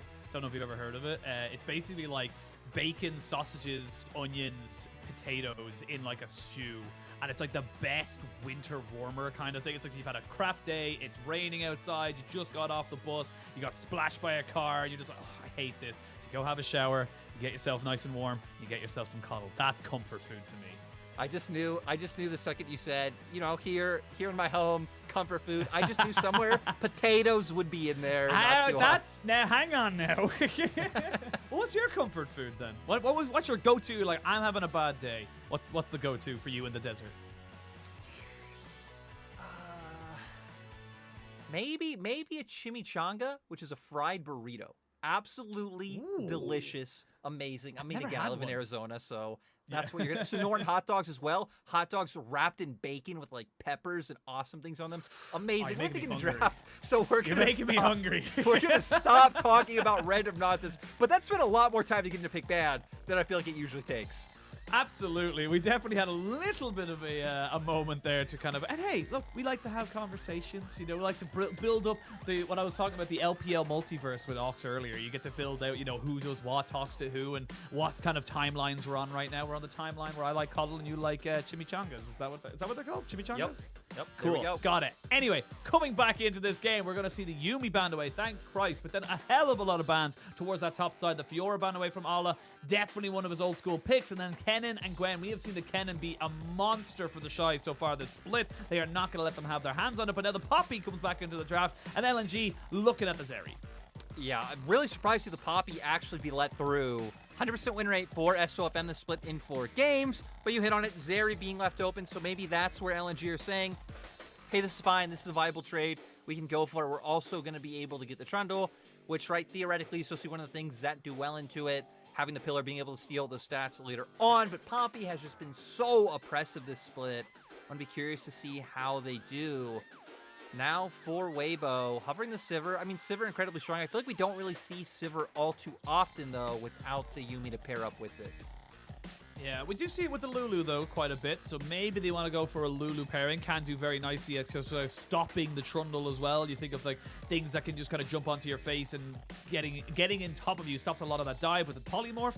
So we'll see what they end up wanting to go for. It does also kind of stop on from maybe running it a little bit too hard, as he doesn't have a hard engage. But no, looks like Angel's going to try and opt in towards his mid lane pick here. So now you have an interesting conversation to have with LNG. Do you go for the Alistair, which is a great little kind of pseudo counter into the Sivir, and then start banning away supports to have yourself a decent bot lane, or do you go for mid?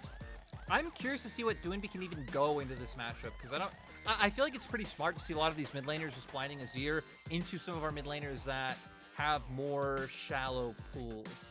Like, I don't know if maybe you just try and go for something like Talia, kind of accept there's a little bit of pressure in that 1v1, but still have the ability to move, or if he ends up maybe defaulting back to one of his more niche picks like a Corki or a Victor, which obviously aren't really meta right now, but would at least be able to survive the 1v1 laning phase, match the scaling. And you can see right now LNG having a bunch of scaling of their own, kind of setting up to where they'll be able to match in team fights later on.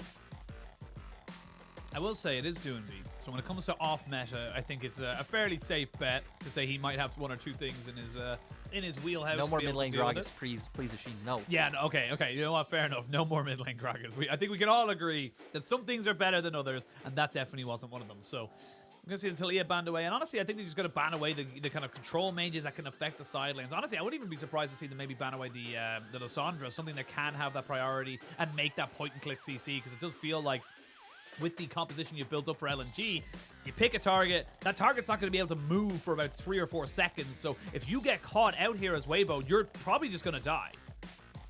Yeah, it would be rough. I think the other thing I could see Weibo maybe banning is if they'd want to invest a ban in the Sylas, which of course would be getting punished a little bit early on, has a dash which is already punished by the Poppy. but is really one of the only meta standouts that Dwinby has looked comfortable pulling out. Kind of the other thing could go to Lissandra, would be, again, rough in the laning phase, or he's going to default back to one of those control mages. I feel like for LNG, going to save that counter pick for top if you want to make sure that Ala can survive. After we showed the stats from the Shy earlier, really just has been having a standout split so far. This could be a bit of a flex as well. The Akali can go mid and can go top, so they're keeping the option open with the Narband away and see what the Shy wants to go for. He could go for the Gragas himself, actually, and just got to take a more mitigated time, but it does have that burst potential. We've seen it so many times where people are able to make things work so effectively with the Gragas because you build full AP on him. He has such great sustain. Get yourself so much damage in the early game as well, so we'll see what Weibo do end up going for, but okay. On wants to be on all the time, and he's going for the pikes. They're looking to be aggressive. On has been going towards this one like a lot recently. 3 games on it, 100% win rate in the Shy on the Sejuani.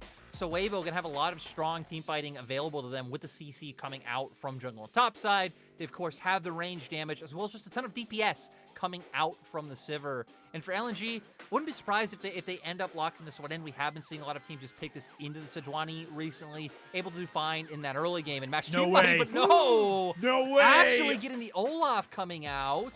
Is that Trundle top then or Olaf top? We'll have to wait and see. Oh my god, where is this gonna go? Okay. Looks like it will be the Olaf for Ala. And I mean, right, Olaf kind of been one of these niche picks up in that top side for quite a long time, where always been pretty strong in that isolated 1v1.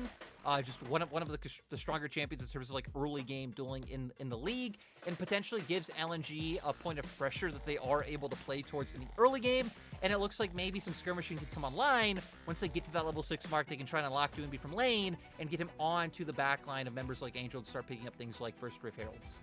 Absolutely, and this is the thing as well, is that with the Trundle and the Olaf, I am expecting so much early action around that top side because you have so much agency coming, like even level 2 to be perfectly honest. In level 1 with the Undertows, you have so many ways of just slowing people down, burning soft summoners, and I want to see LNG push this. If they pick this and they do nothing in the early game, it's useless. I don't care about it then because the Olaf will, yes, he got a couple of changes. Yes, he has been seeing a little bit of a different play style, but going later and later into the game with the Subjugate going down onto the Sejuani is the only real way to burn off those extra stats you're able to get. So I want to see the Olaf and the Trundle just do exceptional things in the early game. I want to see them pop off.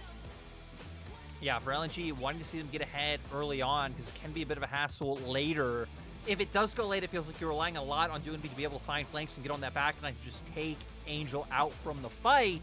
But at least it gives him that window 2 player. And I will say for Weibo, though, having the pike down in the bot side, he can find a lot of angles to look to roam, invade the enemy jungle, look for ganks mid, and for Weibo, you can look to counter out that way. So wouldn't be surprised if for Weibo, if they want to lean a little bit more down towards that bottom side, and if for LNG, you look to do the opposite.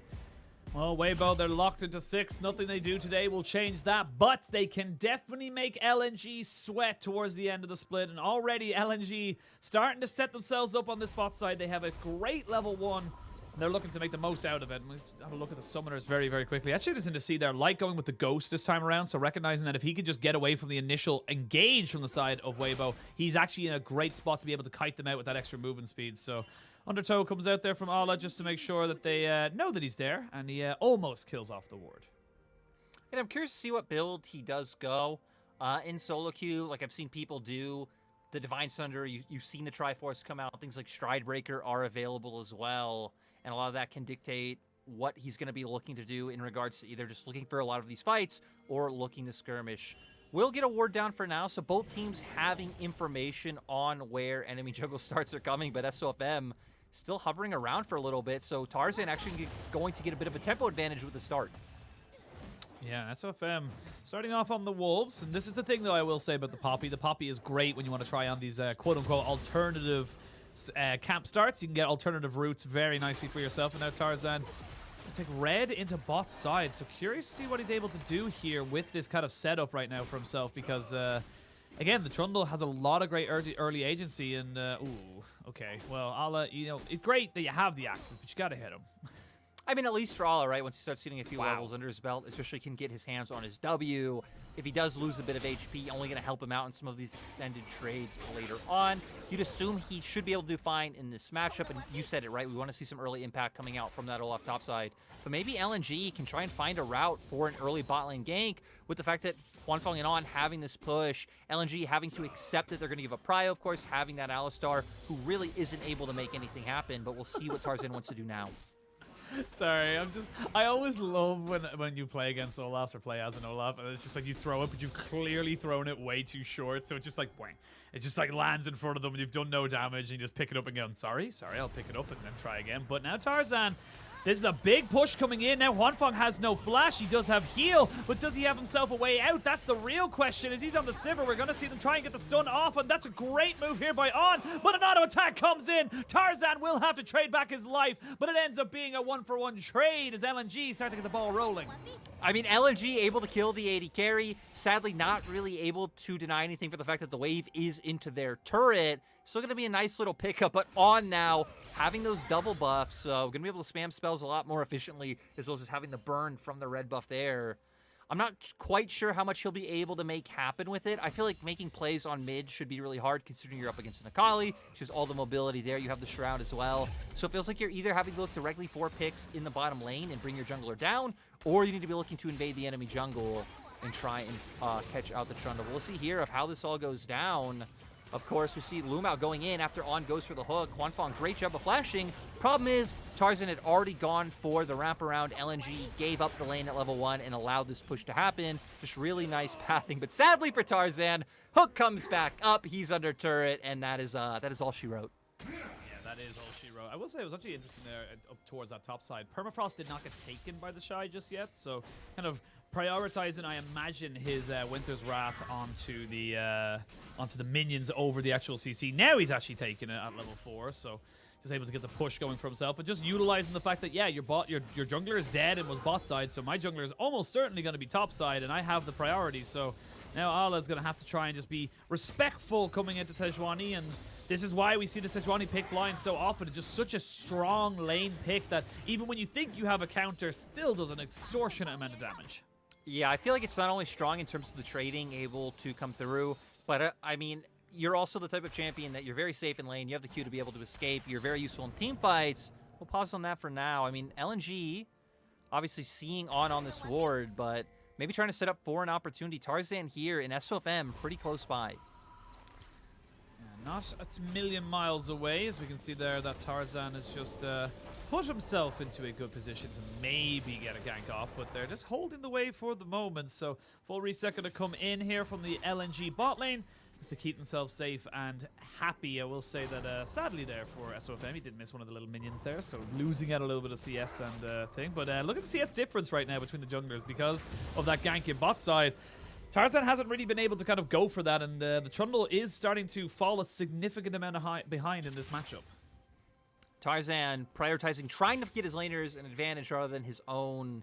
We did see SOFM invade the top side, like you said, during the time when the bot lane play came out. Already going for those boots of swiftness, so can be on the map faster, try to get to these lanes a little bit more and find the impact that he's looking for.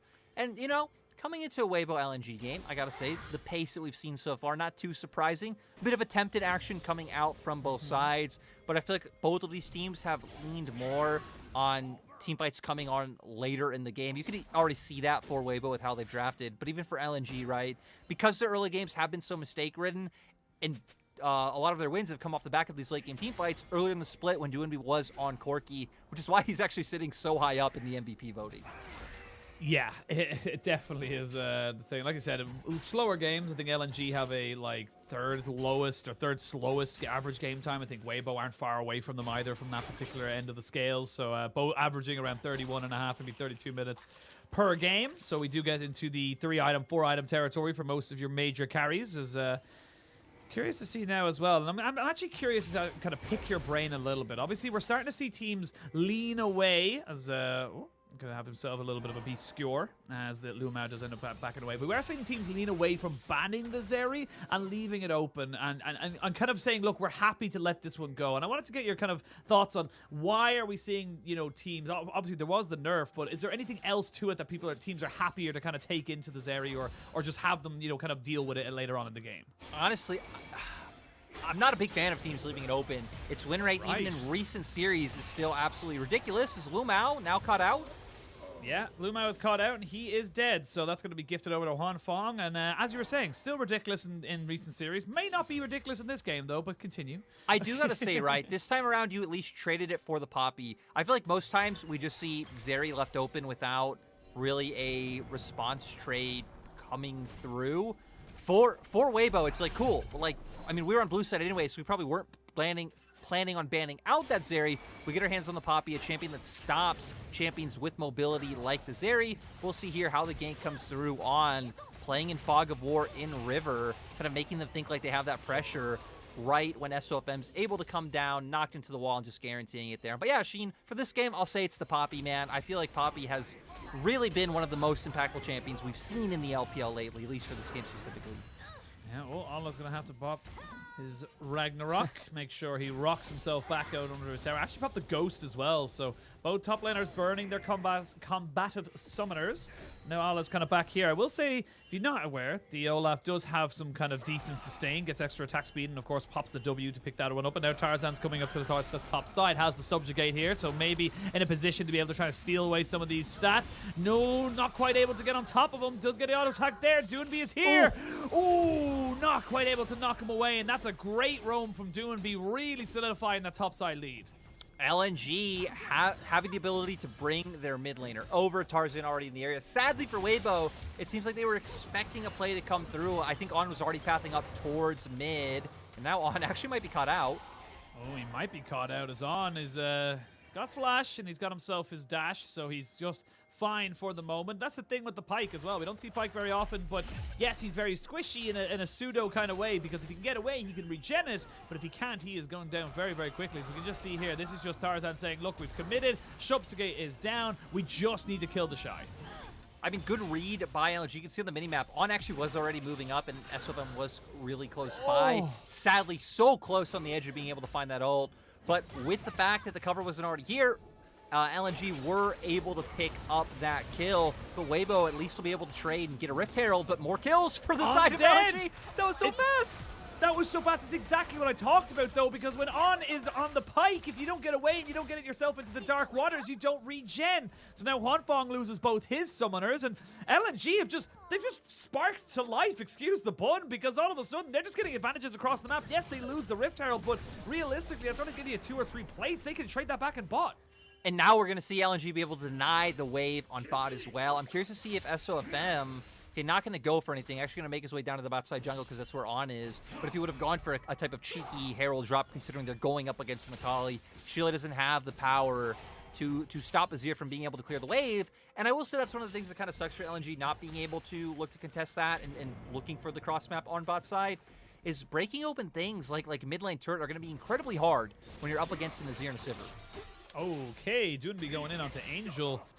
Not quite getting the perfect execution, despite the name, but does force Angel to kind of think again before he maybe tries to go for an aggressive trade here into the mid lane. As Doonby, you can see just how the fire in his belly right now. He knows that he needs to be a roaming Akali. He can't just let Angel and him sit in this mid lane, because Angel will just outscale him, as Azir always does. So he's trying to be proactive, and it's honestly a refreshing thing to see. It's kind of been a bit passive from the side of Doonby for the last few series, and great to see him back on something that can do Doonby things. Let's remember as well that this might be his first game on the Equality Split. Last year, 2021 summer, on this pick, he was absolutely stacked out of his mind. That and the Lee Sin are the two most memorable things for me when Doonby was having that like all-star MVP level performance back then. Numerous solo kill highlight clips. Not able to find anything just yet. Obviously did have that great roam up towards the top side, and now going to pick up his mythic. So this is a time where Doonby can really start to flex his strength. But gonna need him to start linking up with Tarzan once again. Lumao sitting here in this bot side really would love his ultimate right now, just to kind of get him past that moment. There's actually a bit of a level lead between both the supports and the AD carries for the moment. So we can now see the Shy not having the best times now on this top side, really struggling to deal with what Ala's kind of bringing to the table. And this is where the Olaf starts to really spike. That first, couple of levels in the queue start to get picked up. You start to really do damage with the poke, and just straight up having the extra little bit of sustain can be the difference maker, as we do see Shelly getting herself right up into the tower's face and gets himself 2 plates going over, maybe even a third. No, not quite a third. Yeah, seems like Weibo having the same read as what I said, 2 minutes ago. With that, you're facing an Akali. Really no way for her to stop you from just dropping this Herald. You saw where LNG's bot lane were. They were still in lane, so it gives you the free opportunity to look for the drop. But the Shy still playing so far forward topside. Would have loved to see Tarzan come and try and find an opportunity. But Drake live, maybe that's why LNG are hesitant towards looking top. But look at the vision control around Drake. Weibo have wards littered everywhere. Yeah, they are prepared, to say the least, for what LNG could bring. I will say, you are still missing Huanfeng's flash and heal. Good that he gets back and gets himself a Kraken Slayer, though, so nice little item spike for himself, as Ala just go toe-to-toe here with the Shy. But this is the thing as well. You get the passive coming out here from the Shy, means that you're not really going to be slowed down all that often. Get it up every 30, 40 seconds or so just going to have to try and deal with what Ala's going for. And the thing is as well, with all these axes being thrown, you are just losing mana, so you're not going to be able to maintain the sustain, I suppose, or the sustain poke coming out here from the Olaf. We'll wait to see now where LNG want to do. SOFM is here, so Tarzan actually fancies himself in this fight right now. And yeah, SOFM, I don't know if you really want that one, does pop up the Steadfast Presence, and they do bring themselves back a cow. So, not quite burgers on the menu just yet, but they're thinking about it, Lyric, as this dragon is still live. Steadfast Presence just doing so much against, so many of the champions on LNG's side. The Alistar, the Zeri, the Akali. Being able to shut it down. So at least the kill won't go over, but LNG at least being able to dip their heads in river, try fight for some of this pressure back. But it looks like Weibo going to be the ones to try to capitalize on a pick around mid lane. Can he do it, Ashin? Can he do it? Can he do it? He's going to rev it up and walk away. So the answer to your question, Lyric, is no. No, that's not the answer to my question. He didn't do it. He didn't want to do it, but could he have done it? I mean, could he? Sure, maybe. But no, you know what? We just figured out there he could not, because threw out the hook and did not hit anything. The W lands. Now Doonby might fancy a little bit of a 1v1 here into Angel, who's going to force out the Emperor's Divide. This is great from LNG, and honestly, I feel like Weibo are getting a little bit lackadaisical right now. They're not really doing anything with their time. They're just kind of standing in places and not really gaining anything from it. No, just kind of playing keep away, which, again, I can understand having things like the Azir and the Sivir of what you're looking to do, but with the amount of vision control they had on that side of the map, is Ala needs to be careful. He needs to be very careful. I think he might be going down if he's not, but he can turn this one around. He's got to tough it out, so he's regenning back. He's looking to do it, and there's the solo kill. That's why he picked the Olaf, because you can bait them in and take them out. Absolutely massive coming through from Ala, the sustain that you hit on. Even turning around like right as his Ragnarok was timing out, knowing he'd still be able to take the brawl. The Shine not having enough damage to be able to bring it home. SOFM looking to bring another challenge. He doesn't want to go too crazy into this one, though. He does know that Ala could maybe try and turn this one around. Look at the attack speed. He's got the tower with him as well. He gets the knock-up, but the shield is good. And now he's going to try and go into the tower. No way! No! Welcome back, Ala! That was so big for the side of LNG. Weibo dedicating so many resources up to the top side. Light somehow picking up a tower down in bot. What is going on, Ashin? Ala is taking this game and taking our segment on the Shy personally. He's saying, no, I will make this one work. And again, look, the Ignite goes down with the ultimate, so Ala recognizes I just have to wait until I can get my healing back, and then I can take this fight. And what we see, right? Able to utilize the W, gets the shield, has the passive healing coming through. And then it looks like didn't even need the extra damage from the Iron Spike whip in the end to be able to finish it off. And then SOFM, another challenger appears. Once again, thinks he has the damage. He does a pretty nice job, but again, the sustain able to come through. And then sadly for SOFM, starts tanking up the turret. The W comes up once again for the shield. And it's so heartbreaking. If he could have maybe gotten that last auto in. Woo! Oh.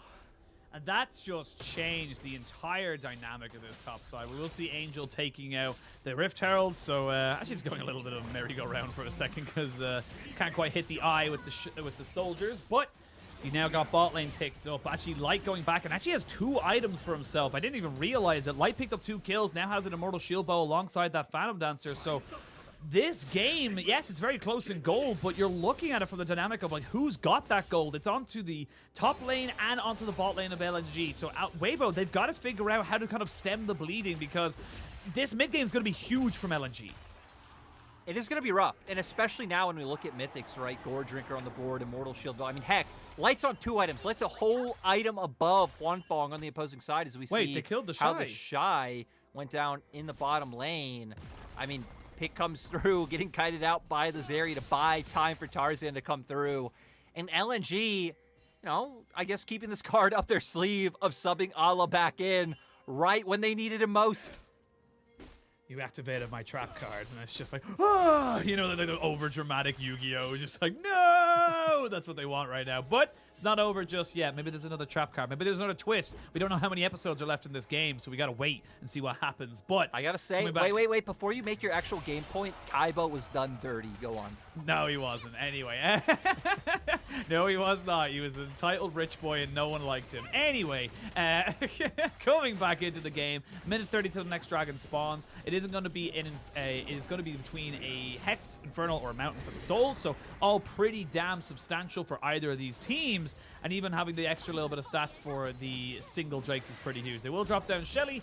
She loses a lot of her health bar. That tower was fairly low to begin with, so not quite sure how worth it was, but did their job. They got themselves the mid tower, and we all know, as we all watch Pro League of Legends, how important that first mid tower is. And oh, actually, that was so close to being able to get a second charge, but LNG managed to stop it in the end.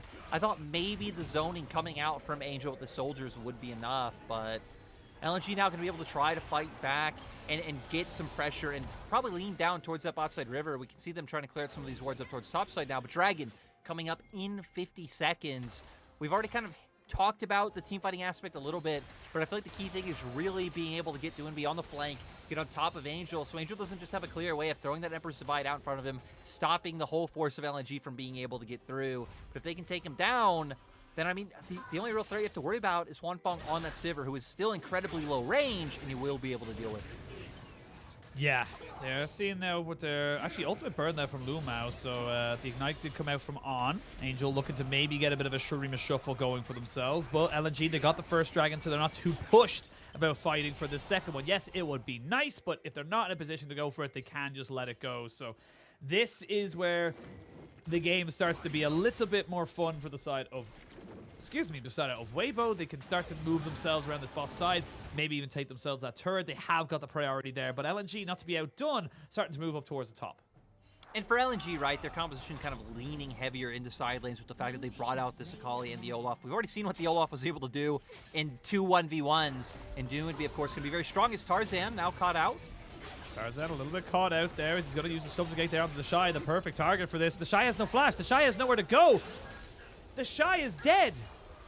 I don't know what the Shy was thinking, looking to go up and contest that by himself. His team was kind of in the area, on waiting in the wings, but so many members of LNG up towards that top side, they're able to prevent it. And now they not only get top lane turret, but with that TP coming out from Doinby, able to potentially save that bottom side one as well. And we'll see here, starting off as a 2v2, but not a whole lot of damage coming out between this combo. Sejuani not really a whole ton of burst, especially when you're going up against Tarzan, already having that Frostfire Gauntlet. Doinby on the Akali can traverse distance so quickly, is able to join up and make sure they find that one kill.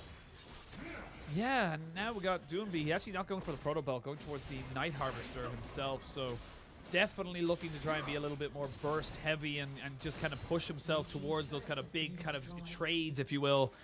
And this is a bit of an issue now for the side of Weibo. They're falling a little bit behind. It's only about 1,000. It's still not exceptional in terms of the gold, but the pressure they're losing around the map is becoming significant. It is getting pretty rough, especially where we see, like, hey, again, now Sivir starting to match in items. Before, he was just a full item behind outright. Now, both being at two items and a half apiece. I guess Light is a little bit closer to being able to finish at Infinity Edge, which is when LNG will really become terrifying. So need to be very careful. But Weibo, despite the missteps in them giving over a lot of kills, especially coming from the Shy after we spent so long before they keep praising him. Hyping him up. Funnily enough, they're still the ones keeping a lot of pressure on the map, especially up with this vision. I mean, it really just speaks to them if they can win the game. Oh, Huanfeng, he flashes, he ults, he has no spell shield left, and he's not no heal either. So this is a kind of a consistent theme we're seeing. The Sivir's great. Sivir has a lot of things to mitigate a lot of things, but if you are constantly losing your summoners, that is not exactly ideal, as On just tries to be a little bit more annoying over to the side of the mid lane. But yeah, this is... Oh, Angel TP. He's TPing in. They want to try and get SOFM in here as Tarzan just going to try and play keep away. Here we go. They're just going to take themselves a little bit of a stake as Lumao does actually flash away. Not quite able to do much else there, but now Doomby's in the fight. They've lost the Azir, and now your momentum is gone. On it can't really join back into this fight. The Steadfast Presence stops the Akali as Doomby gets sent flying back. The Olaf is off to the side, but he's not really going to commit to anything. Baron is live, and they're kind of thinking about this right now. The Shy kind of caught between a rock and a hard place again. The Arctic Assault over the Pillar of Ice is good enough to keep him alive. And this is getting a bit scrappy all of a sudden, Jordan. This isn't clean League of Legends. This is starting to be a bit of a who can disperse quicker. And I love how during this whole time, I was like, I don't care who's dispersing where. I'm just going to take away all your jungle camps. So sure, the fight ended up being a 1-for-1 in the end, but at the same time, Ala denying what, members of Weibo would be picking up to get some extra gold in their pockets, and a ton of summoners burnt on both sides. Their winner being the Zeri, Light not having to burn his flash, but Angel wanting to go in here and ends up committing so much onto Lumao. I mean, gets knocked up, so has to do something to try to be able to find that pick. But at this point, now you're just in as the Azir, and you go down mid laner for support. It is not an equal trade, my dude. And that's why LNG were able to run Weibo Gaming back the rest of the fight. Yeah, I mean, if you want fried chicken or you want a burger, I think fried chicken wins every single time. It's just better. It's just better. As we kind of see them coming in there, you trade them back. You now got a 3-0. That's a 3-item Zeri at 24 minutes. That is so much power now. And you talked about the Zeri, and you said, look, I don't really like it being left open. Maybe the Poppy could be a little bit of an answer to it. But look at this. 2 auto attacks, and On has to walk away. He can't fight. I mean, again, it's being left open. Not regularly, but a decent amount, and we're still seeing what it does every game as the Shy finds an ult. He finds an ult onto Lumao. Lumao goes in, but the Steadfast Presence kind of stops him in his tracks. He's been caught out a couple of times. 0-3 on this Alistar, but now we're going to see the ultimate from the Zeri. Look at the damage being coming out. He's ramping up. They're going to have to use the Azir wall again, but Angel's nowhere to go, and you lose 2 more kills. Like I said, not only is chicken better than beef, but so is pork, because Shy goes down as well. And LNG don't even have to worry about the front line on the side of Weibo because they have Tarzan and his ult available. Also seeing the benefit of how much damage Light's putting out in this time, and Ala with the amount of sustain he has feels unkillable. So LNG are going to turn to the Baron. Weibo could potentially try to trade for a Drake, but it looks like they don't want to give this one up for free. They want to fight. They've got some decent help on Huanfeng, but this Dragon Orange going down. You can see Doomby actually, whoa, flips himself over there with the Shuriken, and then they may look for a fight themselves. They are going to land some 5-point strikes, but LNG, you've got 5 members with the Baron. Get back, reset, and honestly, they might be able to contest for this Dragon, but no, Weibo, they finally get themselves towards that objective. And remember, if LNG can win this game, go into game 2, have a ton of momentum. If LNG win this series, like, they're in playoffs. They're one of the teams, come around week 6, week 7 that we thought would be one of the teams who wouldn't make it in the end. And now if they do it by upsetting a team like Weibo, that would be a huge statement. That'd be massive momentum for them, and honestly, just a huge upset. And as I said, I thought that Weibo were going to be able to put themselves in a position for this, but the resets come in, everyone gets themselves back out onto the map. Ala actually even TP'd down, so you don't really have a position here to contest this. That's second Dragon now for LNG, third of the game. They still only have a 2,000 gold lead, but now Ala, he's getting jumped on here by multiple members, and ooh, nicely done there with the Ragnarok, but he's almost certainly going to be going down. I say that, he'd get himself a pretty decent shield there. Actually had the Sterix gauge, so very nicely done by him. So you've committed quite a few resources on bot side. You don't really gain anything and you lose mid-turret. Yeah, and oh, Doinby now gonna find one. Doinby! He goes in, and Tarzan's gonna tank up. He can perfectly execute his way out, and they're gonna be able to pop the W to try and stop anyone from moving in. Lumao again trying to be the sacrificial cow as they try and push in on top of him. The Shy needs to be very careful. Subjugate will take away all his resistances. And LNG, they get their kill, they get themselves out. Weibo, they just look a bit scattered. Weibo look like they're all over the place. But my question is, how are people like Cream and Forge, two guys who main the Akali, not able to make it work, making it look like a terrible pick? And then Doinby comes in, gets through laning just fine, and is making this champion look viable. Good performance coming out from him. I feel like a lot of heavy lifting so far has come from Tarzan and Light, but seriously, a team effort across the board and punishing these mistakes coming out from Weibo. We're going to see here clearing out this vision. On gets a little bit cheeky in terms of just fishing for the hook and trying to put some pressure down, but it felt so unnecessary, especially while they have the Baron, not respecting that distance that Doinby is able to traverse. And now having that Zhonya's can just buy so much time. Zhonya's is just such a core item on champions like the Akali and the Sylas, champions that have such short cooldowns that you rely on to be able to get back up, to be able to finish off kills, but also a champion like Akali who already buys so much time with the Shroud. If she can extend that with the Zhonya's, it's going to be so hard for Angel or Huanfeng to ever feel comfortable walking up to try to get those auto attacks in.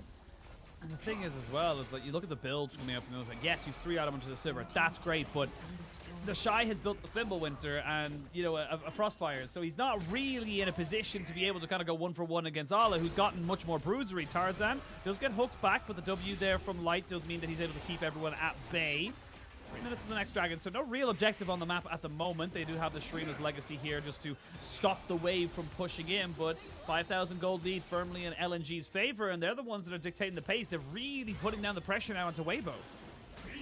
Yeah, they are going to take, you know, a bit of a step back, realizing they do have some buffs coming up. They didn't have any vision towards topside, and Ala was down on bot, so not going to look for any play where, you know, theoretically could go for an invade on topside, but without the setup there, I like that they aren't taking the risks. Especially, not only do they have the gold lead, but they're also sitting up in Drakes. So they're kind of fine playing this one out, more of a slow burn, get both Ala and Doinby back inside, start playing for these picks, get vision set up once again, and then you could just go for the rinse and repeat of having Doinby on sides, maybe find the solo kill, and then rotate towards mid.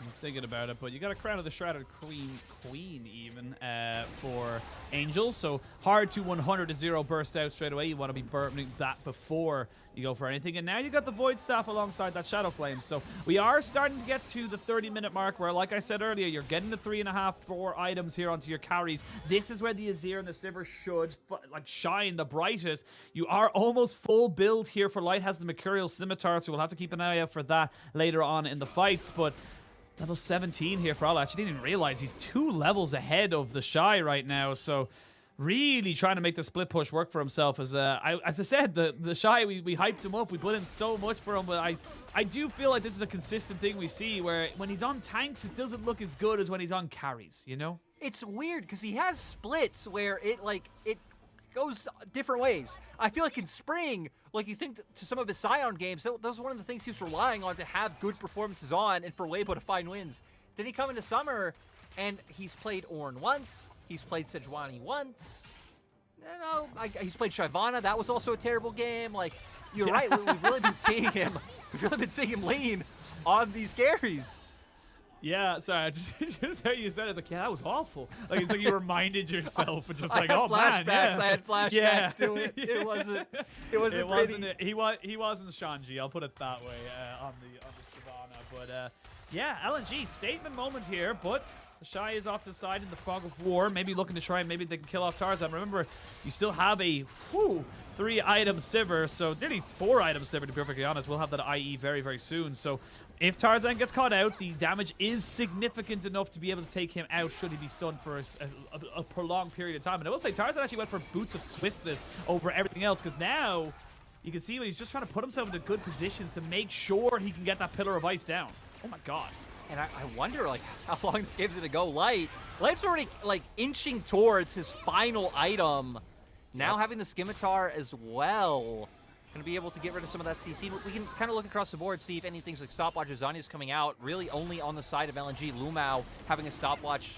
So if he wants to find that engage, buy more time, get a second rotation of cooldowns there, and Doinby, of course, with that as well. So for LNG now, I feel like not only is like a fight what you're looking for, but especially if you can get one of these flashes down on Angel or Huanfeng, then you can start playing more aggressively towards a neutral objective like the Baron, because you'll have confidence in being able to take a fight when one of their carries are so vulnerable. Just start to wait now. Next dragon has been picked up by LNG, so they're now on to Soul Point. They also have 2 Infernals, and this is the thing. Infernal early, not that significant. Infernal at 32 minutes into the game with full builds on most of your carries, that's where that becomes significant. You're going to start it off with the Olaf, but they've been spotted out immediately. They could solo this? Okay, so I feel like probably would have had a decent chance doing it, but no, definitely going to need Tarzan with like the amount of HP we see him losing. Now we're going to see if Weibo can brute force their way in. I mean, if they can find a way into light, that would be ideal, but just with the amount of mobility to have in terms of like repositioning over the wall, getting away, and then allowing his front line to absorb this damage, I feel like it's going to be rough. But with the threat they're putting with just the posture, LNG not going to be able to contend with the damage that Weibo are putting through. But still, I mean, Weibo, it feels like Weibo kind of just waiting for a mistake to be able to come out from LNG. Sure, they're behind an item, so I can get why your strat right now is just try and keep like a neutral vision line and farm up and get your carries in a comparable position. As we can see, Huanfeng just also got his 4th item as well. Now having IE having the rapid fire cannon in hand, and maybe we'll be able to try and match him this damage that we've seen Light putting out this whole time. Light is going back right now, so he might be getting himself an LDR. He has 2,000 gold, so if my maths is correct, he should be able to get himself that once it hits 100, I believe. No, actually going to go straight towards the Phantom Dancer, so just kind of recognizing that in these team fights with the Ghost, he just needs to be able to kind of move around, reposition, and this is what I was talking about. We talked about how disappointing it is when you look at LNG's roster, and yes, look, they might still make playoffs, which is amazing. They're still in this series. It's only game 1 of potentially 3, but LNG are a team of very good carries. Light's an exceptional AD carry in the league. Doonby and Tarzan, again, 2 of the best in their field when it comes to the LPL. So having them struggle so much this split, and last, to be perfectly honest, has been an unfortunate setup. But, well, Lu Mao gets hit up there by the Sejuani ultimate, but that's now your big engage tool not really available. Asheen, that was the biggest tease in the history of teases. Like, everyone's jumping in, ult comes out, Angel's jumping forward. On's in there, and maybe now we get the action we were hoping for, as Lu Mao forced a flash. Yeah, no flash down on the Alistar is actually kind of significant. Okay.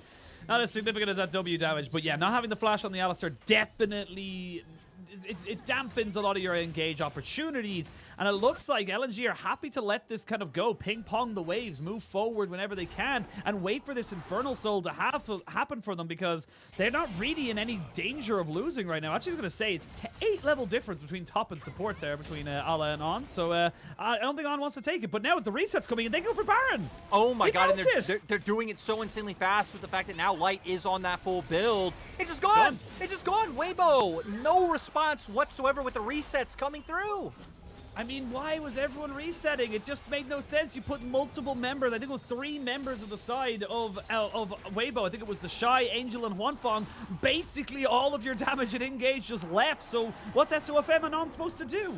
Yeah, I didn't see the Shy, but I know Angel and Huanfeng definitely backing away, nowhere close to the play. And I mean, even just that would be no damage. Even then, you'd be relying, even if the Shy was there, the Sejuani to be able to do everything, which would be impossible. Now having Baron, now being a minute away from Infernal, there's just, you know, I'm going to make the patented statement that ruins everything. There's no way LNG can mess this up. Wow, way to show your bias. Way to show your bias. Unbelievable. Unbelievable. I will say, though, with 35 minutes on the clock, we are starting to see 45, maybe even 50-second death timers. So you lose a significant fight and either AD carry or mid laners are alive, you're probably going to lose the game. So you got to be very careful with how you go for the rest of this fight now. As we can see that LNG, they want this Infernal Soul. This will give them such an amazing amount of burst. There's going to be an ultimate down onto Tarzan, who can't cleanse it away like Lu Mao, but the Shy has to back away. Doonby constantly threatening on the back there. The W lands and On has to leave the fight. Still no dragons, so they can't turn and burn for that objective just yet. And right now it's LNG kind of dictating the pace as these Ws are starting to fly for Light.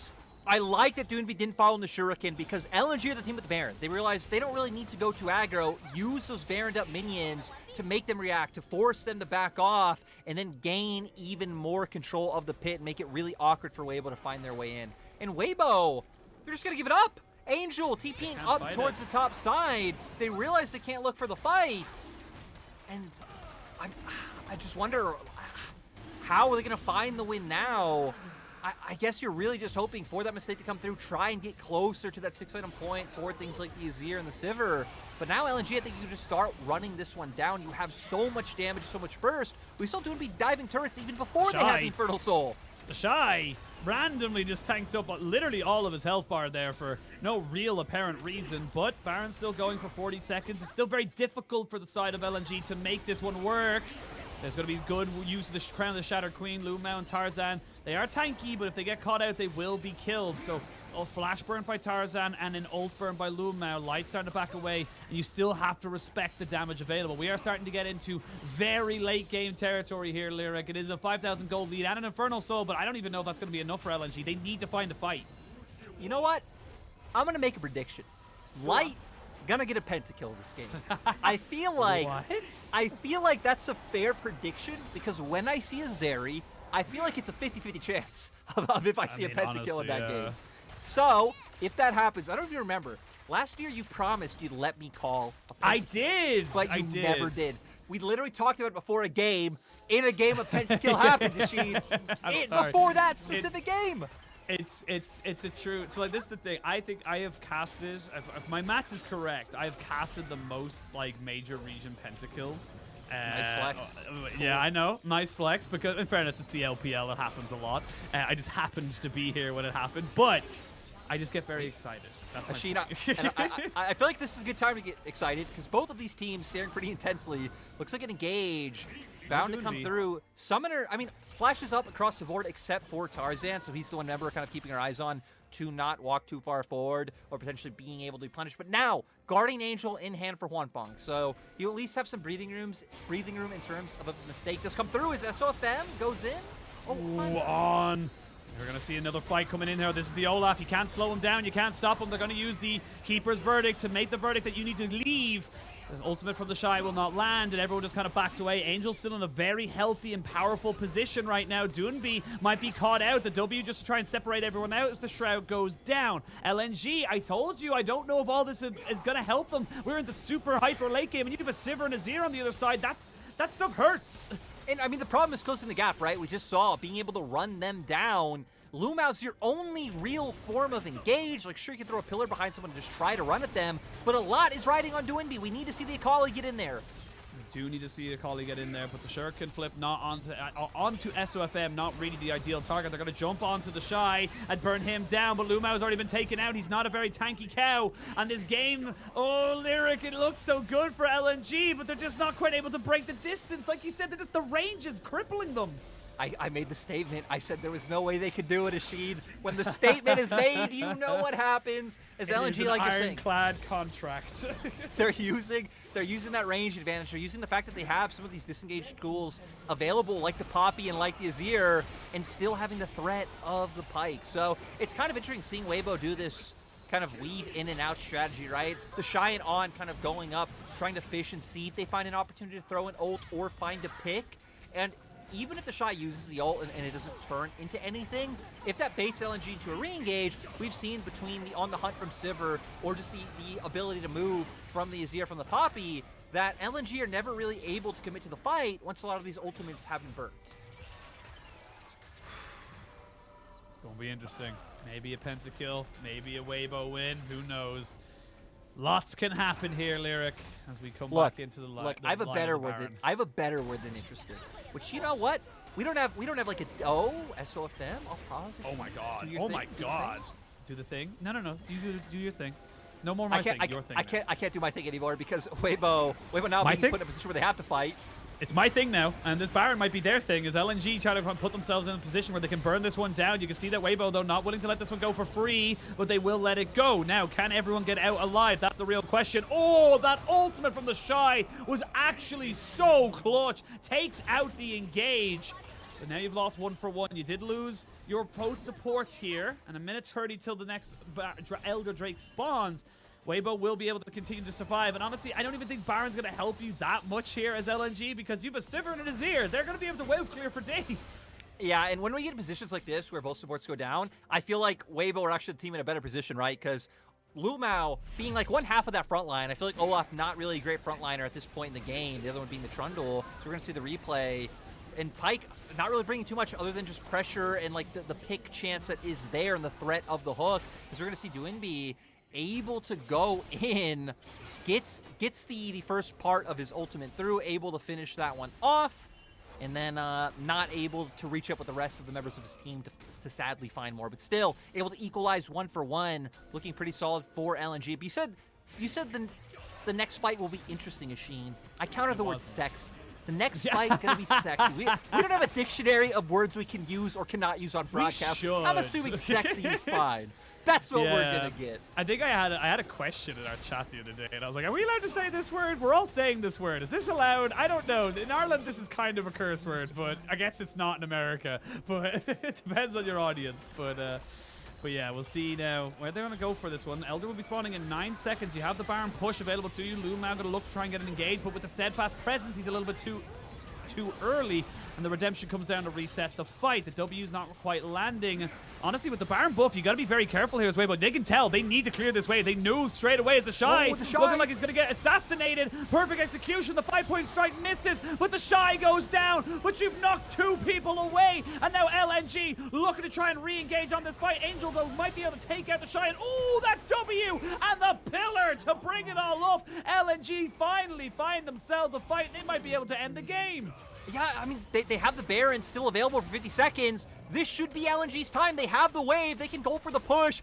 They can bring themselves 1 game away from qualifying for playoffs. 1 game away, and against Weibo, we had all but written them off. We had all basically said that Weibo were the favorites in this. You're going up against the number 6 team in the regular split, team that took down V5 in the regular split. But they shall be falling behind in this particular series. It's not over just yet. It is only 1-0, but LNG looking much more confident after that game. Yeah, LNG able to pull it through. And, I mean, there were some highlights from, like, different members, right? It felt like for LNG, the Olaf as the game went on, we didn't see too much from it. But in the early game, I mean, when he 1v2'd, my God, Allah, like, a huge highlight. If that is not on LOL Esports come next week, I will be surprised. And then, as the fights went on, Light Zeri was just too big. And it kind of became a bit of a waiting game, right? Both teams were kind of fishing for what they're able to do. Weibo were doing a decent job of keeping LNG at arm's length, and we saw the amount of poke coming out, especially from Angel in these fights. But once members like the Shy especially were just walking a little bit too far forward, it was giving those picks over. And then that's when LNG know, hey, it's time to pull the trigger. It's time to go in. And they were able to win fights, mostly through those picks and through those sheer numbers advantages. Yeah, even in that last fight as well, honestly, a lot of it came down to the fact that Doinby got a kill onto the Shy and then just kept Angel away from the rest of the LNG. There was 2 solo laners that just weren't involved in that last fight. It was all on Huanfeng, and it's just not enough for him. You know, even the Keeper's Verdict that came out actually took them away from the fight, if anything. So it really was great to see Doinby honestly having a great game in all senses of it. And it was a hard to execute composition, but I think that LNG were able to make it work. I also like that you pointed out Doinby kind of zoning out Angel. Because when you kind of talk about the differences in team compositions or champions stylistically, like skirmishes versus team fights. In my mind, skirmishes, more chaotic, more crazy, team fights kind of front to back, right in your face. If the Akali can keep the Azir in the fight, that's like way more beneficial for him because Azir able to put out that AoE damage on multiple targets, do so much. To Akali, it's all about honing in on one, finding that one kill, and you prefer those messy kind of separated fights. And the fact that Doinby was able to capitalize on it and give them that last advantage so they can win was huge. Yeah, it really, really was. And honestly, it's going to be it's still only 1 win. We are only 1-0 into this series. We might be seeing a full 6 today as we wait to see where this next kind of game goes. But this is going to be a big moment here for LNG. I really feel like if they can get the 2-0 here today, not only does that lock them for playoffs and an 8-8 scoreline, but it also gives them such massive confidence. And yeah, look at that damage coming out from Light. That is significant. I remember, just going to keep remembering, you asked me like, why are teams leaving this open now? And it's like, I don't know. I feel like we see this like almost every game. It is let through of questioning like, huh. And let's remember, this champion has been nerfed like 15 times in the past, whatever it's been, 3, 4, 5 patches. that it has been out and been playable and still just able to do so much. I mean, a lot coming from some of the early pressure that LNG were able to put towards that bot side and kind of roam around the map. That was one of the key differences we saw when we were looking at some of these plays in the enemy bot side jungle, or even towards the top side of the enemy jungle, picking people off, Light and Lumao making their presence known. And sadly, for Weibo, getting some signature picks, I think especially the Azir and the Pike, 2 picks that both of these players have really leaned on recently and been finding wins when not able to work. And the Poppy that has been dominating the league since, I mean, it's been picked for a while, but Tarzan, remember, was the one who put up those 2 big performances. I believe it was me and you actually casting that series as well. And he was one of the trailblazers. Yeah, he's like, this pick is just so strong at literally everything. Sadly for SOFM, wasn't able to work out that way. Yeah, well, when Tarzan, who was probably one of the trailblazers, one of the original people in the LPL to kind of start bringing it out and saying how good it was, he probably knows how to work with it as well. Probably knows how it functions and how to do anything with it. You can even see there with the kind of the KDAs as such, 0, 1, and 4 on SOFM, and we generally see with the exceptional Poppy plays, it is always going to be more around the multiple different kills, multiple different setups around the side around the side of the map, and it just feels like SOFM just didn't really feel comfortable on the pick. No, and like I think he had some good plays. We saw some like good knockbacks in the terrain. He had some like key ults, or had some tragic ults that went in top side. It was so close. It was like a quarter of 50% of a pixel from being able to hit. But yeah, maybe in game 2 he could bring it back. Yeah, a quarter of 50% is actually just 12.5. But anyway, moving swiftly onwards, we're going to go to a quick break. And when we return, we will have Game 2 picks and bans.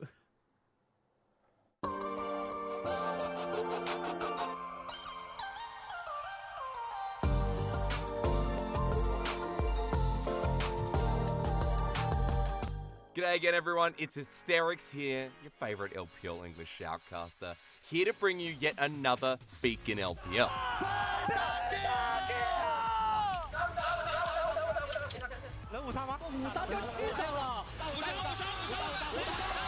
Maybe you guys know the meaning of this word already. That's pentakill. When the enemy finally gets that 5th and final kill, the casters shout, "Woo-sha!" The emotion that comes from it is the build-up of the anticipation. Woo-sha!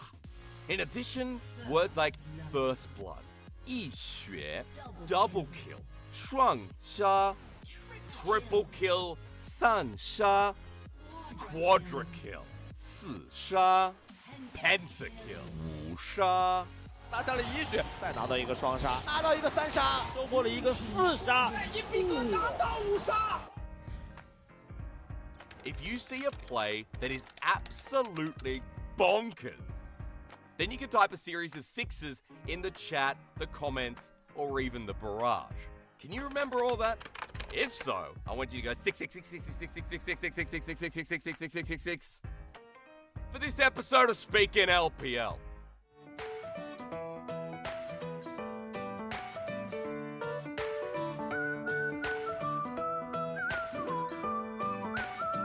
I don't need fast cars, limousines, hanging in the VIP. It's never really been my style. I don't need palm trees in the breeze, honey. I can guarantee it's something money just can't buy.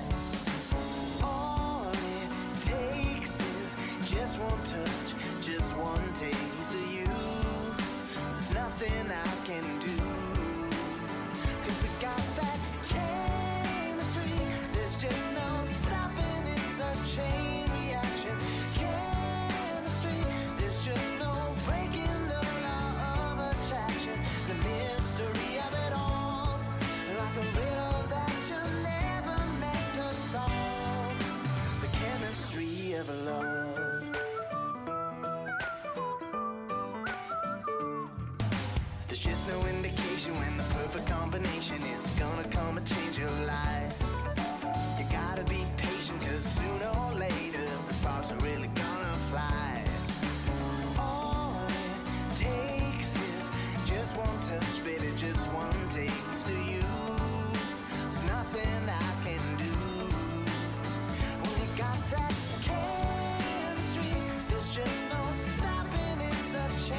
got that chemistry. There's just no stopping, it's a chain reaction.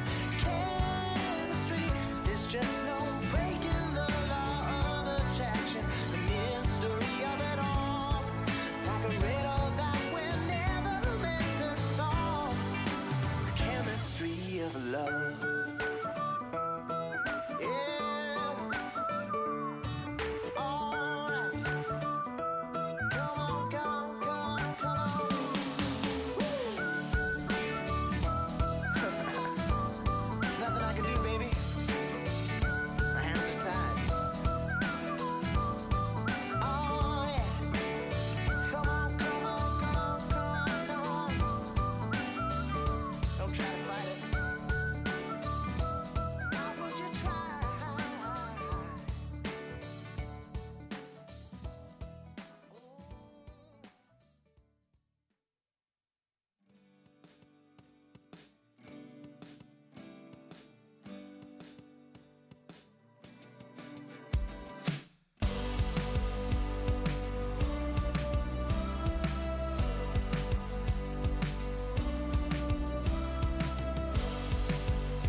Come fly away with me.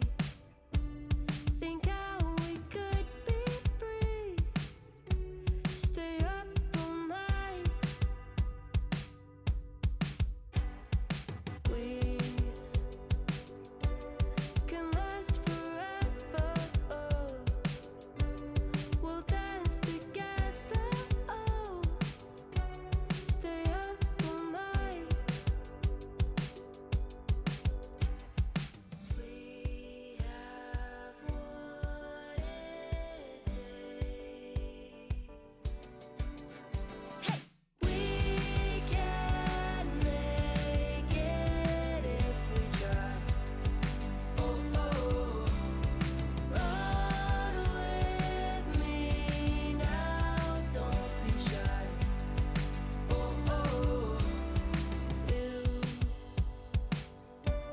Let me be me, as happy as can be.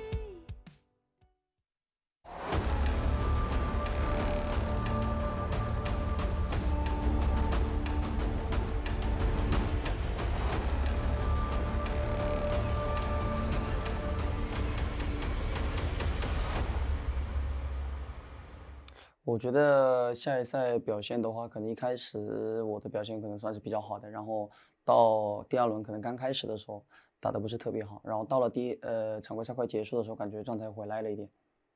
我觉得队伍取胜的关键点的话，首先自己的对线处理好，然后跟打野好好配合，然后小龙团跟先锋团打好，我们就能赢。我觉得这版本比赛就比较简单，对线赢了，拿了小龙，拿了先锋就赢了；对线输了，先锋没了，小龙没了就输了。我觉得就这么简单。Get the Dragons, get the Heralds, win the game. It's as easy as that. Always refreshing to get an interview with Doombie. He's always very straight and honest with how he's feeling about different things. Welcome back, one and all, to the LPL. We are in day 5, week 10. 2 days left in the regular split. Lyric has jumped in for Ox as we come into this one here, as we're going to talk about our MVP. And I'm going to confidently say it was light as we go for a little bit of a gamble in our MVP for game 1. Maybe. We didn't hear who it was, but no! We committed to the gamble. Damn we it, committed, and it was off. Ala picking it up. I guess the 1v2 in that top side coming in a clutch. And right, returning to the Rift, we have had Panda C. And, I mean, Ala showing, right? Been an LPL caliber player, maybe especially, I won't even say early in the split, this whole year, the form hasn't been there from what we have seen, those previous consistent heights that have been there. I mean, heck, even going all the way back to the days when he was natural, when me and you were so excited about this player. But this game brought out a niche pick and made it work. Yeah, I mean, it does feel like this was the moment because you had committed so much to the top side here that this basically stopped any of Weibo's momentum. This was basically stopping Weibo for the next 10-15 minutes to just do anything in the fight. And right here, you can see him just waiting, picking his moments, waiting for an opportunity to try and go in. And once he finally sees it, he completely capitalizes, and is able to make it work out for his team. So, oh my God, big hiccups coming in there from myself. But big win there for Ala. I think it's a good thing to see him on a confident pick on something that, again, no one else plays. This Olaf was just something that he's brought out. So you kind of have to think about these things. Does he become another like Shanji or another Shy where it's like, cool, you have these pocket picks that we just need to ban because we can't blind into you. Hey, if there's one thing that, having that time on the bench, probably playing a ton of solo queue does, is give you time to, find these counters, see what you're comfortable playing. Whenever we get player interviews about why they pull out niche picks, it's always like, yeah, I just saw someone else do it in solo queue. I tried it out. I liked it. And, it was able to work from there. So Ala able to do it this time. And LNG are going to stay on the red side. So that counter pick potential for top is what I still expect to see, right? I think when you're going up against a Shy, and when you're a player like Ala, who has always been one of those more aggressive, fighting-oriented players, that's what you'd come to expect. So we'll see if that works out. We'll see if Poppy and Zeri still both left open because both of them, again, just feel incredibly strong right now. Weibo and LNG both kind of throwing down the gauntlet with those picks being up and LNG coming out on the opposite end. What do you think, Ashin? Do you think we see both? Do you think maybe only one band? Maybe. I think we definitely see the Zeri band. I think the Zeri is just one of those things. I think the Poppy, I'll be totally honest, I said it in the post game as well. I think the Poppy for SOFM specifically didn't do anything, to be perfectly honest. I don't think it was he didn't look very comfortable on the champion. It definitely looked like he was struggling to find the opportunities and the openings to be able to make things happen. But the Zeri feels like it's something that'll be going down. Honestly, I'm curious to see what Doonby picks, because Doonby, after that win, that's a nice little segue there. See, that's professionalism right there, Lyric. You gotta keep an eye on it, Sometimes you miss it. Anyway, Doonby hit his 400th win in the LPL there, so congratulations to him. And we were just saying in the break, it just feels like it's such a low number because we feel like we play a million games a split. It's insane to me that it's like only 400, but Doonby's been in the league since like 2016, but it's only 400. Yeah, we're going to come back in, and so far, picks and bans staying the same. This would be the time for if Weibo wants to opt into maybe taking that Zeri pick off the table. They could go for it, or they could just ban the Yuumi once again. Of course, right? When there are those two OPs left open, you are going to be able to get a trade. If there's only one, now you put the ball in LNG's court. LNG might feel more pressure to ban out the Poppy now that it isn't available. But no, still sticking with the Kalista, not wanting to give a strong AD carry over. And we'll see, Weibo, even though SOFM not finding, like a massive performance on it, I still think it's the right call to lean back to this Poppy pick. I mean, for sure. Like, fair enough. You might not have had an exceptional performance on it, but we have seen Tarzan have exceptional performances on it. And I just want to call out, I was 100% correct with my prediction of the Zeri being banned and the Poppy not. So, thank you to me. And we'll see the Aphelios coming in this time around. So again, another exceptional late game carry that can just take over team fights. Maybe it's not as mobile as something like the Zeri, but definitely has a lot of punch in it. And now I wonder, Weibo, if they just fall back to the same rotation, right? Sivir still what you'd expect as being the next highest priority AD carry left in the pool, unless they did want to try and go back to something, old school and just try and match the range with the Jinx. But yeah, Yuumi being left open. The only other thing I can imagine them going for is if they wanted to go back to mid lane once again and try and run that battle of picking up the Azir and seeing if something come out for the side of Doonby. But honestly, Angel, not having a great game. I just remember the one pick in mid lane where he went for the Emperor's Divide onto the Alistar and put himself in harm's way. So maybe opting into something with more all in, and he goes for it. Yeah, Silas locked and loaded here, but that does give you opportunities here as LNG to kind of pick your counters. It also means, though, I think that at Weibo are kind of saying, look, you either got to pick your counter in mid lane, and you can't really pick the Gnar blind here. It does mean that you're kind of giving over an incredibly powerful ultimate to the Silas. So the Taliyah makes a lot of sense in my mind. I think the Taliyah is an exceptional carry and can just, we've seen it again so many times. We talk about how powerful this champion is in the right hands. You just dictate when and where the fights happen. And now for LNG, wouldn't be surprised if they banned out the Yuumi pick that you highlighted for Weibo. Maybe you're more concerned about things like the Renata, like the Nautilus, that both champions we've seen paired up with that Aphelios also often. Both would just enable their team fighting so well, but no, actually paying respect to On's Pike. Maybe not finding a win, but being enough of a hindrance and an annoyance, just kind of hovering in their faces, constantly looking for those hooks that they don't want to deal with it.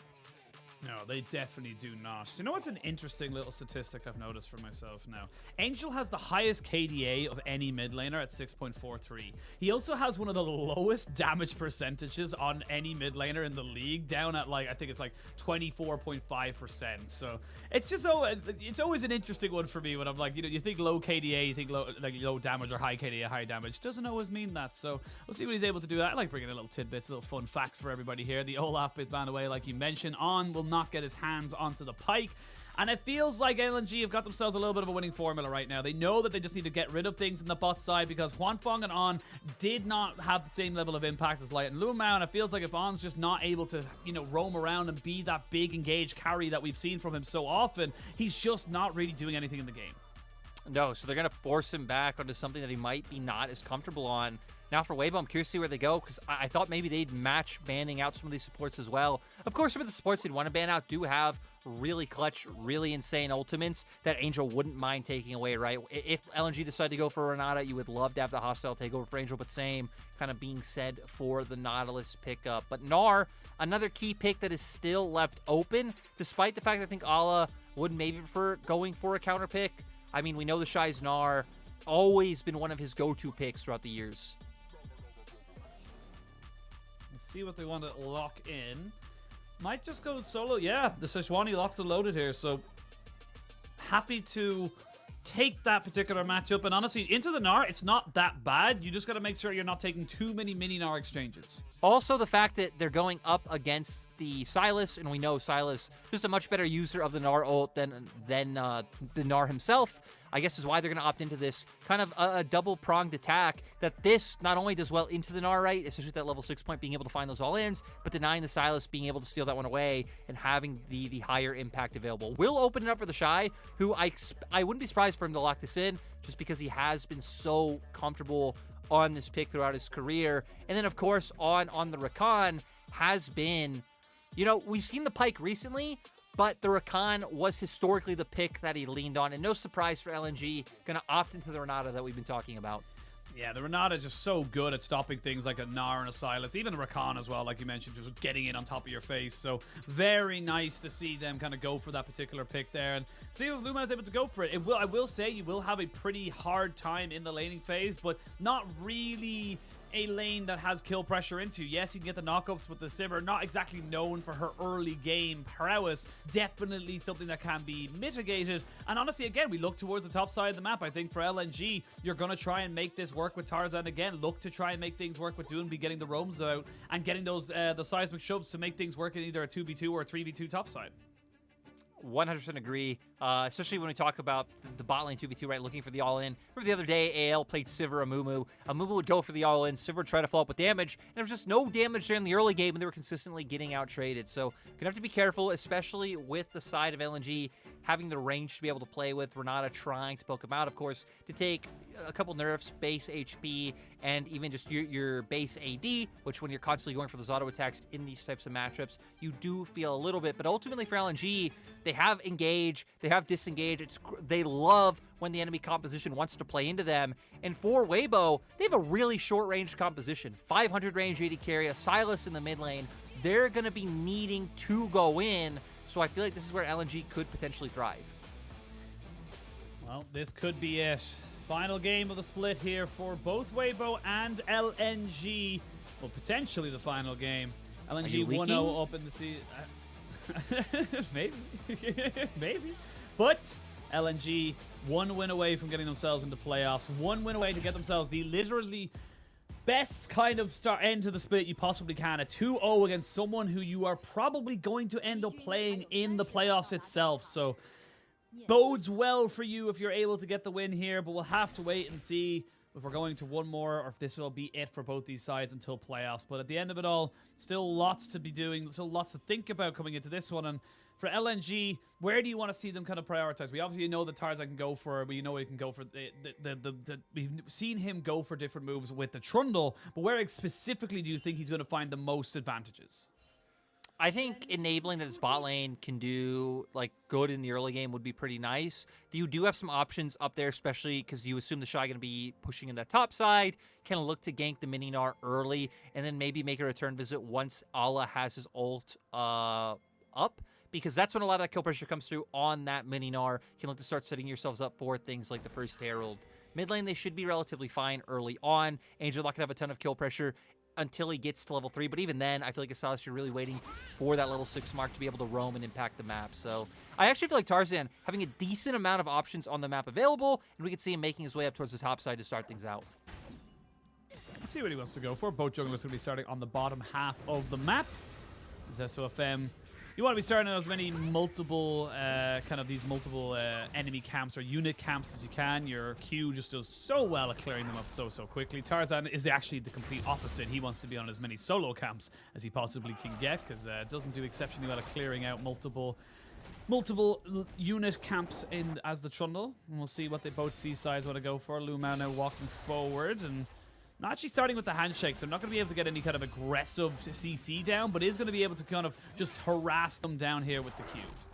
Especially considering the fact that we saw Huanfeng and Unleash opting into that, allowing Light and Lumao to be able to get that push, but also sets him up to not fall prey to the early ganks that could potentially come through. But for now, at least Tarzan kind of making his way towards the potential full clear and realizing, hey, not too much needed for me early on, even if the potential windows are there. For SOFM, I think it's a lot harder. Since you do have this engaged support up into a range support like the Renata, it'd be kind of nice to see him get involved and try and find an avenue for them to be back in, but instead going to be playing up and making sure the Shy is a fine time in lane, because so far, Ala doing a decent job of finding these all-ins. Yeah, Ala kind of taking the other side, or not even the other side of the matchup, but definitely the other, taking the Sejuani away from the Shy, kind of saying, look, all right, buddy, this is how you play it. I will say the Shy is doing exceptionally well at last hitting and making sure that he is as well off as he possibly can be. Tarzan was up towards that top side, clearing out vision. Actually, really good movement here from SOFM. He finds himself now up towards this top end, and now he knows he's there. He actually knows that he knows. That's how confident he is with the pathing that he knows that Tarzan's on. And that means that Ala's a little bit caught between a rock and a hard place. He really wants to try and push this way, but it's very difficult to do so when you know there's a poppy lurking. So we'll at least waste a bit of Ala's time, right? Forcing to back off, play a little bit safe, and make sure he isn't there. They're even scared of him being in towards the Krugs or in that brush. So for LNG, doing your due diligence, making sure he can't look for any sort of cheesy or sneaky plays coming through. But we'll get him back down towards the spot side. He hasn't cleared out his Krugs yet. And we were talking about, right? We know the spotlight's going to be constantly pushed in. They have the engage on the Rakan. Theoretically, if you can get flashes blown from LNG's bot lane, it's going to be a lot harder for them to maintain this pressure when you're constantly going to have to look over your shoulders at the threat of a gank coming in from SOFM. Well, Tarzan going to try and make his own gank happen right now as the Shy is in Mega and is trying to run away as fast as his little legs will take him, but the flash in with the pillar, the CC. Oh, it's a repeat of the top side. Ala is actually just clapping the Shy right now in a straight up lane diff. And let's remember that one of the things that led to the wave kind of stacking up and coming back into him was the fact that Weibo were zoning him out with the threat of SOFM in the wings. So that kind of biting him a little bit. The Shy building up this big wave, trying to trade in this 1v1. I guess they expected Tarzan to be back down towards that bot side, considering that's where SOFM is. They know both went for clears from bot to top side, and just not thinking that this gank would come through is, yeah, you're right. Gonna come through. They see the. It's already too late, I guess, with how he was positioned, right? Walking into that brush, tries to flash away, but beautiful flash pillar from Tarzan is what guaranteed that this kill goes through. Yeah, and again, going over to Ala is just kind of huge in this matchup. You're able to get the earlier boots. You're able to get yourself back out onto the map a lot quicker. Ala will be able to trade back a little bit more effectively now once, or excuse me, the Shy will be able to trade back a little bit more effectively now that he is in the mini Gnar. But that's the big thing now. We always see that the changes that we saw coming in for the Gnar was that a little bit more susceptible to ganks in the mini Gnar form, but also as a Mega, you just don't, at free level 6, you just don't have any way of separating people away from you without having that Mega Gnar. Yeah, right. You still do decent damage. You're tankier. It's harder to bring you down. But when you're that far extended, you don't have your jungler around, you aren't going to make it through. Now, though, trying to find a position onto Olive. We already highlighted how hard it could be to take down the Sejuani. And, oh, Weibo actually dedicating more resources to topside first. So instead, trying to ignore that bot lane 2v2, knowing that they are just going to constantly give up that push. They know Huanfeng not any threat right now, so seeing if they could find anything. And this does open up Angel to be able to get pushed and get prio of his own to start looking to impact him out. Yeah, I think this is the thing with the Sivir as well. You see the pickaxe being picked up usually first item over the High Noon Quiver because you're not really looking for attack speed, you're looking for straight flat damage. And speaking of straight flat damage, Allah might be in a lot of trouble here. Still has his Ignite available to him should he want to go for it, but hasn't quite been caught out just yet. The Arctic Assault is good, and the Boomerang doesn't quite land. Now Doonby can cover, and yes, you get yourself a plate, but you invested a hell of a lot there to not get anything more. For Weibo, you invested the flash from SOFM, you invested Angel actually stole the Weaver's Wall and used that to close some distance and not able to find anything. Looks like he was going to get out scot-free. So yeah, huge time loss for the side of Weibo. They did manage to get Doonby to use his Weaver's Wall as well. I don't think he really needed it to cover for Allah's Lumao. I think LNG's bot lane should be fine. But yeah, I don't think Doonby needed that necessarily to cover, but maybe hoping to find something on the return and sadly just not able to do so. Yeah, I mean, Doonby being there is just nice to know that, yes, if someone on the side of Weibo overextends or really wants to try and overforce onto Allah, you have the Ignite, you have so many things that can work out in your benefit. So just a precautionary setup there for the LNG mid laner as he goes up towards that top side and able to pick up all these waves. And honestly, with the pressure now coming in, we're going to see the ultimate completely whiff, but it doesn't matter because the Shy has no flash and he's already used his hop. The Ignite goes down. He's just being wailed on by a flail and a club. And that's exactly what they needed, is now LNG's bot lane going to try and find something of their own. Not able to get in there. They need to be careful. Herald's coming up in 10 seconds, so kind of surprised both teams putting so much down to this fight in bot. Sivir ult is there. They're going to get the knockback, and that's going to be on. Taken out. Doonby called the play. Flash from Lumao. Make sure that he does not get abducted. And that is just good play from LNG. They're calling out Weibo at every point. LNG finding the kills. Sadly, not able to turn this into an objective. And with the fact that they've used things like the Sejuani ultimate in topside, I wonder how confident they are in looking to start that one up. Considering right Doonby running down towards that bot side, resets had to come out on top, and it feels like for LNG now have to get back on the map, have to get some of these waves in order now that we see them being pushed out by members of Weibo before they can even think about these neutral objectives. Yeah, and look, we'll have a look at the replay here because again, it's just the Shy kind of moving forward. I have a bit of a theory when it comes to the Shy. So I'm not the biggest lover of the Shy. I've said in a couple of different times, I don't think he's as hyped as everyone does it is. And of course, every single time, the stats are put in front of me. But I think this is why. Because whenever I cast the Shy, he does this. And whenever anyone else is casting him, he's a god. I never get to cast the Shy popping off. This is why I have such a skewed view. You know what? The games are still on when you're not on, Sheed. Yeah, I know. He still has those moments, but I don't get to cast it, though, therefore I don't believe it. Here could be his potential time. Actually doesn't have the rage bar stacked up, but we were hitting on before that there was a window where Allah didn't have the ult, and speaking of not having ults, Angel having to get rid of the one that he did steal from Lumao. And I'm curious to see what Weibo are able to do here.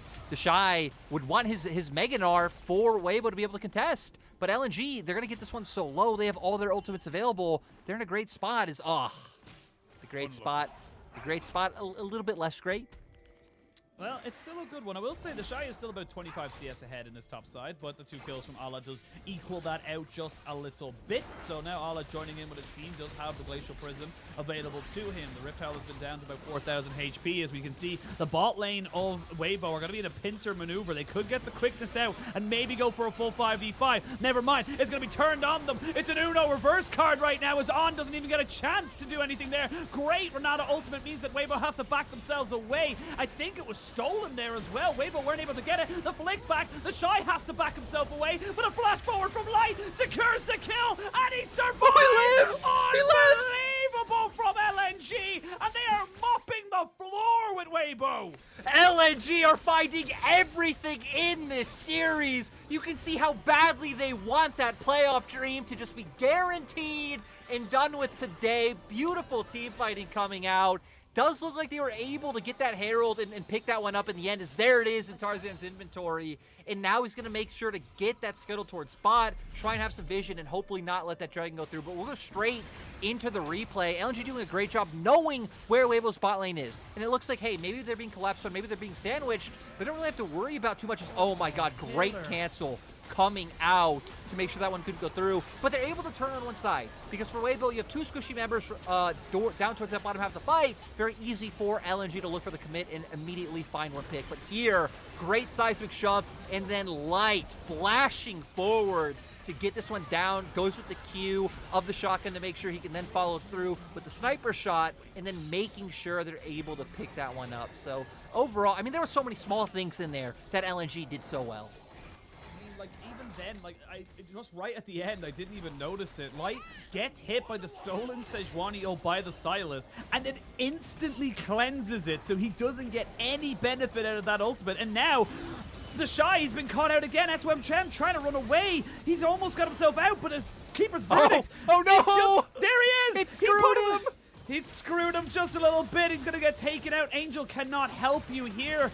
This is just decimation right now. LNG, this is huge, Lyric. This isn't just a win. This is a win against someone who's above you in the standings, who you might be playing in playoffs. Yeah, and this is not just a win, right? Game one, like, it was tense, it was close. LNG felt like they were in control for a lot of the game, but still, like, there was hope there for Weibo. Right now, I mean, the fact that we're up to a 4K gold lead at not even 13 minutes, like, my God. I just hope if LNG can close this one out, that we can keep seeing this in playoffs, right? Because no one's really had a problem with LNG as a team. It's a problem with expectations versus reality that we got. But if we can keep getting plays like this, kind of locking down multiple members of Weibo, and then I like it that they don't really split their focus. They try to commit on to the one guaranteed kill. And there we see SOFM's ultimate kind of ends up biting him in the end, pushing him to where he ends up hitting Duinby. Depression. Pure depression. Yeah, it's rough. And we haven't even taken a dragon yet, so we're not even dragon stacking. That's not even a win condition, you could say, here for the side of Weibo is on. This is the thing with taking the Rakan. I like the Rakan, but since the Talia's come back into the meta, it just feels like you don't have that same kind of earn. You can't go over that unraveled dirt. You will be stopped instantly, and you are so squishy. You will just be killed. So right now, LNG, they're sitting pretty. You've got first items being picked up by everybody. Gale Force for Light means that he's in a much safer position than he was a few minutes ago. 3 mythics versus 1. Yeah, I mean, it's great. You got the Kraken Slayer on Huanfeng. He's doing well in the CS department, but yeah, I mean, Weibo, this is the big issue we've always had with them, but honestly, I don't even think this is Weibo necessarily playing badly. This is LNG just calling them at every point, and again, and again, we are going to see them just punishing right now, as Weibo just weren't expecting them to go for it. The Talia wall will be stolen by Angel, but Tarzan's still left behind. He's trying to go back to his friends. They're over the wall, and now they can re-engage because he's got the support. Duinby not quite able to land the seismic shove, and everyone kind of backs away. But yeah, like, this is starting to become personal. LNG are just pushing them so far behind. And they're going to keep going, right? You look at where other things Weibo can do on the map. I mean, the Shy looks like maybe just freezing or catching the wave in topside, not in a position to push that out or punish. So LNG not losing anything anywhere on the map, and able to get this. We can even see Duinby and Ala grouping up towards mid as SOFM and Angel going to try and find and engage. Light, he gets flashed upon here. They're going to have the Weaver's Wall in, so Duinby's going to be joining in. They do kill off Lights. That's good, and they lose on again. As you can see now, they can see SOFM just completely on the wrong side of the map, and he's going to be probably chased down here. Going to try and use the Keeper's Verdict, but just before he can get the Lollipop to drop, he ends up dropping himself. So right now, 10-1 in kills, 5,000 just underneath of a gold lead now for LNG. They've got themselves a dragon. They've got total control over this map, and honestly, if Weibo fight at Rift Herald, they're going to be dead. And you can see in this replay, Weibo are wanting to try and find this quick pick because both soul laners of LNG just showed on the wave in mid.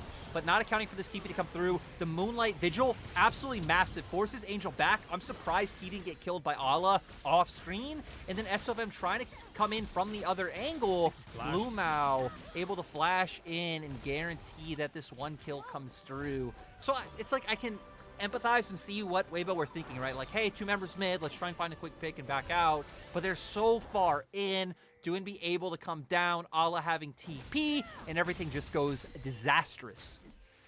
Yeah, I mean, the only reason I think Angel doesn't die is because he flashes away from Ala, who of course didn't get time to put down the Ignite, so not able to go for it. Rift Herald's going to be second Shelly, popping up now in 10 seconds time. Weibo, I just don't think you can contest this anymore. I think that, oh god, SOFM might be in a lot of trouble. They don't land the handshake. It was very, very close. If he gets hit by that, brought back, seismic shove comes in, he's dead. LNG taking control of this top side is on. He goes for a double quickness, but it's not onto Light. It is, however, onto Luma, who does get the stolen ultimate there as the AD carry of Felios does start to do a significant amount of damage. The flick back not quite good here, and okay, LNG, look, it was looking good, but you're starting to get a little bit shaky. Definitely not needed right now. You need to try and be as straight as an arrow. Need to be putting yourself into a good position to close out this game. Not expecting so many members of Weibo to be there and look for that engage, but no one, maybe the Shy showing on sides, but no one else showing on the map. But wanting to contest, great job by them. Just be like, you know, we don't care about anything else going on. We're going to go for this engage now while they don't have the setup exactly there to be able to contest. And when we take a state of vision on the map right now, it's actually Weibo, once again, kind of controlling vision. LNG will have a chance to try and get this back as we see sweepers pop now, but still not really having the numbers to push in too aggressively to find it. But here we go, simple to play. Angel already gets away pushed in top. They see these three members here, and with On able to get two locked down, immediately Renata goes down. She's squishy. Angel steals away the ulti as well to lock them in place for just a little bit longer and force Light to flash. Thank God for LNG that Light has such fast fingers to be able to get away from that damage. And wait, what? Okay, Allah. We come back to live, and Allah is dead, but now Huanfeng might be caught out himself. He does have Ghost, and he does have Flash. Not quite able to be caught out just yet. Doesn't have ultimate available to him. But LNG, this game was going so perfectly. You're letting it slip through your fingers. You can't be letting Weibo, a team of this caliber with players of this quality, just run around and get things off of you. And for context, they went from about a 5K gold lead to just over a 2,000 gold lead now. So you're right.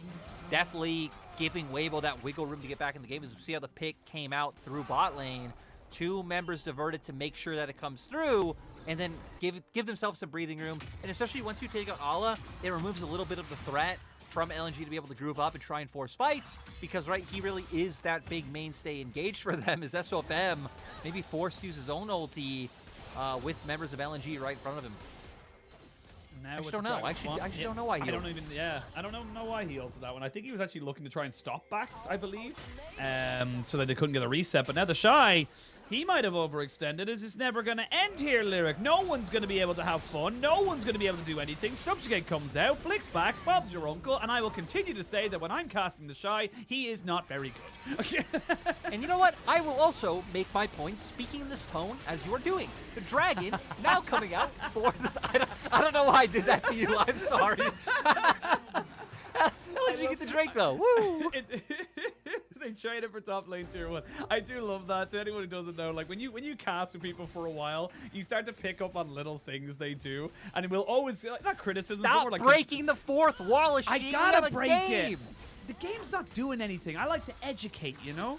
But yeah, you pick up on little things, and it just shows you how intimately aware myself and Lyric are of each other. He understands when I'm doing something. Yeah, see? You gotta let the whole sentence come out. Then you can chastise me. You use the word intimately, and you know, you also today. Oh wait, maybe we do have some action. Actually, Angel. What else did I do today? Angel just ends up running away today. I tuned in earlier. You know, again, I wasn't supposed to be here today. I was supposed to be at the gym, and I saw my face on a screen with Mole, and you talking about how great Mole was. I appreciated that. We're gonna stop taking these tangents now because LNG trying to get this aggressive vision up towards top side, trying to fish for these picks. Barons up a Sheen. Oh, yeah. Oh, it's sparkly. Come on, LNG. It is sparkly. They might like it. Maybe they're magpies, or maybe On is actually a little bit far away. They're going to try and jump on the Tarzan. The flick back isn't really that good. They're going to have a hostile takeover, really not do anything. Wasn't a great angle, but Angel's already in the backside. He TP'd into this fight. Still has access to the Sejuani ultimate. The Keeper's Verdict just knocks away Doonby. So, a lot of ultimates burned, a lot of things have happened, but SOFM now maybe caught out. He's going to get jumped on here by Doonby, and he flashes away. So, you're starting to see all these small little advantages, all these small little things running away from you. Tarzan is here. They're going to use the ultimate there onto Lumao. Yes, he's very squishy, but not exactly a priority target. And Lyric, we shall take a breath, reset, and get ourselves back onto the map as everyone starts to go back and pick up some more wards and items. I'm just surprised that Weibo weren't able to find more because Angel came in on the TP flank. You could see Weibo's ward so deep into LNG's jungle, but not in confidence to pull the trigger with how much damage some of the members have taken, and now still not going to be able to take the SERP, but another TP coming through, this time from Allah.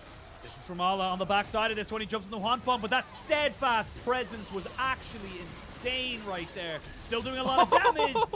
And no matter what SOFM does, you cannot deal with all of the CC. Whoa! Not going to quite land the ultimate there from Ala. I think he was expecting to hop a lot sooner there from the Shy, as the Shy goes mega. But you don't have Huanfeng anymore, which means that your consistent damage in these fights is severely mitigated. And Lumao looks incredibly close to having the hostile takeover back. Moonlight Vigil looks close as well, so that they feel comfortable going for this. The Shy, sadly, just timing out of his Meganar form as well.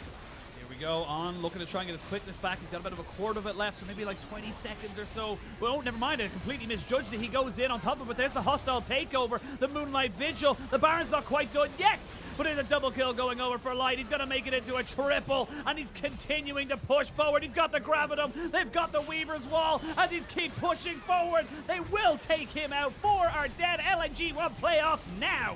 Machine, what world is this? LNG 16 kills to 3 against Weibo.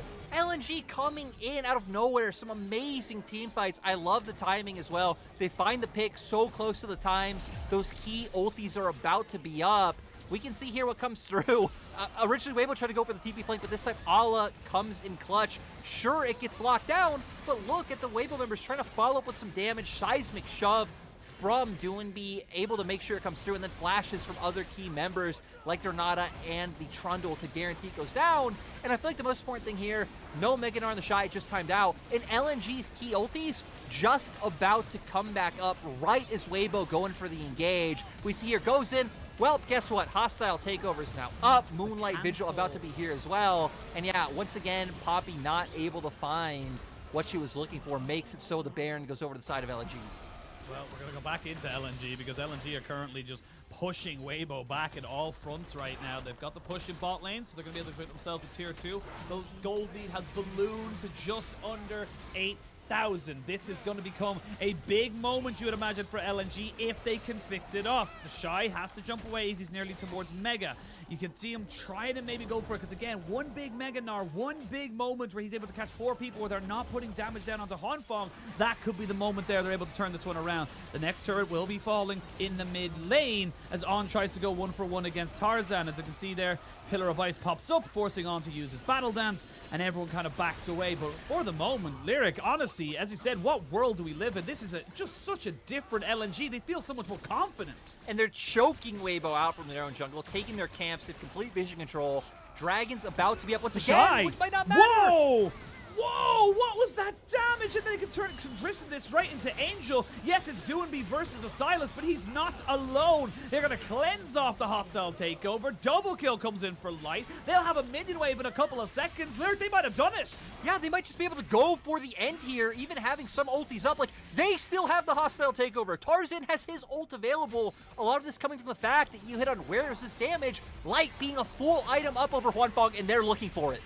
Oh, here it is. LNG looking to book their ticket, stamp their seat into playoffs. Right at the depth, they only got themselves the 7 wins. This could be the 8th. It's an average score, but it's going to be just enough to get in the playoffs. I think they might have done it, Lyric, in a 2-0 fashion. We thought it would happen against RA, but it in fact happened against Weibo. And at the end of it all, LNG get themselves into the postseason. Where has this LNG been all split log? Great performance coming out. 2 games in a row. Look at the happy faces. It's so great to see LNG like this. It just lifts up your own mood because, like, I feel like seeing Doinby on your screen and not smiling, not laughing, not dancing, like, that is not the world that I want to live in. So I'm so happy to see LNG kind of make a comeback, surprisingly, with this roster, right? Like, obviously things not working out with Ala halfway through the split. He gets subbed out. For a majority of the time, it seemed like the clear consensus was Iwandi is better than Lumao. But Lumao's come back in. Things have, you know, again, maybe not looked great. They have lost against teams that they shouldn't have, but they've also found wins, and they've actually been able to piece it together. So super happy for LNG on being able to make this one come through. And Weibo fans, don't be sad, because guess what? This didn't impact your spot in playoffs whatsoever. It's a win-win. Nope. Well, it's a win-win-lose. So win-win. Lose. Yeah. No. It's a lose-win-win. You know. It's but again, this now this has massive implication because not only does it secure LNG into playoffs, but it also turns those 3 playoff spots into 2 playoff spots. 2 left, 4 teams in there. Anyone's Legend, TT, FBX, and Billy. And you gotta feel like 8 was the magic number. And we always talk about it every single year. Yes, sometimes 7 is good enough, but 8 is always the number we look towards. 8 is the one that we always say that is the guarantee, or at least the highest percentage of a guarantee that you're gonna probably have. And LNG finally got there. And I honestly, I do feel really good that we got to see this side of LNG coming into this one here, because I think a lot of us were very, very skeptical about Doing B and, of course, Tarzan coming into this. We don't want to see them not in playoffs, but we're saying, look, they're not together. They're not working as a team. They're not looking cohesive. That was exceptionally good. If that's in a best of 5, they're 2-0 up and they could 3-0 Weibo. That puts you into round 4. That puts you in the top 6 of the LPL teams. Yeah, and kind of going back to the standings point, because I find this split so interesting with that number 7, right? Funnily enough, there's still a world where all playoff teams end on 8 wins. Like if AL beats TS and TT win their last series, that is possible. But I will be sad if that happens. We've been selling the 7-win dream for the last 2 weeks of the split. So great job, LNG. AL, I hope you don't follow them there, or TT, whoever it is. We need to get some 7-win teams in there. But I'm kind of getting off topic, like we've done quite a bit today. Yeah, LNG, pretty cool. That's it. Yeah, I mean, yeah. And look... Wait, no, I learned a new word today from Joe. The word is spiffing. LNG, pretty spiffing. Spiffing, oh my lord. Of course you learned that from Joe. Munchable's telling you all that kind of weird mumbo jumbo, but yeah, look at it here. You can see there, just the damage just not really there. And again, I 2 games in a row, we've seen SOFM try to play the Poppy straight up, just think that he's just not comfortable on the pick. It just doesn't look good for him, and I feel like Tarzan had his number at every point. We can see why the Trundle is so damn good, and it's just a good counter pick. I think if you're going to pick the Poppy, I don't think you can pick a blind anymore, because I think the people like Tarzan and other fantastic junglers we have in our league are going to be able to counter you. Yeah, it didn't work out. The Gnar also not working out. I will say it is fair, maybe your not love of the Shy, and I would say Weibo fans would actually appreciate if you stop casting their series. Yeah, so I was going to say. Please think about doing that. But I also want to highlight for LNG specifically, right? Game 1, we kind of had Light with a great performance, but obviously Ala picking up the MVP and looking solid. This game, Doinby, my God, he was hitting everything, right? His seismic shoves were unbelievable, which is crazy to me because Doinby has had some Talia games to split that honestly just were not it. They were not good. He really looked uncomfortable in the pick. It's not like the style of champion that you really associate with him, but this game, he was looking clean in a lot of these fights. Yeah, he really was. Just to go back to your the Weibo fans point, yeah, today the Shy went 2-12, so it went 1-6 and then 1-6 again. I did this. It is all me. Me several thousand miles away from Shanghai. Hey, before this game, you did say we're going into Weibo and LNG's last game of the split. So maybe it shows you control or know more than what you're letting on. I may or may not have access to the script. I don't know. Maybe I can't look between you and me. All right, this is how it's all going to go. Machine, you're kind of getting into cringe territories right now. But Weibo are going to start moving up to top 4, get into double elimination, and do a WE where they almost make it to Worlds, but get knocked out of Regional Gauntlet. That's how it's going to go. I'm sorry, it's just what the script says. Also, I'm cringe. Why would that be a surprise? Why is that in any way? Why is that in any ways different to what I normally do? But yeah, that's true. It was, people can look at the walk and look at the shirt; they already know. But I mean, yeah, look at who I am. do you think it is Doinby picking up the MVP, or do you think it's going to maybe a Trundle, maybe I think Aphelios, personally, I think it's got to go to Light. I think Light had some of the most pop-off performances in that game. His flash in that fight, flash in to kill the Shy was so good.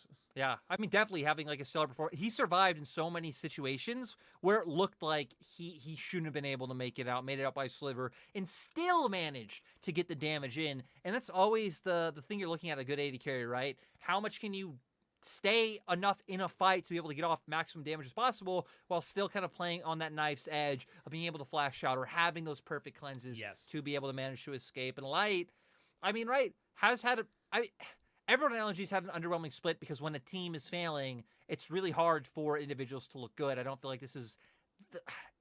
it's not everyone who could play the way like Shun does, and you're gonna look good even if your team's collapsing around you, right? It's kind of hard playing this team game doing that. But Light has been one of the consistent members that we were hitting on a lot early on in the split when LNG were having these struggles. And nice to see with this, let's say, I don't want to say revamp, this like their soul being re-energized. Revitalized. There's actually a word for it. There is actually a word for it. that Light putting up some of the best performances that we've seen from him.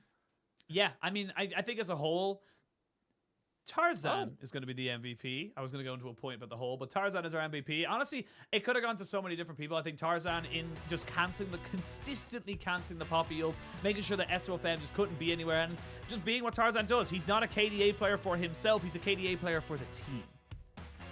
He also has some great pillars, right? I mean, some of those pillars canceling what SOFM was trying to do with that ulti. That's why he was kind of in that 30 for me. It was going to be him, it was going to be DNB, or it was going to be Light. Good to see him come through. And he was one of the people who made the Shy's life a living hell in this series, constantly going for these picks on sides. And, you know, maybe that's your curse, is that when you cast Weibo, the Shy is horrible, but you also get a surprising amount of the Tarzan pop-off games. So I do, honestly, actually, yeah. Could be worth it.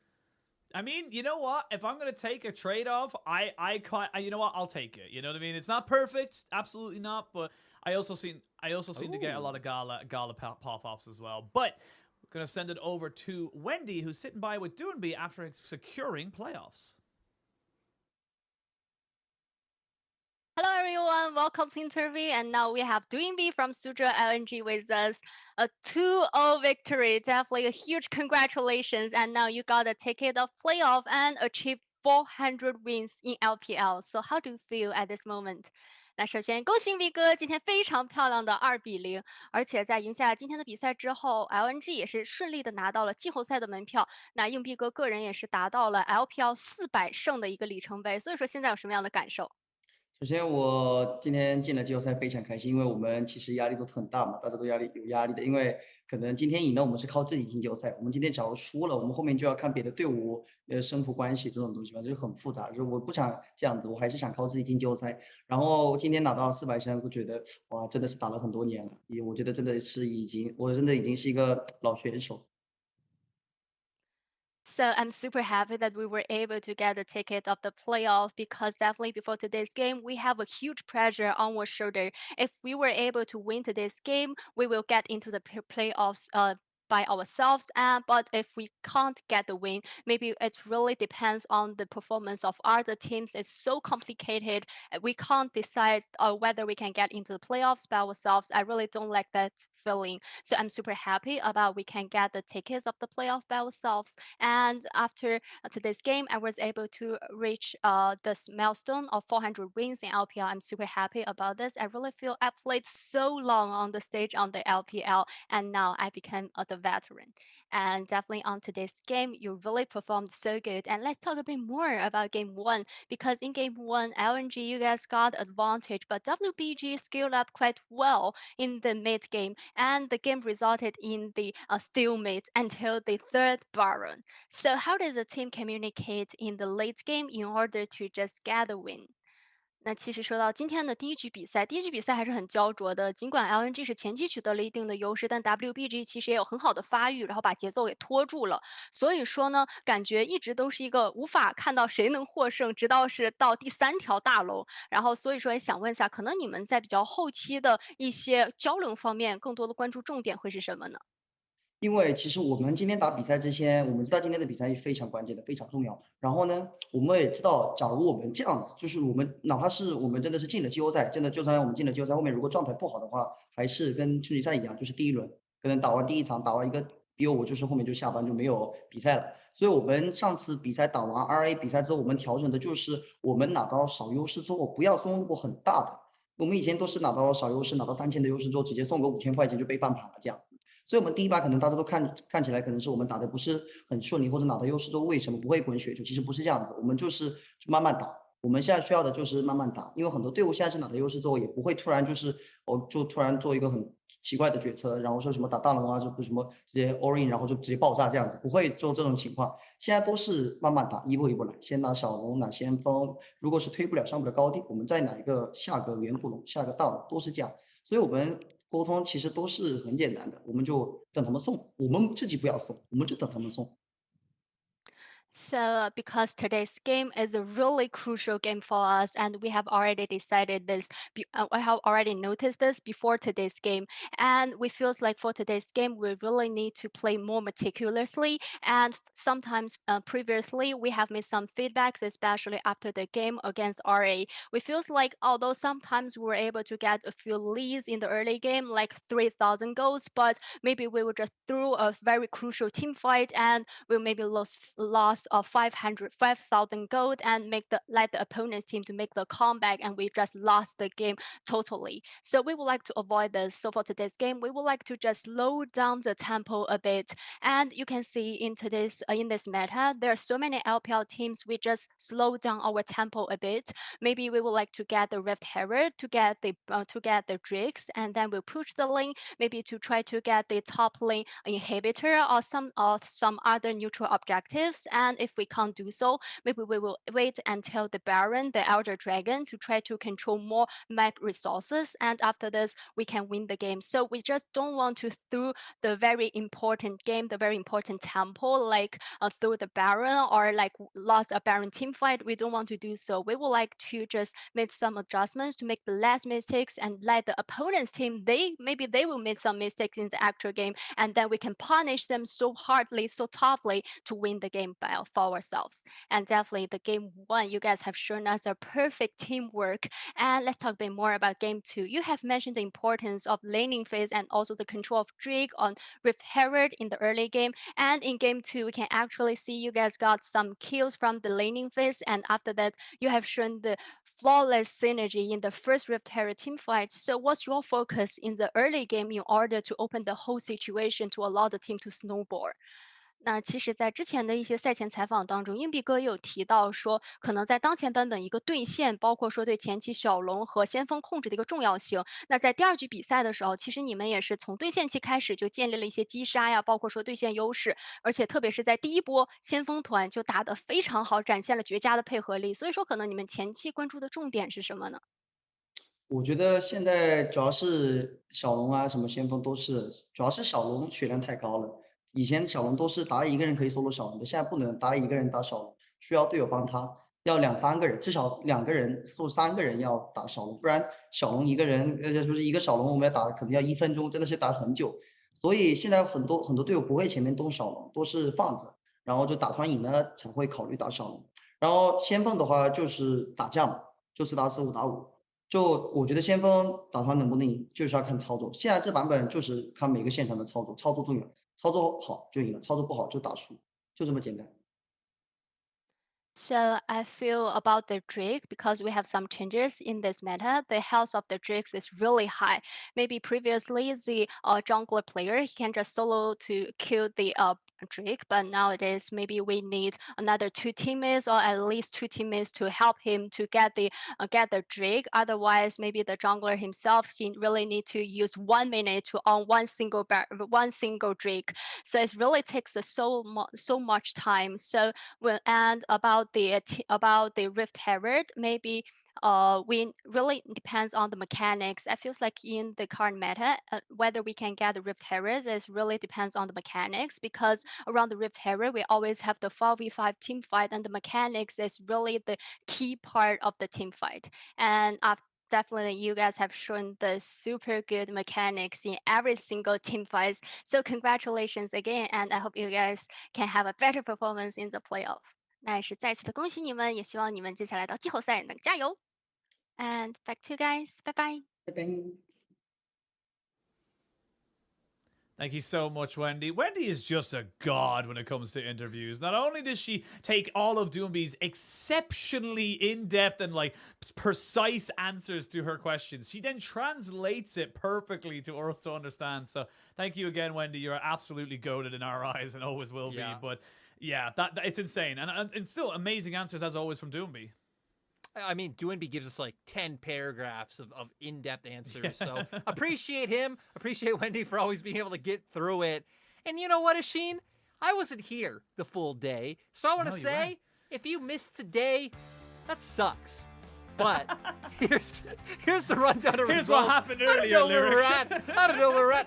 IG played. Mole found another win. If you missed that, you missed everything. Yeah, what was the point of even being here if you're not going to even watch the first series of the day? Only the real OGs watch that. No, I'm joking. Everyone who watches the LPL is an OG. But with LNG's win, we got ourselves locked in. Now, very important to notice, from 5th down to 8 is pretty much locked 100%. Unless AL, actually, no, quick check right now about AL versus OMG. Oh, quick one look at this one now. And I believe OMG beat AL. Yes, so from 7th and 8th are locked. AL and TT obviously are still fighting with FBX and BLG, but we will now know that LNG will play the person in 10th and OMG will play the person in 9th. So we could potentially be looking at LNG versus TT or even AL, and then FBX or BLG going up against LNG. There's actually quite a few storylines there. Here it is, Asheen. LNG are gonna face FPX. OMG gonna face TT, because TT are getting to 8 wins. AL, sadly, probably can't beat TS, but who knows? We've had a lot of upsets recently. True. So that's possible. But if that happens, that means FPX goes in over AL, TT go up 1 spot. And speaking of both of those teams, we don't have to wait for answers. We get our answers tomorrow. We actually get our playoffs basically confirmed in terms of the 10 teams confirmed tomorrow. We only have 2 more days of broadcast. It is TT versus RA. TT definitely the favorites going into that. And then AL, they got to be throwing a Hail Mary right now, because when it looks at the game score, it ain't looking good. If they lose this, even -4, they drop down below FBX, which means FBX will leapfrog them. It does not matter about head-to-head, so they are going to be coming in. But Top Esports, they got to secure themselves top 2. They got to secure themselves into the top half of the bracket, starting off that double limb. So you know they're going to be coming in playing for business. Yeah, it is definitely going to be scary as we get closer to playoffs. And you know, Asheen, that's that. About 2, maybe 2.5 hours ago, I was in the gym parking lot. I was there. I was ready. You were pumped literally up. doing what my t-shirt was telling you to do. You were training. Exactly. You were training. So you know, about like 30 minutes from now, I will be back in that parking lot. Good. Hopefully not having to drive back and finding out, hey, guess what? Actually, those games are going to happen right now, and we need more people to fill in. So. Yeah, hey, Lyric, the play-by-play is messed up again, so you got to come back. But yeah, no, well, obviously, I think you're on the final day. You should have a day off tomorrow. I say should, but you know what? You will have a day off, because even if the worst thing happens and someone needs to step up, I'll step up for you. Mark my words, chat. Mark my words. I will step up for him. But that is all we have for time for today. Thank you so much, Lyric, for jumping in. Thank you to Ox, who joined me for the first series. And of course, thank you to all of our fantastic production staff behind the scenes. Without them, none of this will be possible. We'll be back tomorrow at the same time on the same channel, and we'll see you then. And stay kawaii.